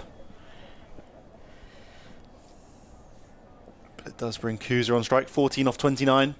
She's yet to hit her stride. There's a short one. She's going to help herself too. Pulls that behind square this time, using the pace. Oh, what another piece of great fielding there by Izzy Patel. Fantastic. Throwing herself around on that boundary. That was a good 25 metres away from where she intercepted the last one. She's doing the boundary running very well. Yeah, it's good to see. Fielding is not a dying art. More useful now than ever, perhaps. Dolman again. So, slight inside edge was that again. It's been a couple times. I'm not sure the batter really knew where that one was going. She looked a bit puzzled by that. I didn't really know where that one was going either. I think an inside edge into the floor. It's a slightly slower ball. There, it was a shorter ball, and she played that sort of Chinese cut down just beside her stumps. Played that one carefully. Yeah. Dot to finish off. Wasn't making any other mistakes than that over. No. I wouldn't be surprised if that's perhaps the end of Dolman we see. Yeah, 8 overs gone.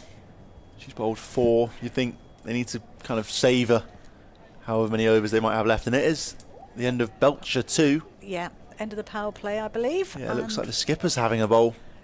Yep, so she's juggling her field around now. That she can have the 4 outside the circle now. 23 metre circle, so allowed 4 fielders outside. Looks like. And she needs another one coming in, I think. Yeah. A little bit of 2, 3, 4, yeah. A little bit of off spin we'll have here. She's got a sweeper out on the offsides, and then she's sending 3 out on the leg in the pretty standard long on cow corner deep square. She's got a short extra and a mid wicket as well, and then your usual short fine leg, backward point and mid off. I think if she gets a wicket, the crowd might erupt her. Straight, challenging the off stump of the batter there. Dropped back and tried to push that one through the offside, but just picked out the fielder at short extra.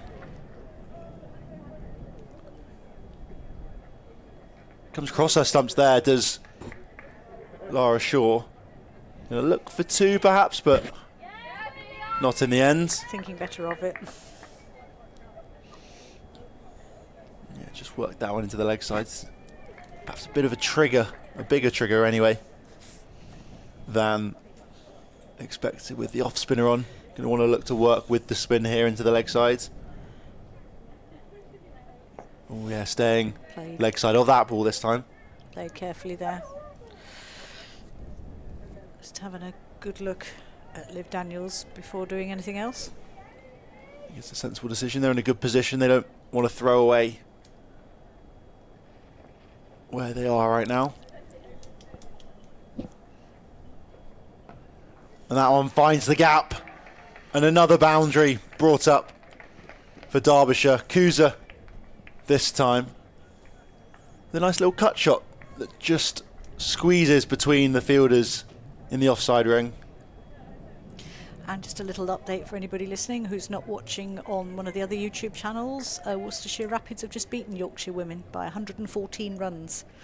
That is huge. That is probably one of the surprise results. I know we've only just started the season, but a great start for Worcestershire. Dot ball there for Cusa. Looks to work it down the ground this time. Yeah, I think if you'd called, you know, any results before the season started, Yorkshire to beat everyone would have been on everyone's bingo card. Down the ground again this time. And a single comes with it to finish off the over. 6 from it. 6 from Daniels' first. And perhaps another change down the pavilion ends. Yeah, I think Dolman's cap has stayed on her head. Yes. Just waiting to see who's making the way up that way. Here we go.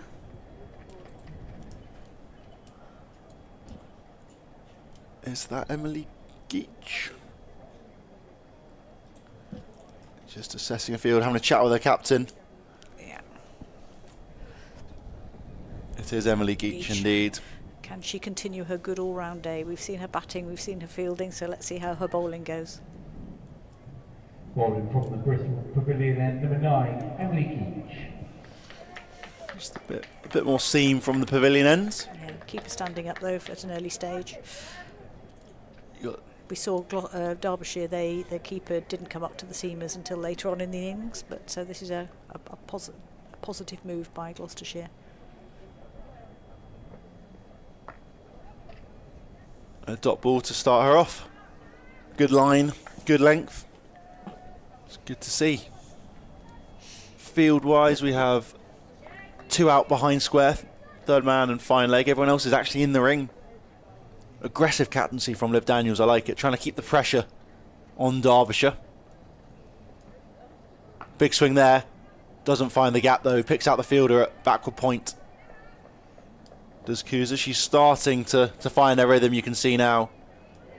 Hit a few lovely boundaries in the last couple overs. I think she almost needs to try and get a shore on strike and get the rotations going again, because they haven't quite seen this innings. Full and wide and 2 wide in the end, outside the tram lines, and signalled as a wide by the umpire. Yeah, we're still on that off stump line. Just a little bit too wide on it. He's just still swinging a little bit as well, which yeah, can be tricky as a seamer.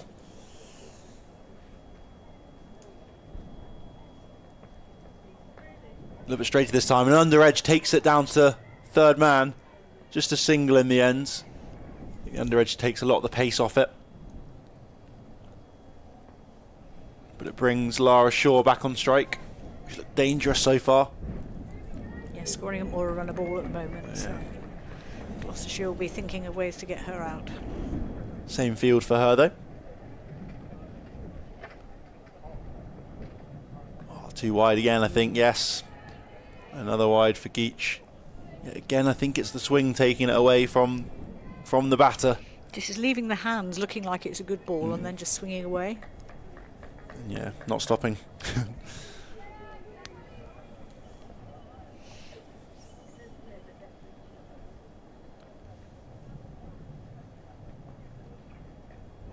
That was a little bit better. Under the bat this time offshore and just inside the tram lines. Still stayed a little bit low there, looking at where the keeper took that. Yeah, down by her right ankle, isn't it? Yeah, I mean she's quite tall, but even so, she was down quite a long way there. 2 balls to come in the over. 1 run off the bat from it and 2 from wides. Similar again there. Tries to work it through the offside, but doesn't quite time it again.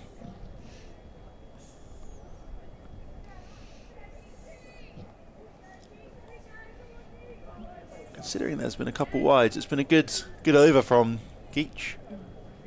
Got to finish strongly now with the last one. Big swipe there, and yet again it swings away and beats the outside edge. Big shot from Shaw though. Yeah, and good take by Hazel behind the stumps there. She's looked really tidy, hasn't she? She has. Oh, it's pretty much neck and neck with the worm. Yeah. You can see the early spike in run rate from Gloucestershire before it started to dry up a little bit before a couple wickets around the 10th over, just after the power play. A little bit more stable their run rate, Derbyshire. And you can also see right at the back end of that the big spike in the final few overs that put Gloucestershire up to over 200s. Doubled start for Daniels. Yeah. Not the most comfortable shot from Kuza. No, she's been quite wary with Liv Daniels. But as we saw earlier, they don't need to rush too early. It's about how you build up towards the end that makes the difference. And that's a lovely shot. Played out through the covers there. Between two fielders, 4 runs. 50 up for Derbyshire as well with that boundary. Lovely shot from Kuza. They've picked out that gap between point and cover 3 or 4 times now, and it's been very productive for them. Fraction full, that one from Daniels. And the batter pounced. Here's Daniels in again. And played carefully out. Point picks it up and into the keeper.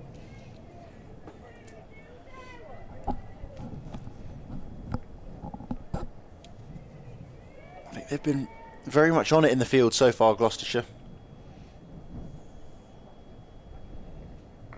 They might prove me wrong, but so far I would say they look slightly sharper than Derbyshire did in the field. I would agree with that, definitely. I think they've made a few more stops than the visitors. And they're the sorts of things that, if it's a tight game, can win matches at the end. Exactly. I think they've also conceded a few less extras. Yeah, here's Daniels again. Nearly a crowd catch there. I'm enjoying the Liv after every ball coming from below us in the pavilion. Yes. Another crowd catch. Brings the 11th over to a close, 54 for naught. Passing 50 in that over. And the Falcons, Kuza going well, 27 off 43. Shaw similarly, 20 off 23. And all in all, looking pretty risk-free, these two. Geach could really do with the, well, Gloucestershire, Yeah. with the help of Geach, could really do with help breaking this partnership. Very much so. The run rate slightly dropping, but that shouldn't worry at all No, it's marginal. Isn't Derbyshire. You could see that the run rate similarly was dropping throughout the innings for Gloucestershire, and then spiked at the end when you have these wickets in hand. it? Geach into bowl now. All mix up. Ooh. So the non-striker there went for it. The striker didn't move. Yeah. And the fielders had to go, but no, nothing happened.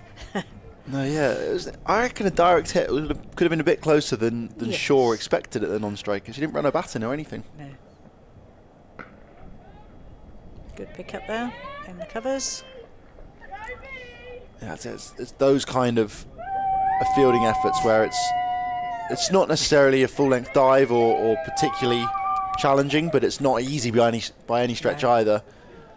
But it's just makes it look really easy. I think that's Alice Hill at cover. Run round the boundary there for Belcher. Actually, that came in quickly. Oh, another all-action one. So lovely throw in there from Caitlin Belcher. Thrown into the keeper, but then it was thrown to the other end of time to run out at that end, and just the single.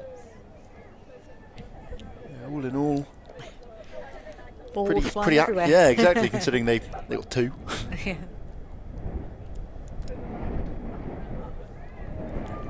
Just dropped to point there. It came up at her a little bit. Yeah, another one Played perhaps. that out well. I was going to say she looked almost as if defending it with off her gloves a little bit. She doesn't get a huge stride out with her defensive shots, does Kuza generally? No. It's a lot more sort of hand-led, I would say. Could cause her a couple issues, but she's done well so far. There's a Big swing that one. Similarly, you could see her front foot going straight down the line of the stumps rather than out towards the ball. Kind of relying on her eye, and it has been a very good eye so far. Yes. And her timing.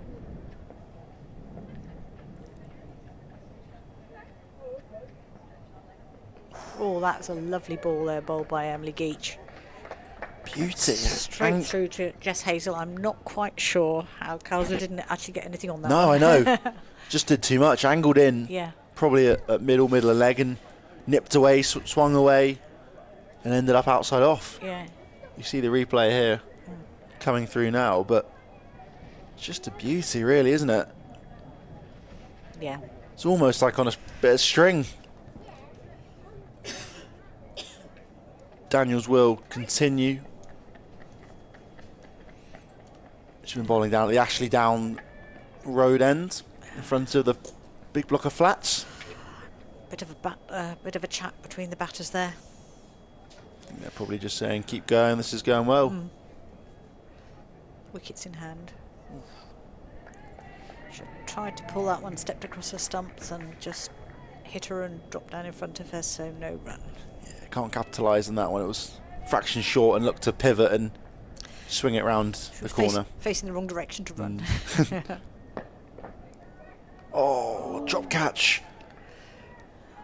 So a good effort there from Caitlin Belcher, is that out there?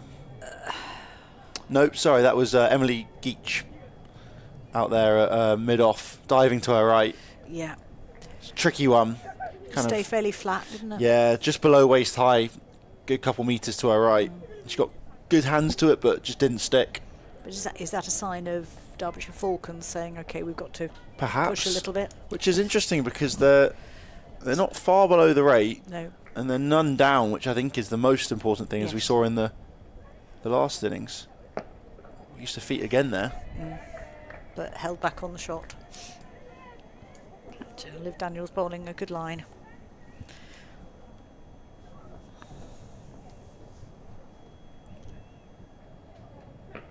That's in the air. A fielder underneath it, and that's taken. Is that Izzy Patel taking the catch?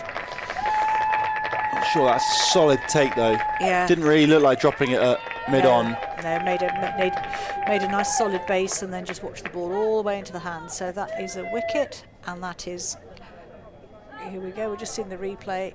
Yeah, just on the 23 mark, just about on the 23 metre marker, and taking that catch nicely. Kowser was caught for 29. Yeah. Caught, Kowser, if you didn't hear that, Kowser caught for 29 off 51 balls. Yeah, it was a good innings. You question whether she needed to try and take on Daniels there. I understand that they want to try and up the rate, but they've taken Daniels for sixes so far, just under sixes. It's a little bit, as we said earlier, at this stage, these players, some of them will be slightly new to this format. It should be 50 overs, they're playing 38. They used to play 20 as well, so trying to adjust to the pace of the innings can be quite difficult. Yeah, I think the one thing you have to always take into factor though is the fact, well, a 50 over game in particular is 2.5 T20 innings. It's a long time. You think the fact how easy teams are bowled out in 20 overs, let alone 2.5 times the length, and this is almost double the length still. I think we saw a good example of that with London Spirit last year, with Georgia Redmayne was really their anchor bat. She didn't race to high scores, but she just kept going, and Spirit won it in the end. Yeah. And it was her who was very much the influential player in that, because they needed somebody just to stay there and anchor that innings, even though it was only 20 overs. And just two critical innings in the semi and the final as well, just going along at her own pace and not worrying about anything else. Yeah. First ball to Allen now. And she plays that nicely, and I think her first one is going to go for 4 through the covers, and it does. Yeah, Tash Allen, lovely shot. A lovely way to start. Just picks out that gap perfectly. And yeah, I think particularly in this longer format, it's so easy to catch up your rate because you have so many more balls to face. It doesn't matter if you play out an over or two. Bowlers are going to tire, the ball's going to get older, the ground's only getting drier as well.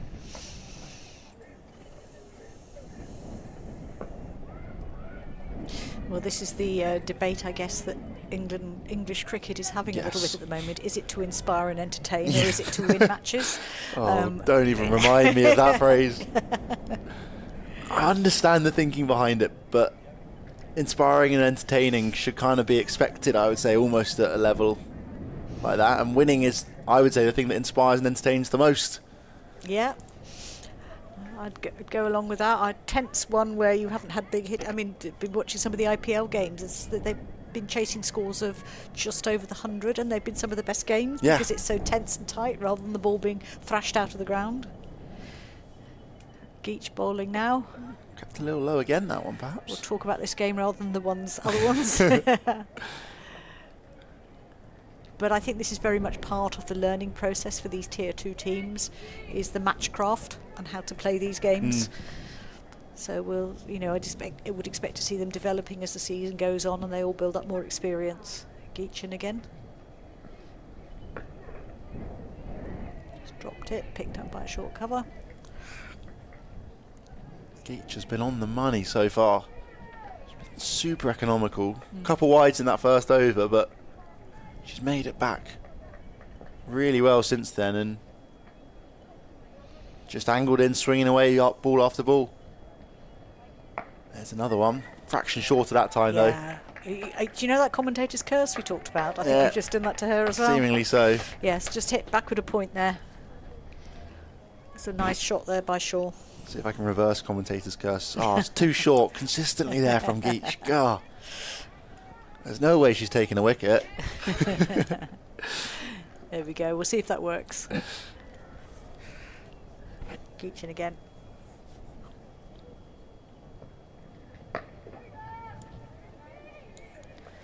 That's that short cover who's been busy so far. That's the skipper, Liv Daniels. Yeah, just the dot ball that time. Shaw has looked very strong and stable so far, carving the ball to all areas of the park so far. Slightly uppish, that one. Yeah, she just got under that one a little bit, but safely down to Caitlin Belcher. Just the single. Could have kept a fraction low, and it almost made Shaw kind of dig into it and kind of almost try and scoop it out a little bit. Yes. And kind of sliced off the face of the bat, the toe of the bat. Well, looking at how that field is, if she's playing that shot, she's unlikely to give a catch to the deep third man because she's right on the boundary, so it's a fairly safe shot to be playing. Yeah, I think the only issue would almost if she plays it a bit early and toes it to point. Yes. And that's another dot ball, 5 off the over, 66 for 1 after 14 overs. So we're on 4.71 as a run rate, so a close game. Yeah, it's going to be interesting. That wicket could be crucial, you think, for Gloucestershire here.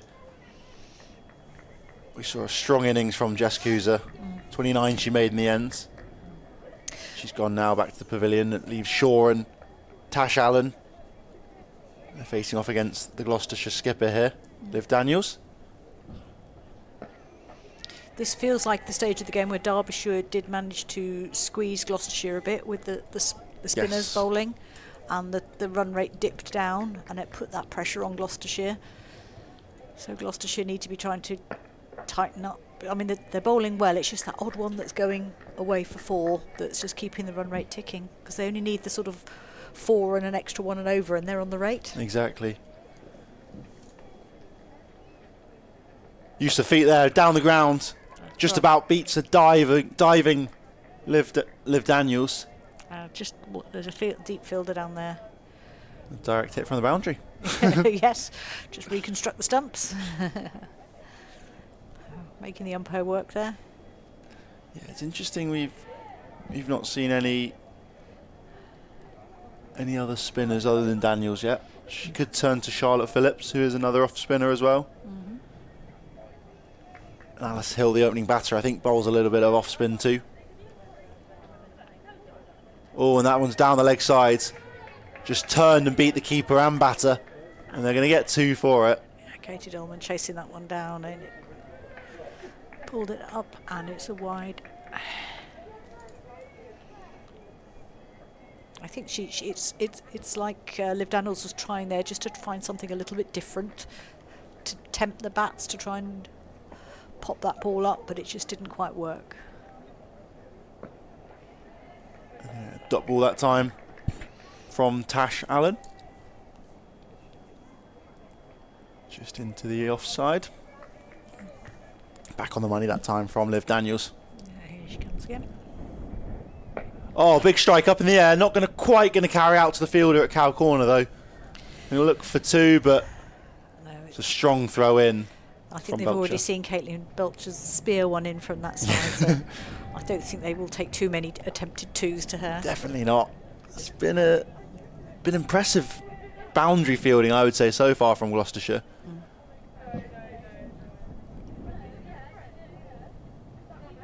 Works across her stumps there. Does Lara Shaw, sorry. Just into the leg side for one. Dive of Alice Bird doesn't quite get there. And leaves it to B. Willis on the leg side boundary to mop up and bring the over to a close. Crowd looking a little bit chilly there. Not quite in their summer clothing. No, after what has been a very summery 2 weeks, I would say. In classic fashion, first day of the season, the clouds roll in, the rain rolls in. Yeah. Although I do see a little bit of blue sky up in front of us, over the top of the Ashley Down road end.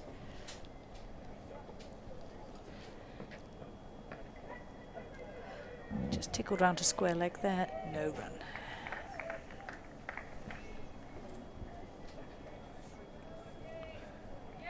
Yeah, Geach continues here. It's gone for about 3 and over so far. A little over. Swung away there, but slashed out to the fielder at sweeping on the offside boundary. B. Willis. But timed nicely again from Shaw, who slowed down a fraction. She was about 20 off 20. I think you can see that Liv Daniels and Emily Geach have just slowed her down a fraction, just reined her in. She was scoring quite freely before. Tash Allen into the offsides. Not the friendliest of throws in that time. Just testing Jess Hazel behind the stumps.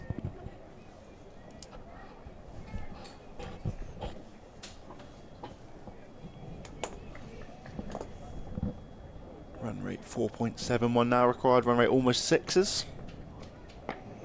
And another dot there for Tash Allen. But I don't think that's anything Derbyshire need to worry about. Not even halfway through the innings yet. And with Shaw going well.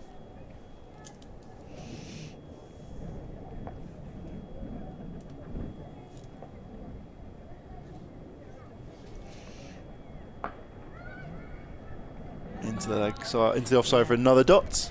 Good pick up there. Straight back into the keeper. No run.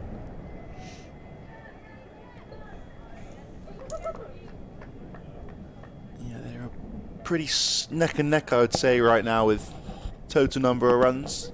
Derbyshire maybe a fraction ahead, but only by 1 or 2. Up in the air, it's going to just about loop over. Oh, and one-handed effort there at backward point. They're going to go for 2 and should make it comfortably again. That would have been a miraculous catch if she got it. She just got her fingertips onto it, but not enough of her hand to be able to grab it. No, you can just see here on the replay, just loops over her head and throws a hand at it, almost in hope, and I think it almost sticks. 16 overs gone, 75 for 1. Lara Shaw still at the heart of this chase for Derbyshire now. You can see the run rate's bang on 6 at the moment. Required run rate, sorry, bang on 6 at the moment. Oh, yeah, there we go, worm showing there, and I think that's reinforcing what you're saying there. Into the offside, just for an easy single, for sure.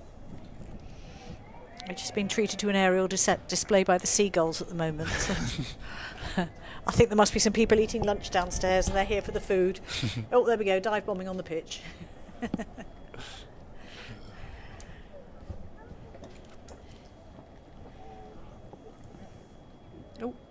False start there.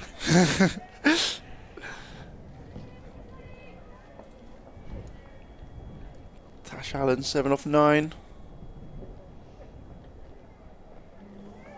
Edges that one, pass to the keeper, and it's going to run away to the rope.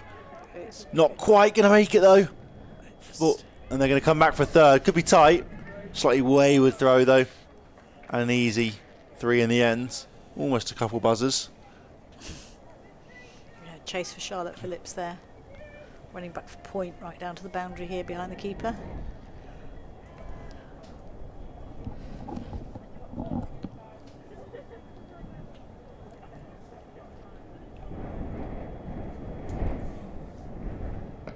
Oh, and just fended off that one. Does Lara Shaw.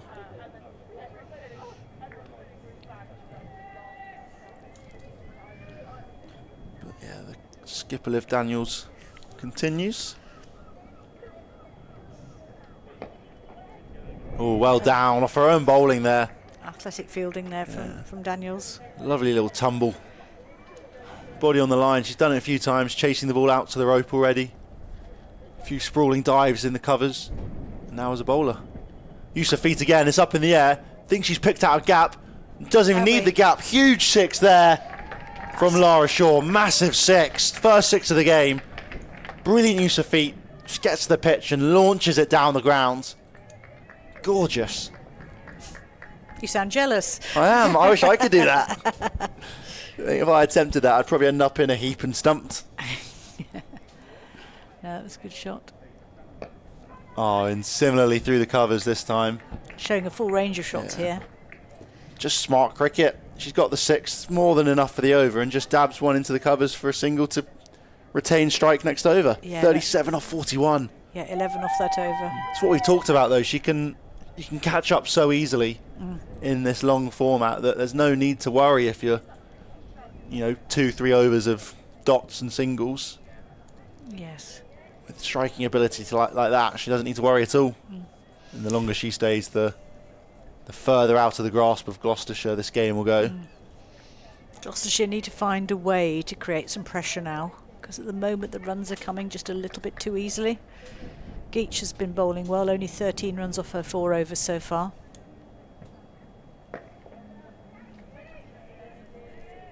Dot ball there for Geach. Yes, yet again still going at about 3s. Just that 1-6 has brought the required run rate down a fair bit. I think it's what Lara Shaw can do. If she bats through this innings, there's no doubt that Derbyshire win. Oh, upish, but it slams through the covers.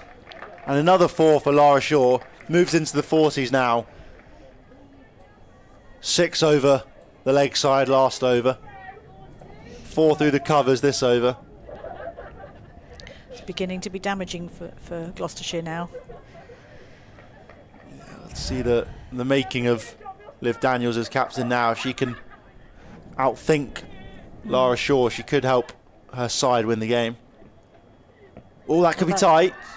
Down the leg side, I think. Just sliding a fraction. Not quite enough swing in it for Geach.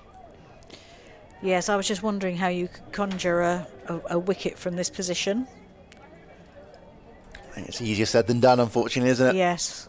You're actually relying on the batters playing shots and shots in the air. Because it's quite a defensive field, which I can see makes sense when you're trying to defend that rate. But it just feels like it needs something a little bit different at the moment. Yeah, I mean, the key for Derbyshire, it seemed, was just sort of suffocating Gloucestershire and stopping them from scoring freely. Yeah. And I think that's what Gloucestershire are trying to do, but I think they're suffocating is got a few holes in it. Yeah. There's the odd short, sharp breath of a Lara Shaw boundary within it all. Yes. But Geach has looked strong so far. Can she finish strong though?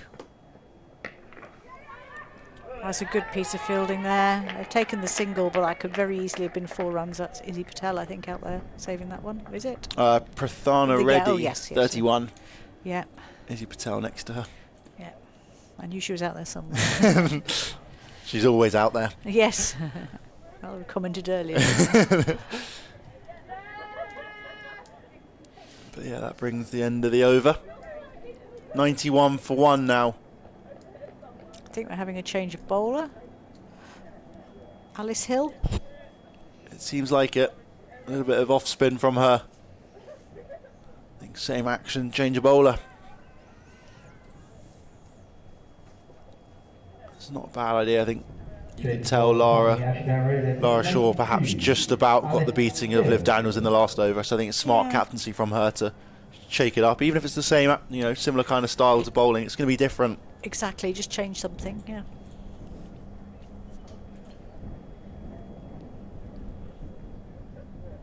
Sliced away there, but picks out Izzy Patel on the boundary.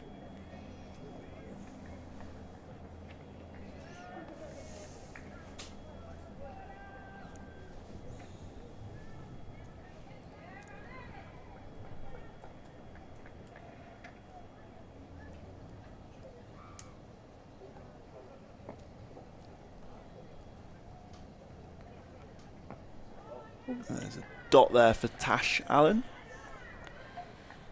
Yes, having a good look first. She looked very secure so far, as Allen. Pretty chanceless generally, this Derbyshire innings. Picks a gap there nicely, but they're only going to get a single for it. Good intensity in the field generally, though, from Gloucestershire. Something you can't criticise them for at all. No.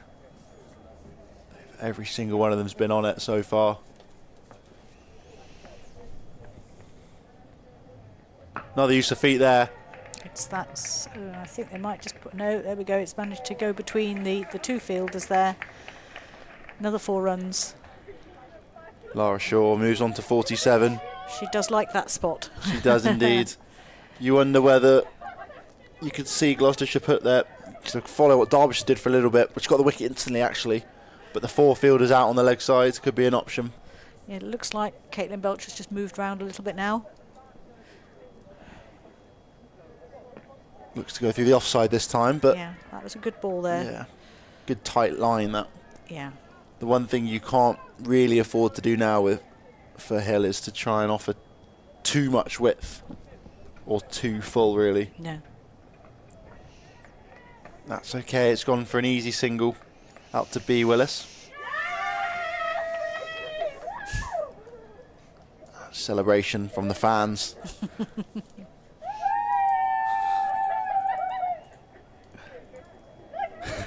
The Willis fan club? Oh no, again, I think they've seen themselves on television. There you go. They're on the big screen. How to make the crowd excited. Somebody's trying to hide under his hat.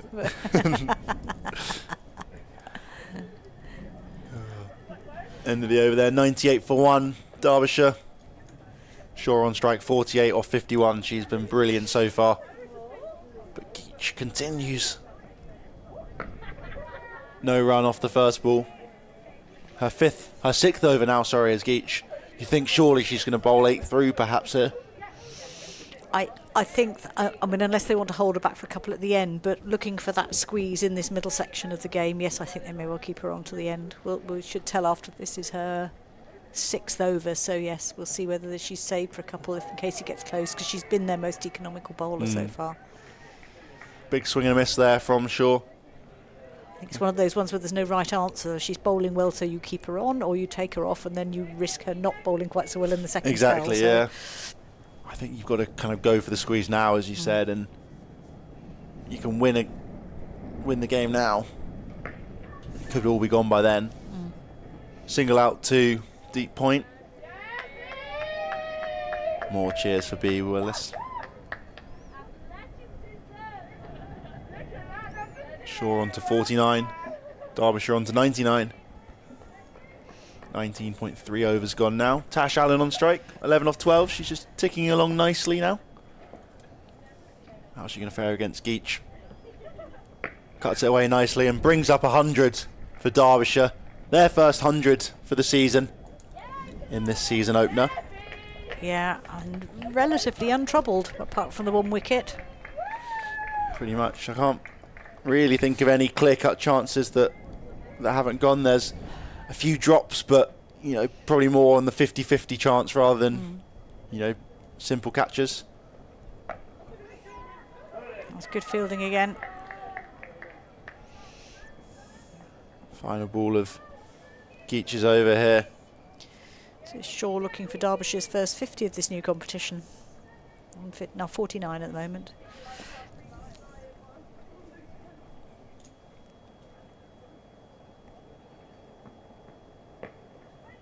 Can't get it this over, unfortunately. You can see her setting off, hoping she might have got enough on it. Yes. But yet again, sticks in the 40s. 100 for one off 20 overs now. Just over halfway through their innings. Run rate of bang on 5. Required run rate just under 6. And here you go, the run rate. You can see those few overs for Gloucestershire where it just spiked. Yeah. A little bit of loose bowling early on with the new ball. And you can see there where the squeeze was between 15 and 30 for Gloucestershire, and Derbyshire are just ticking over above that at the moment. Very much so.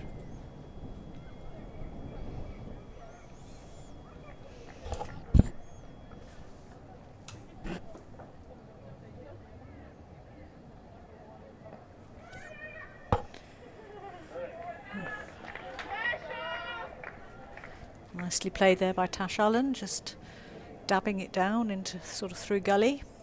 Shaw back on strike now, looking for her first 50 for Derbyshire Falcons.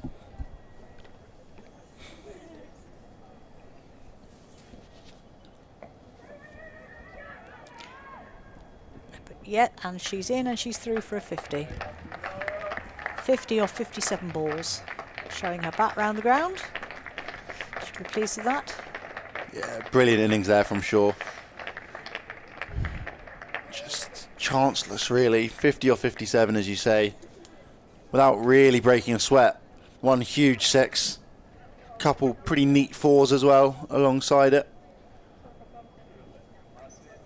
And she's just eased through this inning so far, making a name for herself in the English game. She's playing that out through deep mid-off and pinched 2 runs there. Yeah, nice shot from Tash Allen. Little use of feet, chips it down the ground. She'll be a little bit wary that she's hitting it in the air. But it's fairly safe because the fielders aren't particularly straight there. As long as you get it over the bowler. And just a little dab down to point there. Playing a good supporting role here, Tash Allen. Building up a nice partnership between them.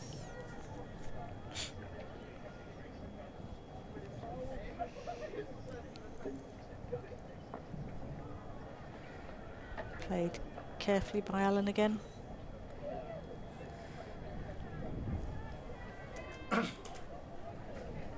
Yeah, it's funny. I don't think Allen's particularly looked to strike.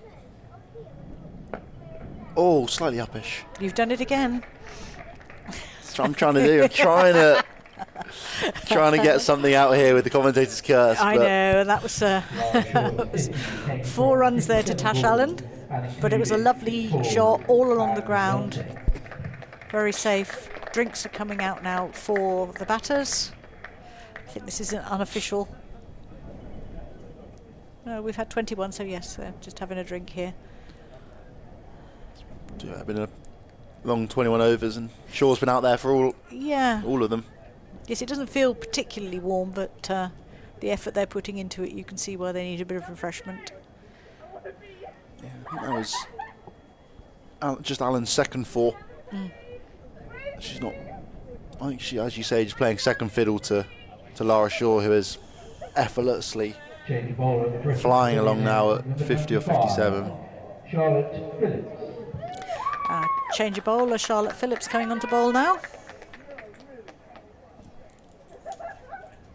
Some more off spin, I think. Change of ends though. Or a new end anyway for the spin. This is the end that Derbyshire skipper Darlow, sorry.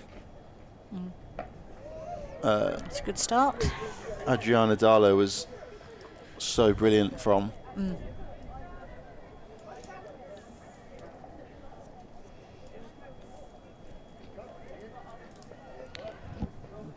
Phillips comes in again.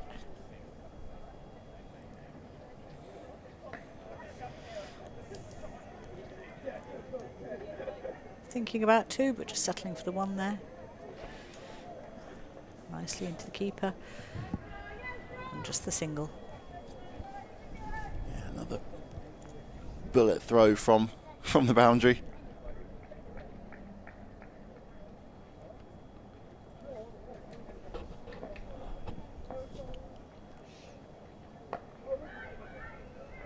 Well watched.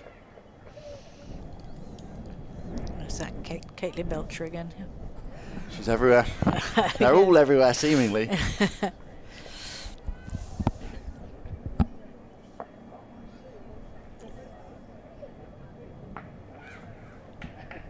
Just played nicely out through the covers for the single there, putting Shaw back on strike. Ooh. So though we've been saying that Alan has been playing steadily, she's scoring at a run of the ball at the moment. No, I know. So she's ticking it over. It's very impressive. You can see the runs to win are on screen now. 96 now to win off 97. Pretty simple maths for anyone out there who needs it. Oh, what a delivery. Yes. Phillips bowls, gets the wicket there. Skids on with the arm, that one, I think, and just takes the top of off. So that's Alan out. Again, we were just talking her up, and we've got her out this time, so there we go. Yeah. Brilliant here from Phillips. Just skids on with the arm, beats the outside edge of Tash Allen, and not a huge amount she can do. It's a tricky length. She doesn't quite get as far forward enough, perhaps, but she's been very steady and stable throughout her innings. Yes, a bit of a chance for Gloucestershire to regroup there. They're having a huddle on the pitch just to quick refreshments and think about how they approach these last section of the match now. 16 overs to go. Run a ball needed for Derbyshire Falcons. Here's the ball again. Just misjudged that, and it was a lovely bowl. Yeah, playing for some turn and just the natural variation. Ella Porter in now. Got to try and stick with Lara Shaw. I wouldn't be surprised if that's kind of a defining factor, is how long the top order, or the rest of the top order, can stay with Lara Shaw. I think if she, bats the rest of the innings, it's pretty unlikely that Derbyshire don't win. It's at this stage where the teams are slightly unknown quantities, especially to us. Exactly. And we're learning. Just over the mid-off fielder there. That's a good start. Oh, sorry, no, that's Shaw playing there. Lovely shot over the head. 4 runs. Yeah, so Gloucestershire did well and batted down the order, and the lower order bats put on some good runs. We don't know what Derbyshire have got in that bottom end, but at this rate they're not going to need them, because that's another 6, is it? Yeah, yes, huge. It's a second 6 for sure. Such clean striking from her. She doesn't seem to put a lot of effort into it, but it just goes cleanly and with very good timing. I think it kind of sums up how well she must strike the ball. Looks to go again, just single. Yeah, shows how well she strikes the ball when you consider that someone like Katie Dolman and Izzy Patel and Emily Geach and a lot of the Gloucestershire players were sending out huge shots, and even then they were still 1 bounce, 2 bounce over the ropes. Yes. Whereas Lara Shaw, it's just seems to have that little bit more power at the moment. So this is Porter facing her first ball now. And plays it very carefully, no run. Yeah, just gripped and turned and bounced a little bit more than perhaps Porter expected. Yes. Sort of caught the inside edge of the bat. That's nicely played. Just tickled off her hip, going down towards fine leg boundary, and she comes back for 2 runs there. That was delicately played. Good shot. Yeah, really nice shot. Just worked it around the corner. Nothing too complex about it, but she gets 2 runs for it.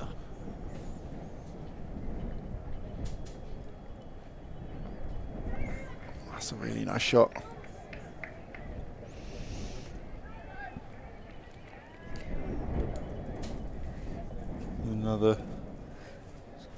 Another run there. Yeah, 14 off that over, so quite an expensive one. Wicket taker Phillips to continue by the looks of it. Yeah, just to Gloucestershire need to just keep their heads, keep plugging away, not let their heads go down. Just be searching for this wicket. There's still a long time to go. 82 off 90 required.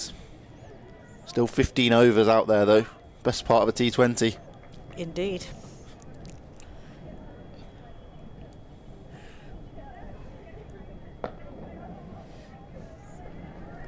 Dot ball.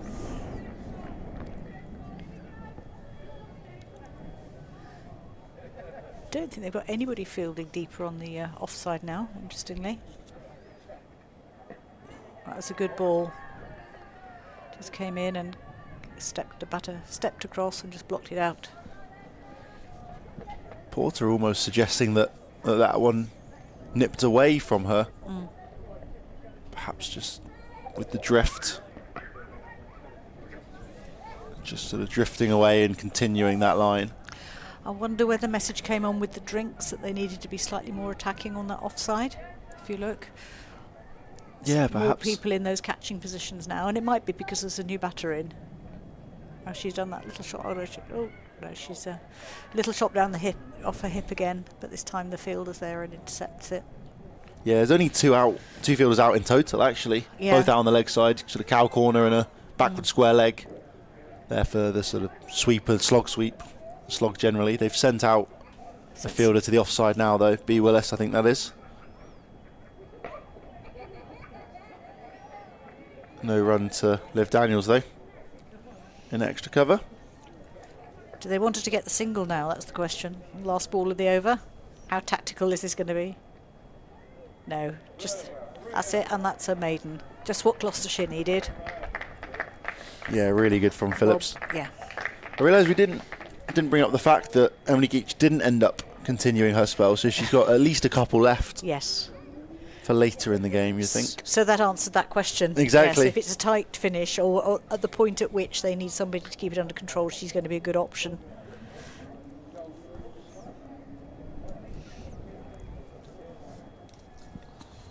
Yeah, it looks like Hill will continue after an expensive last over, but spin seems to have been pretty effective so far in this match. Yeah. Bowling to Shaw, who's on 63 at a run a ball. Yeah, Caitlin Belcher moving a little bit straighter again, where Shaw has looked to target. Sort of wide long on. And she's playing backward a point there and just takes the single.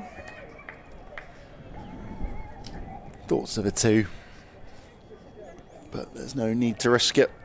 No. You need less than 1 a ball. I'm sure they'd rather it not last right to the end, so they'll be looking to hit some of them just to sort of make that should be a wide. Yeah, wide ball. Wide ball from Hill. Another one to add on.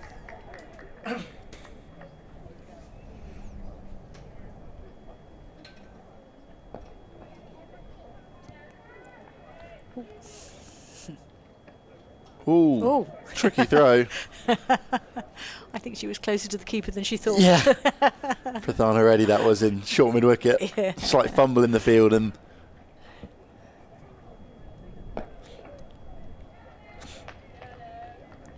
Good fielding at short cover there.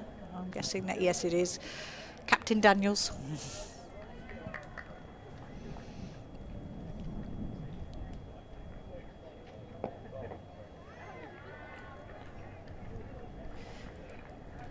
If they can shut this, close this over off, that is just putting that little bit of pressure, just flattening that line of runs that Derbyshire were getting. Yep, that's a good finish there.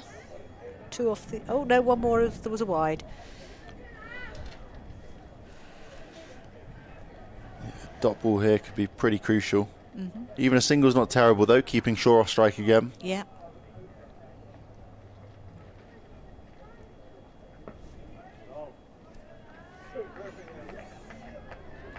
What is the over?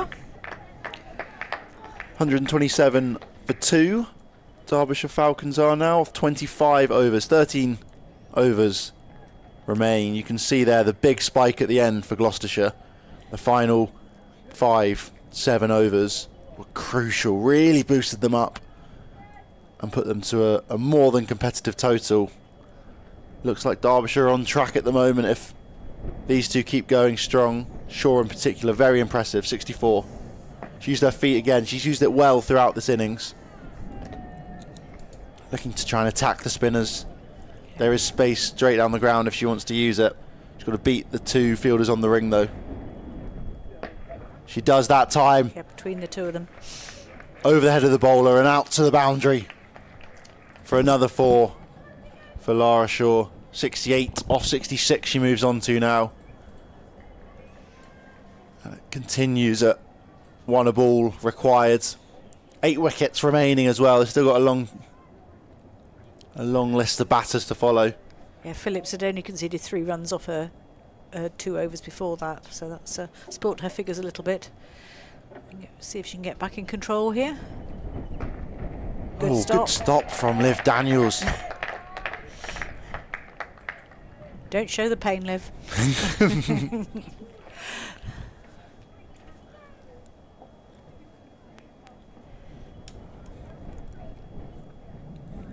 And that was pulled. That's a good shot. It's up in the air. And almost a spectacular catch on the boundary. Prathana Reddy, I think that is, slightly blocking our vision and we have a few poles in the way. But that looked like a brilliant effort out there. Yes, I could just see that. She certainly went for it, but it just beat her. Here we go. You can see that there. Flying, diving out to her right. Really good effort, but 1 bounce and 4. And Shaw again carves that one out to the offside. They're looking for 2. Good fielding from B. Willis in the end though. 1 ball remaining now and Phillips is over. Made 2 boundaries from it though. Slightly more expensive than she would have hoped and than her previous 2 combined.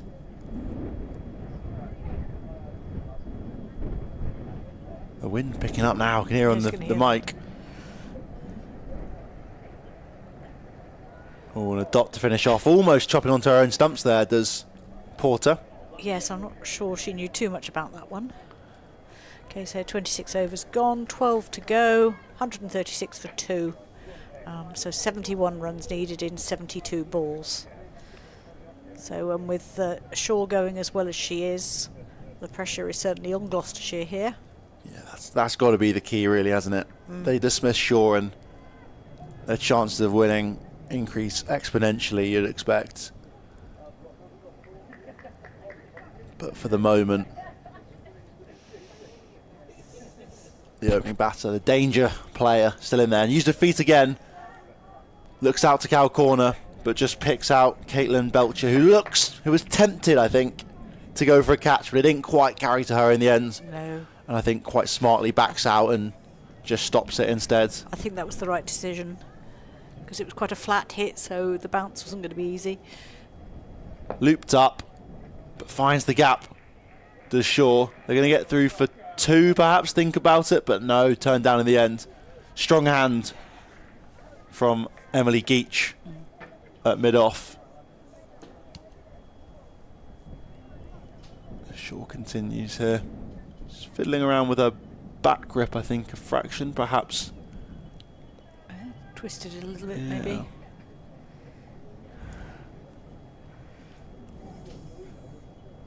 feet again. And stumping opportunity. She's gone. Yes, that was a Crucial breakthrough there.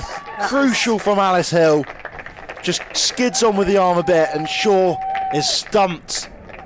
Jess Hazel, the lone E, behind the stumps with quick hands. And that could be the critical moment in Gloucestershire's hopes of victory here. Lara Shaw was stumped. Just seeing the replay now. Almost gets her bat down in time, I think, but no doubt in the end. yeah. Brilliant 74 from her in the end. 74 off 71. Standout player in both innings with the bat so far. Derbyshire in a trickier position now than you would have thought. 138 for 3 they are, I think.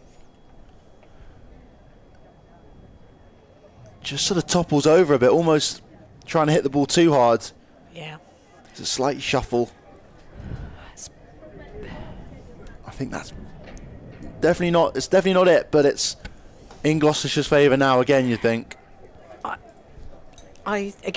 Because we don't know the strength of the Derbyshire batters. You've got the Megan Pittman, the wicketkeeper, coming in now. I think at the moment it's still just in Derbyshire's favour, but Worcestershire should feel very happy that they've got rid of Shaw. Gloucestershire. Sorry, Gloucestershire. Whoops! Freudian slip there. We've already heard about Worcestershire's I know, win. I've been very good. I haven't made too much about it. Sounds like I've played for lots of teams. Wait till we play Middlesex as well. Alice Hill continues. Oh, that was beats the outside edge first up there. Pittman rocks onto the front foot. It skids past her outside edge. I'd say if Gloucestershire can keep it tight now and either be taking the wickets or change that run equation to needing more than one a ball, then it swings back in their favour. Yes, definitely. I think with 2 new batters at the crease, Porter's been here for a little bit, but she's not quite been fluent yet. Another dot ball there for Hill. It's been another good over. I think Shaw's really been the only batter in this Derbyshire lineup who's found batting fluently, especially easy. She kind of went at a run of ball with a huge amount of effort. You can see there that Derbyshire are significantly ahead of where Gloucestershire were at this same time in their innings. But you also see that big spike at the end, which we keep bringing up because it was so impressive and so crucial. So suggests we could be in for an exciting finish, which is what we all want. Very much so. Phillips here to continue from the pavilion end. Full toss, and it's helped off her hip, but just for a single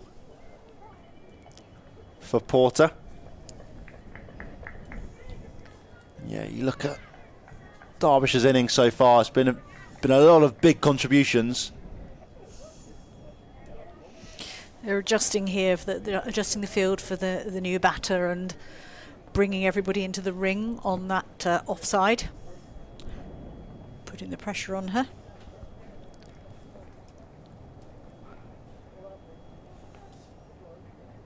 Another dot ball for Charlotte Phillips. She's been very economical. Her 3rd over, she was taken down a little bit by Lara Shaw, but she's bounced back in her 4th and almost gets Pittman to drag it back onto her own stumps there. Yeah, dragged it back onto the wicketkeeper instead. Escapes there with a little bit of an under edge, but another dot ball. The rate rising. Another cut attempt, but picks out Liv Daniels in at short extra yet again. Yeah, that tight offside field is working in this over at the moment.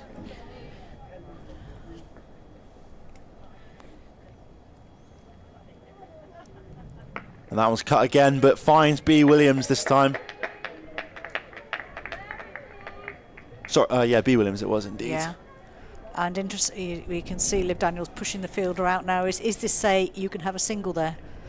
I think they would be happy with Pittman on strike again. Yeah, that's what I think they're looking at here. And they look for a single. It's going to be tight. Oh, that was a close one. I think she would have been Again safe for the run, yes. either way, but perhaps a bit tighter than they would have hoped. 140 for 3, Derbyshire move on to. Yes, I never know whether Derbyshire will be pleased with that one. They got their single, but equally Gloucestershire will be happy because the person they want on strike is now there. Exactly. And yeah, back to what I was saying in the last over. A lot of contributions so far from Derbyshire Falcons, but it's now down to the middle order, the lower order, to keep pushing on, keep the rate from climbing. Looped up again from Alice Hill and just dabbed into the leg sides. Jess Kuza made 29 from 51, opening the batting alongside Lara Shaw, who hit a majestic 74, quicker than a runner ball. And also Tash Allen, 20 off 21, just ticked along nicely, playing second fiddle to Shaw. That one's up in the air. It's a lovely shot there, this time from Pittman. Not quite going to reach the boundary with a brilliant effort out there on the ropes from Caitlin Belcher. Sprawling dive, just drags the ball away from the boundary. Coach has stood behind her, I think probably giving her a little bit of applause. Definitely stopping the boundary. I think they're the Derbyshire coaches, but they're still giving him some applause for that one. Pittman going big again. It's up in the air and looks for the boundary, but she's round again as Belcher. Just a single this time. After last ball with a brilliant diving effort, this time a running one. What she doesn't want now is for somebody to say you're bowling the next over. Great work there. They're just on the boundary there. Just what Gloucestershire need. Tickled around the corner this time from Porter. No run, however. 143 for 3. The last few overs, though, very tight. Dragged down now. Oh, it could be tight. Oh. He's gone. Porter goes LBW. Slight drag down from Hill there. Porter looks to cash in, but instead she misses the short one and struck plumb in front. Well, I think Alice Hill might say that's the worst ball she's bowled today, but it's got the wicket, so it's the best. Exactly. She might also say brilliant piece of natural variation, and that is dead in front. Yeah, can't be much more plumb than that. But yeah, interestingly, they were talking, I can't remember if it was Hill or Phillips, but Porter was kind of saying the ball was nipping away even though she's bowling a bit of off spin. You could see it there as well. Yeah. Perhaps a bit of seam, sort of a bit more seam up kind of off spin. Let's settle for it being something different. Good ball, got wicket. Exactly. Absolutely. That's all we need to say. And putting Gloucestershire, you know, they're edging towards that being in control now because that formula has changed. They're now 64 or 55 balls, so it's switched to over one a ball. 2 relatively new batters at the crease. 4 down as well. Yeah. Slowly getting into the lower order. It's something that Gloucestershire did really well, was marshalling their struggles in the middle order, where they were pegged back a little bit by Derbyshire and then lost a few wickets. But they managed to keep going and tick along, and Liv Daniels as skipper leading that charge. But alongside Emily Geach and Izzy Patel, they managed to really boost Gloucestershire's score. So Adriana Darlow now, the Derbyshire Falcons captain. Perfect time for a good captain's innings from their point of view now. So just having a good look round the field. The pressure's on. There's only, I think, the 2 fielders out altogether. A dot ball to start Adriana Darlow's innings, and to finish Alice Hill's over. 143 for 4. 29 overs bowled. 9 overs left in this innings, left in the match as well. 64 required. 54 balls. It's getting trickier and trickier here for the Falcons. Phillips will continue as well. She's bowled brilliantly so far. 1 for 14 from her 4, and that includes a tricky 3rd over. Oh, looks to cut that one away, does Pittman. just about evades the outside edge and then evades the off stump. Oh, the wicketkeeper enjoyed that one as well. You always think you've got a sniff of a chance when somebody's playing like that. Bat on ball this time and just defended, pattered back to the bowler.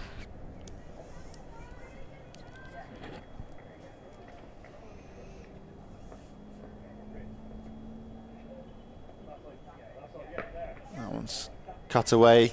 Think thoughts of 2, but happy with a single in the end.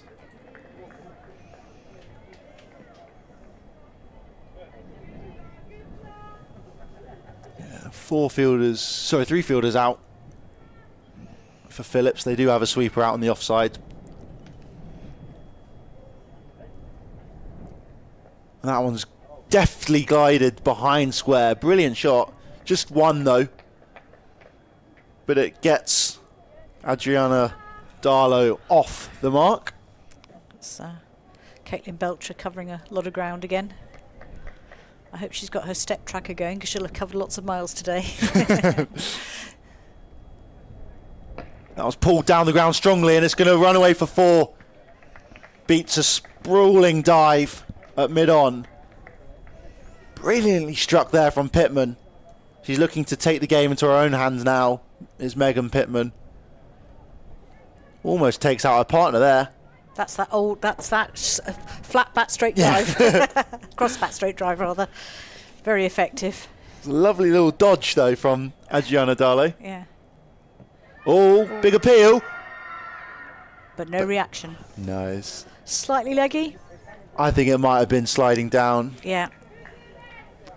It's tricky to see. We'll see here. Yeah, just actually grips and turns that one from Phillips and unfortunately probably turns too far.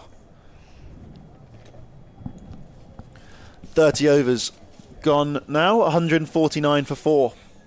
Derbyshire Falcons in chase of Gloucestershire's 206. A little conference going on out there. We'll see if Hill's going to continue. Looks like it.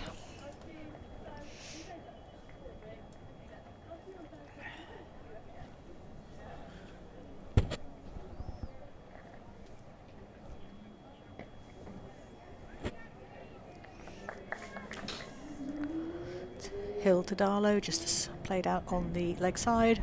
No run.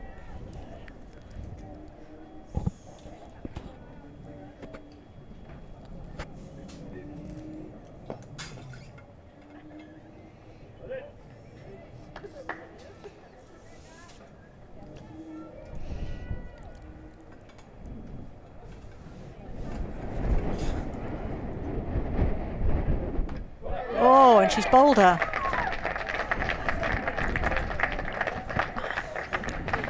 Excellent bowling there.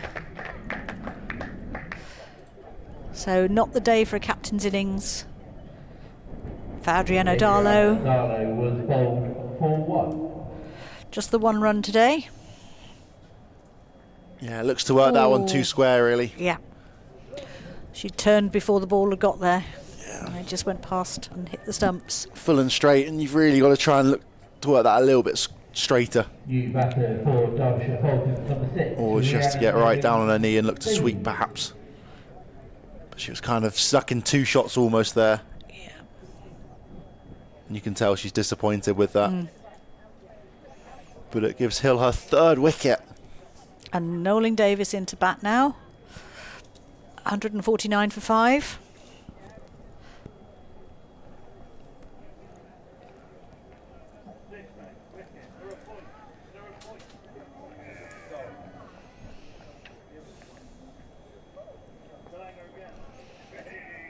Definitely looking in the favour of the home side now. Yeah, even I will admit that now. The wicket's in the bank and more than a run of ball. So yes, I think that equation works well. Flighted. A single there through to the offside. Sun is out. That gets Nolan Davis off the mark. And yes, the sun is officially out. We can see some shadows around there now. This feels weird. See Unique Stadium bathed in sunlight now.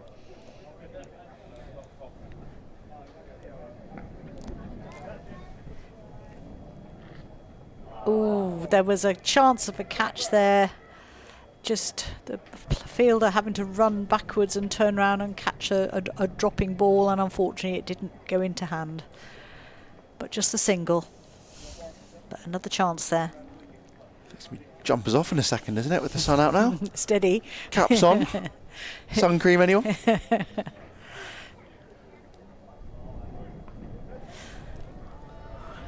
It's nicely played out on the leg side, but straight to the fielder and just the single. Closes out a good over there for Alice Hill.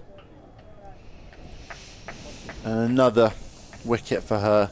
Her third of the game. And here we go, seeing the Manhattan graph there, and it's what we've been saying. You can see that acceleration that Gloucestershire had at the end of their innings.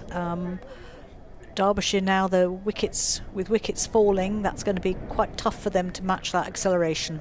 Yeah, you can really see in that graph where all the dots are on the Derbyshire innings. There were about 4 wickets in pretty quick succession that has kind of put their chase to bed almost. Oh, a little switch it out, and there's a big appeal. Thoughts of a feather of an edge, but none in the end. That was, regardless of whether it caught the edge, that was a brilliant piece of keeping there by Jess Hazel. Switch hit shot. She caught it on the wrong side of the batter. So yeah, that was very sharp keeping. Yeah, she's kept very well today, I thought. I thought so. It looks like she's going to be a useful loan addition. I don't know how long the loan will last, but I think they'll be very happy to have her. I think the worry is that the more useful a loan addition she becomes, the less long the loan addition she'll yes. be. And the more you miss them when they're gone.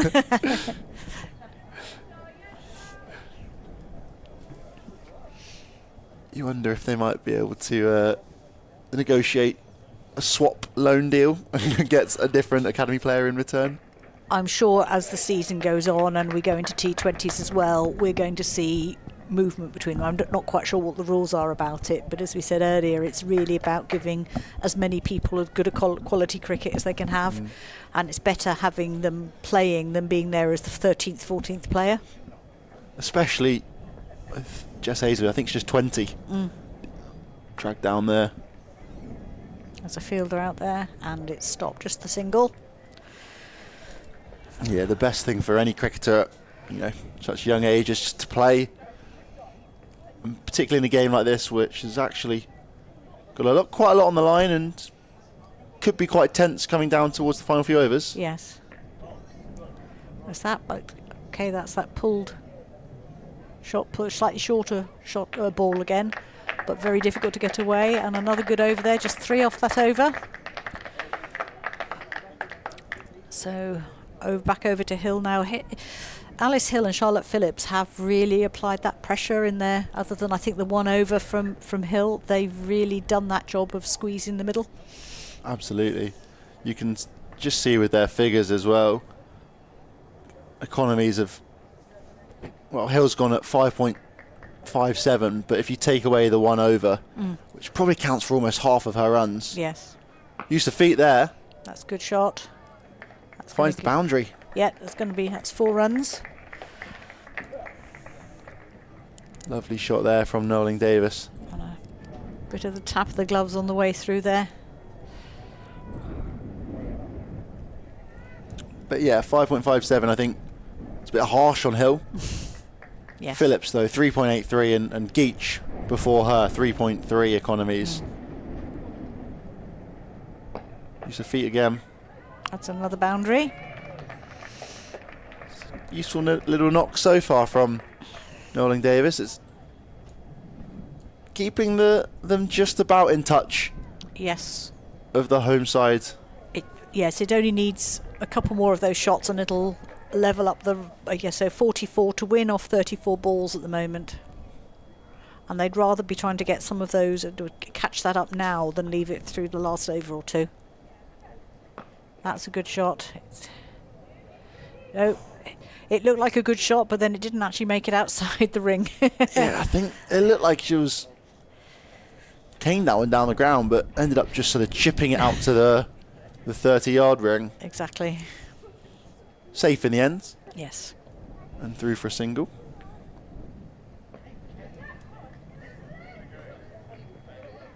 Ooh. That was a good attempt at the run out there, but they ran that single. They were called very early and ran that single well. Yeah, clever running from Derbyshire there. Mm. And I think clever from Pittman as well to try and get Nolan Davis, who's been striking well so far. There's a fielder there. And she's got her. Brilliant Good catch. take. Excellent catch. In the deep there, she watched it all the way. Yeah, sends it high into the sky, out towards long on there, and a good diving catch to her left. Davis was caught for 12. And removes the dangerous Nolan Davis.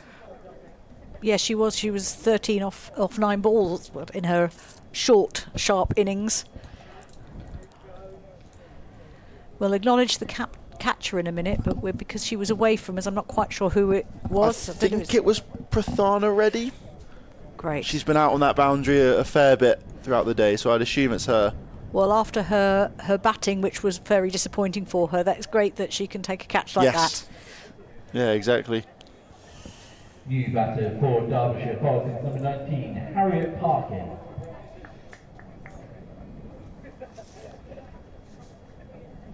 She also took the catch to dismiss Kuza early on. Excellent. The original breakthrough. We always want to go away from the game thinking you have made a contribution, and if you can't get the runs, getting a couple of good catches is really good. Caught by Alice Bird. Oh, okay. In the end. You can see her down there. Yeah. I think, where's Reddy been moved to? She was out there.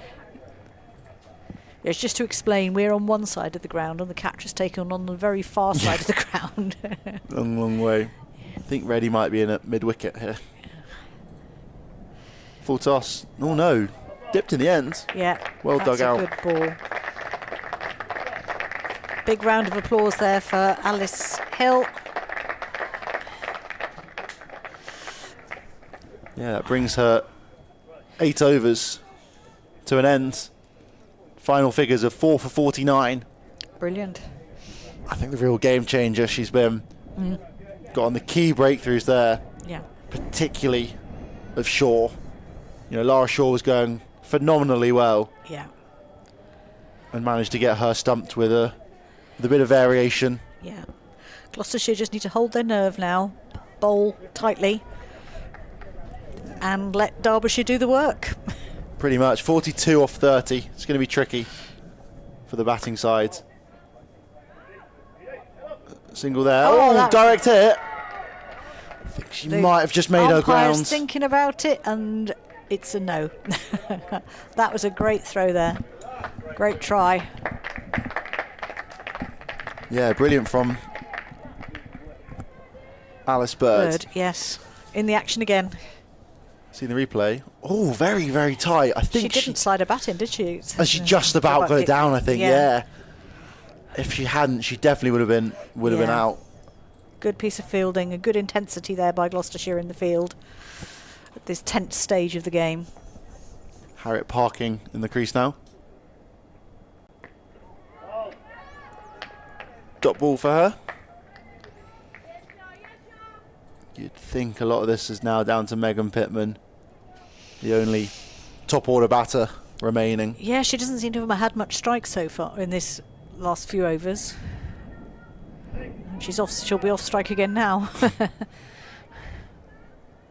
It's a tricky one, I always think, when you're sort of batting with, I guess number 8's not quite the tail, but the sort of lower order of how much do you farm the strike, how much do you try and take it on yourself. It's a big swing there. They'll know how much confidence they've got in people's batting ability, won't they? So back for 2. Yeah, good running. Oh, could have been close again, but doesn't get there in time. No.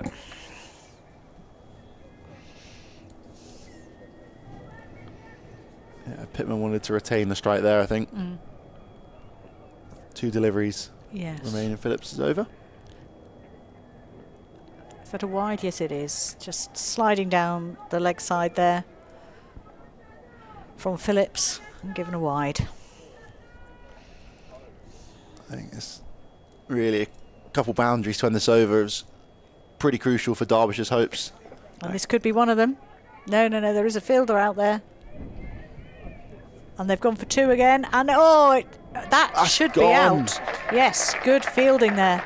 Brilliant work from Charlotte Phillips. Yes, because she took that the ball was thrown in and it was quite some distance away from the stumps, and she underarmed it onto the stumps and got the run out. Yes. Good awareness there. It's tough luck for Parkin, who, you feel for, because they've got to try and force these runs now, and yes, they've got to make the most of what they can. Yeah, here we go. Just looking at the replay now. Yeah, here comes the throw, comes in, and there's the underarm. Very cool head under pressure there.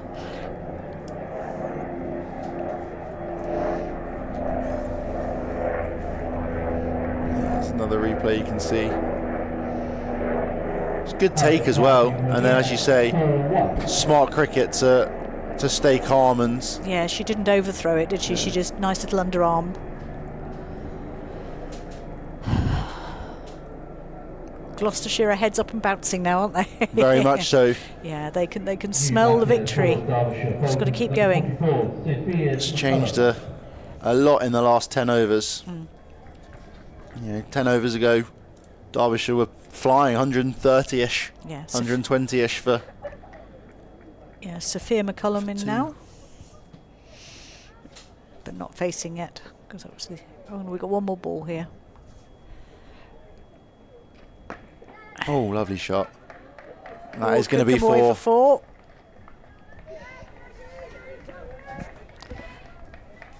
Lovely strike there from Pittman. Just rocks back and cuts that one in front of square between cover and, or extra cover and mid off. Just a flat back slash. But times it brilliantly, innit? It did. It's found the space, and it's that improvisation to find the spaces in the field, and that's what we're looking for. 32 runs to win, 24 balls remaining. Big over this one, and Liv Daniels is taking the responsibility for it. She's brought herself back onto bowl. I like to see that. She's captain, she wants the ball. She knows she's in charge of this team. Yeah. And this set of players. And that's going to be tight. It's gone. Out. Great bowling change. Bring herself back on wicket with the first ball. Brilliant from Daniels. Full and straight. And gets McComm first ball. Just look to work that a bit too square, perhaps. Sophia McCullum was out. Yeah, and yes, dead in front. Her feet really didn't go anywhere, so... 8 down now at Derbyshire. I think their hopes of winning are slowly fading away. Pittman's still there, so it depends on how much strikes she can get. She's 20 off 24 at the moment, so, but it will be the new batter coming into face. Required run rate up at 8.4 at the moment. A couple more dots just make it even trickier for Derbyshire. Caitlin McDonald coming into face now.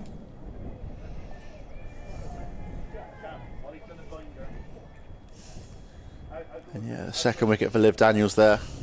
And I didn't think I was going to say that today. I think our cameras are struggling to cope with the sunshine. That's good, nice pictures there. Yeah, nice to see the long shadows.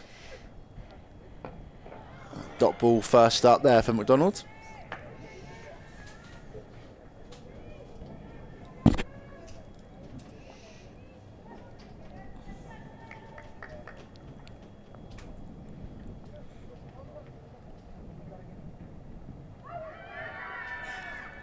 I think she'd probably come down a little bit too far for that one to be given without any DRS. Very much so. Even with DRS, you come down too far, and yes, it's never sure. I'm sure you've got friends who would tell you that they're slow bowlers who would have got far more wickets if there'd been DRS in their day. Yes. I think that's every spinner pre-2007, isn't it?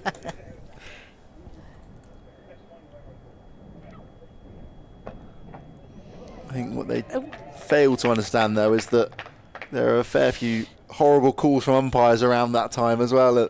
Just looking with a bit of concern here about McDonald. She went for that and collapsed in a heap and is now seems to be struggling. I'm not quite sure what she did there. Possibly overextended, or yeah, the umpire's calling on the physio. Hope it's nothing too serious. Yeah, this is not. You never like to see anything like this. No, I mean it was a little bit of an awkward shot, but that might have been because something had gone. Yeah, she's upright at least. Yes. For our members of Gloucestershire cricket, there are a few meetings going ahead that are upcoming. On Thursday the 24th of April at 7 p.m. in the 1887 Lounge at Cheltenham Town Football Club, there's a gathering of Gloucestershire County Cricket Club members to cover topics not to be discussed at AGM. She's clutching her right hamstring, maybe knee. Gloucestershire Cricket AGM is also on Monday the 28th of April, starting at 7 o'clock. The annual general meeting of members of Gloucestershire County Cricket Club. She's better soon. In the meantime, just run you guys through the day's play so far. Gloucestershire lost the toss and were put in. Unfortunately, Prathana Reddy fell first ball, or her first ball, without scoring. Her opening partner Alice Hill made 11, alongside B. Willis, made 16 off 14. And the loanee Jess Hazel batted with the captain Liv Daniels. They put on a good amount together. Hazel made 22, Daniels 38, before some runs from the lower order really bolstered Gloucestershire's score. Emily Geach made a brilliant 38, having been very watchful early on in her innings. She pulled out some spectacular shots, including a remarkable switch hit, and boosted her run rate. Alongside her, though, was a runnable 32 from Izzy Patel, as well as a few big hits from number 10, Katie Dolman. Gloucestershire ended up 206 all out, off pretty much bang on their 38 overs. Pick of the bowlers, Nolan Davis took 2 for 49, but Caitlin McDonald took 3 for 46. The two seamers. However, economy go to the skipper Adriana Darlow, who went for just 3.37 runs off her 8 overs. And then this innings, Derbyshire's innings, the second innings. As I said, they were chasing 207 to win and got off to a really good start with their openers Jess Kuzer and Lara Shaw flying along. They put on 57 for their opening partnership. Kuzer eventually dismissed for 29 off 51.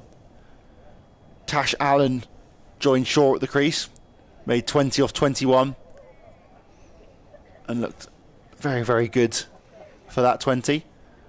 But the pick of the batters, Lara Shaw, a brilliant 74 off 71, effortless. Couple sixes in there as well. But unfortunately she soon fell as well. Stumped. Brilliant ball from Alice Hill, who's ended up picking up 4 wickets from her 8 overs. 4 very important wickets at that. And since that Shaw wicket, it's been pretty tricky batting for Derbyshire. Currently Megan Pittman not out, 20 off 24, but it's a string of single digits around her, other than a 13 off 10 from Rhiannon Nolan Davis, the opening bowler for Derbyshire. Other wickets, Liv Daniels, the skipper's taken 2 for 33, and Charlotte Phillips 1 for 33. It's an all-spin affair for the Gloucestershire attack. Yes.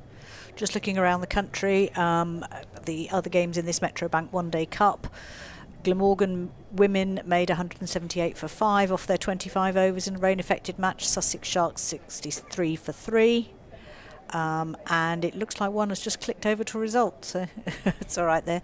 The results are changing all the time. And result, their first, the one I'm looking for, so yes, we know earlier in the day that Worcestershire had something of a surprise win against Yorkshire up at Headingley. 141 run win. Yeah, so this is the third of the games going on today, so it's great to see the competition underway, and by all accounts a successful first day. Absolutely. And it'd be really good to see, we were talking earlier today about this weather. The weather wasn't great at the start of the day, and that would have affected the number of people who are actually coming in. We know that Bristol's got a good history of getting women in for sports events. You only have to look at what's been happening in the rugby with the Bristol Bears and the crowds they've had there. So hopefully as the summer gets better and we get more sunshine and Gloucestershire do well, those crowds will build up. But the ones we've had here today have been quite vocal. Yeah, it's been fantastic watching. A very close game, going right down to the wire it seems at the moment.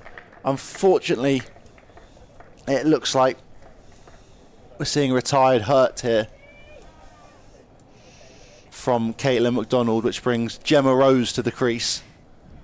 Yeah, she was limping off, looking slightly sorry for herself. So whether we'll see her again, we don't know. 8 wickets down now. I think it's probably going to be effectively 9. Yes. It would be difficult to subject somebody to playing and potentially damaging it even further at this stage of the year.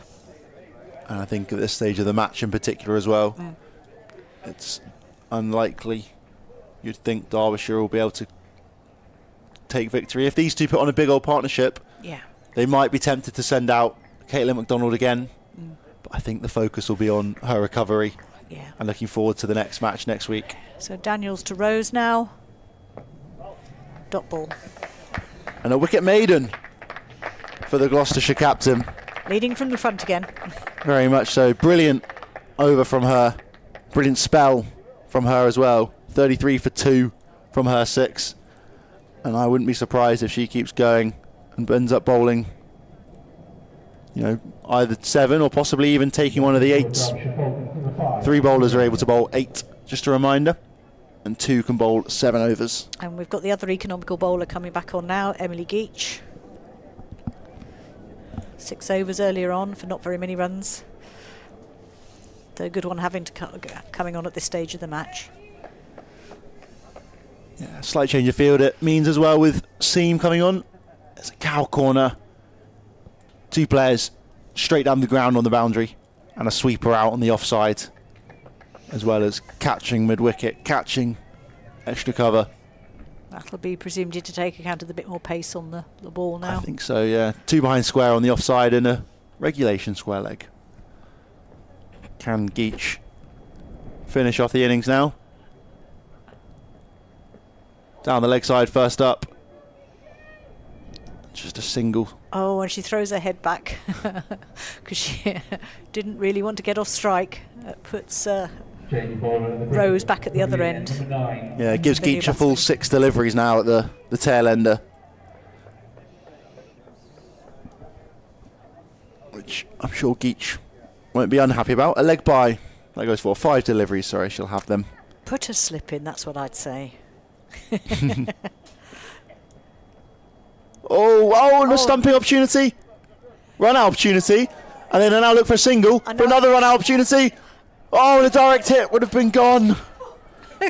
Everything going on here at the Unique Stadium. I was going to try and describe that, but we would like to need to do. No, it was lots happening, and in the end, it's a bye. You can see here there's a stumping opportunity, and then throws at the non-striker's end.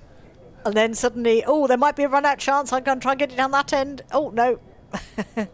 And the keeper holds it and says, that's enough. Yes, stop the craziness. Brings Megan Pittman back on strike now. 20 off 25, the senior batter. Up in the air, but it should be simple enough for a single. Going to push for 2, you'd think. Could be a run-out opportunity. Oh, and almost a direct hit. Misses by millimetres. That was one of those ones. Does Geach at the stumps just let it hit, or does she take and try and direct it on? It's a tricky one, isn't it? It is. It bounced right at the base of the stump, so it would have been a very impressive pickup if she'd managed to. Yes. No, letting it hit was probably the best bet. Because when you're that close, the risk is you knock it off with your hand. Across the stumps now from Pittman, works it into the leg side, turns down the single though. Yeah. I think she realises she's got to do it herself. Good fielding there. Rose, I think, ran a whole single herself there. But it doesn't go on the board. Nope. 2 deliveries left in this over now for Pittman. She'll look to try and rotate the strike at some point. Slower ball. Sends Rose back again though. Just okay, that's brave. One delivery. One delivery left. I think if you live down, he'll bring everyone in. Could be an option here. Well, she really needs to go for the boundary, but she also needs to get up to the other end. What she needs to do is hit a single and then Single have 4 overthrows.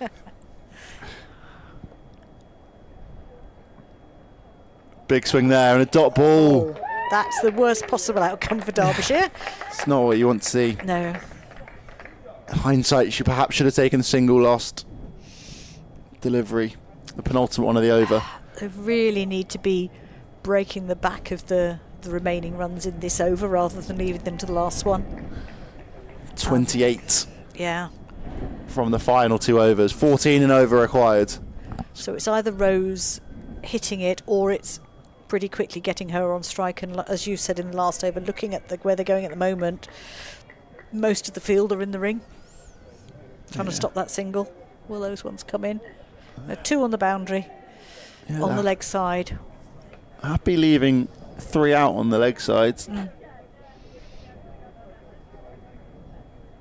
Big swing from Gemma Rose.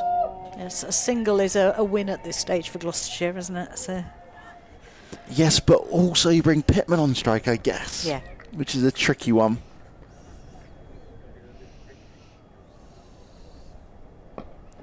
There is that single. But 2 balls already gone in the over, just for the 1 run. 27 to win off 10 balls. Pittman's just got to go here. It's kind of all down to her. If they take victory from here, it would be an unbelievable feat. Minimum of 2 4s in this over. Absolute minimum, isn't it? Yeah, I think possibly even 3. Yeah. And there's use of feet, but she picks out the fielder extra cover. It goes through. They could look for 2, but they turn down everything. Yeah.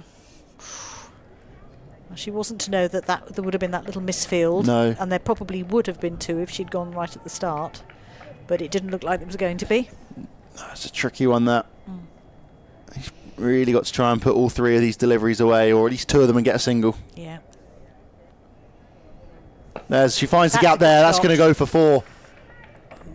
Oh, no, it's slow out there. Brilliant fielding.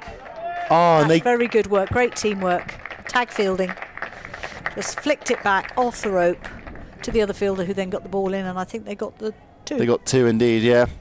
Pittman remains on strike, 24 off 31. 25 to win now, though.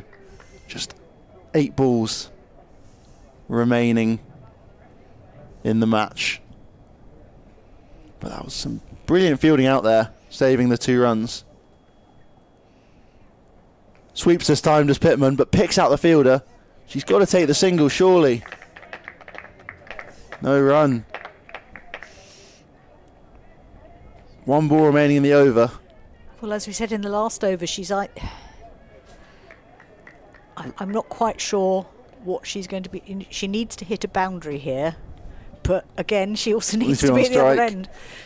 I think you take the single. Yeah. That's all you have to do, really. And she does. Works that into the offside very smartly. But you wonder whether they take the single last ball and you tell Gemma Rose to just have a free hit. Yeah. Knowing that you don't need to run. 6 balls remaining now. The final over. You assume it'll be bowled by Emily Geach, who has been so economical throughout her spells today. 6 4s needed. I mean, we've not seen we saw a couple of sixes early in the innings, but that's a big ask at this stage. But so is 6 fours, isn't it? I think, yeah, realistically, you've got to clear the rope with at least one maximum, maybe 2. 2 good balls wins it.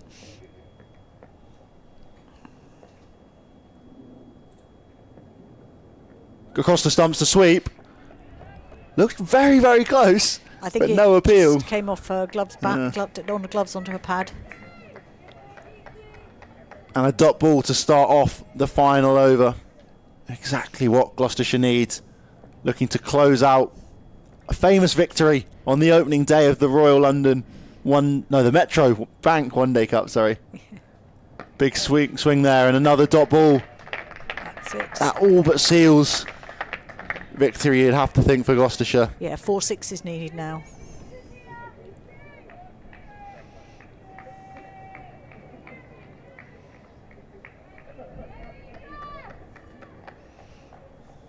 This is Geach keeping a cool head.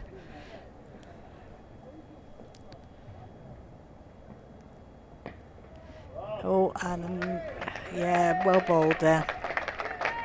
No run off the over yet. Emily Geach keeping up her consistent bowling, making it very difficult to score off. Yeah. And the Gloucestershire supporters down there gearing up to celebrating.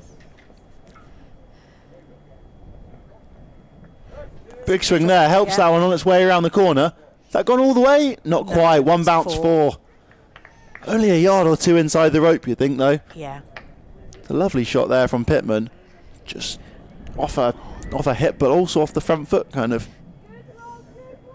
So all Emily Geach has to do now is, it doesn't matter if it goes for 4, it doesn't matter if it goes for 6, it just has to not be a no ball or wide. Keep your foot behind the line. Simple as that. Yes.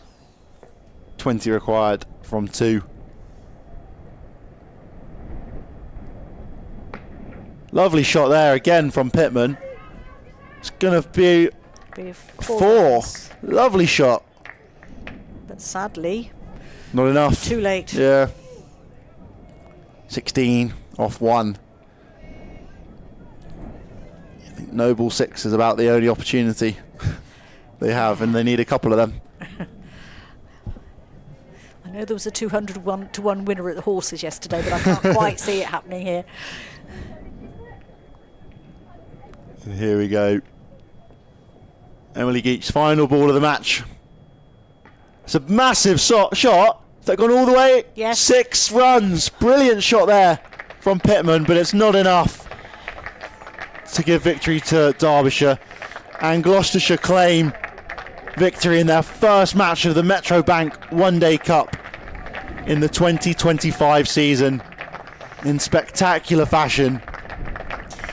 I think I sense a relief from Gloucestershire there rather than real celebration. They're very pleased to get that one under their belt, and they would have felt pressure at various points during that game, but they came back really well towards the end and picked up those wickets. Yeah, a brilliant match here at the Seat Unique Stadium.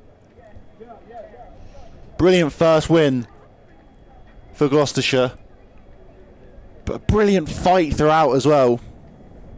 And hopefully it bodes for a brilliant season for both sides. Yes, and I think what it's shown us is this Tier 2 level is providing competitive cricket, good cricket, with people coming through, learning their trade as they go, if you want to put it that way. And I'm sure the games will get better and better as the season goes on, as people gain that experience. But no, they've done really, really well today. I was particularly impressed with the bowling of Gloucestershire, the way they selected their off-stump line and stuck to that. And that really paid dividends for them. And their 2 spinners in the middle, Hill and Phillips, really made the difference. So yeah, and we can't forget that flurry of runs at the end of the Gloucestershire innings. Yeah, that really was good. Brilliant. Led from the front by Izzy Patel, 32 or 32, but also Emily Geach and Liv Daniel started that explosive sort of back end. Yes. We had wondered whether Izzy Patel might open, but in fact, I think she's found a nice slot for a finisher rather than an opener. Yeah, brilliant down the order. You can see the match summary there. Liv Daniels and Emily Geach top scoring 38 each for Gloucestershire as they made 206. 3 for 46 was Caitlin McDonald. But then Derbyshire, I'd say innings of the day, Emily Shaw, Lara Shaw even, 74 of 71. Brilliant, brilliant innings. On loan from the Blaze.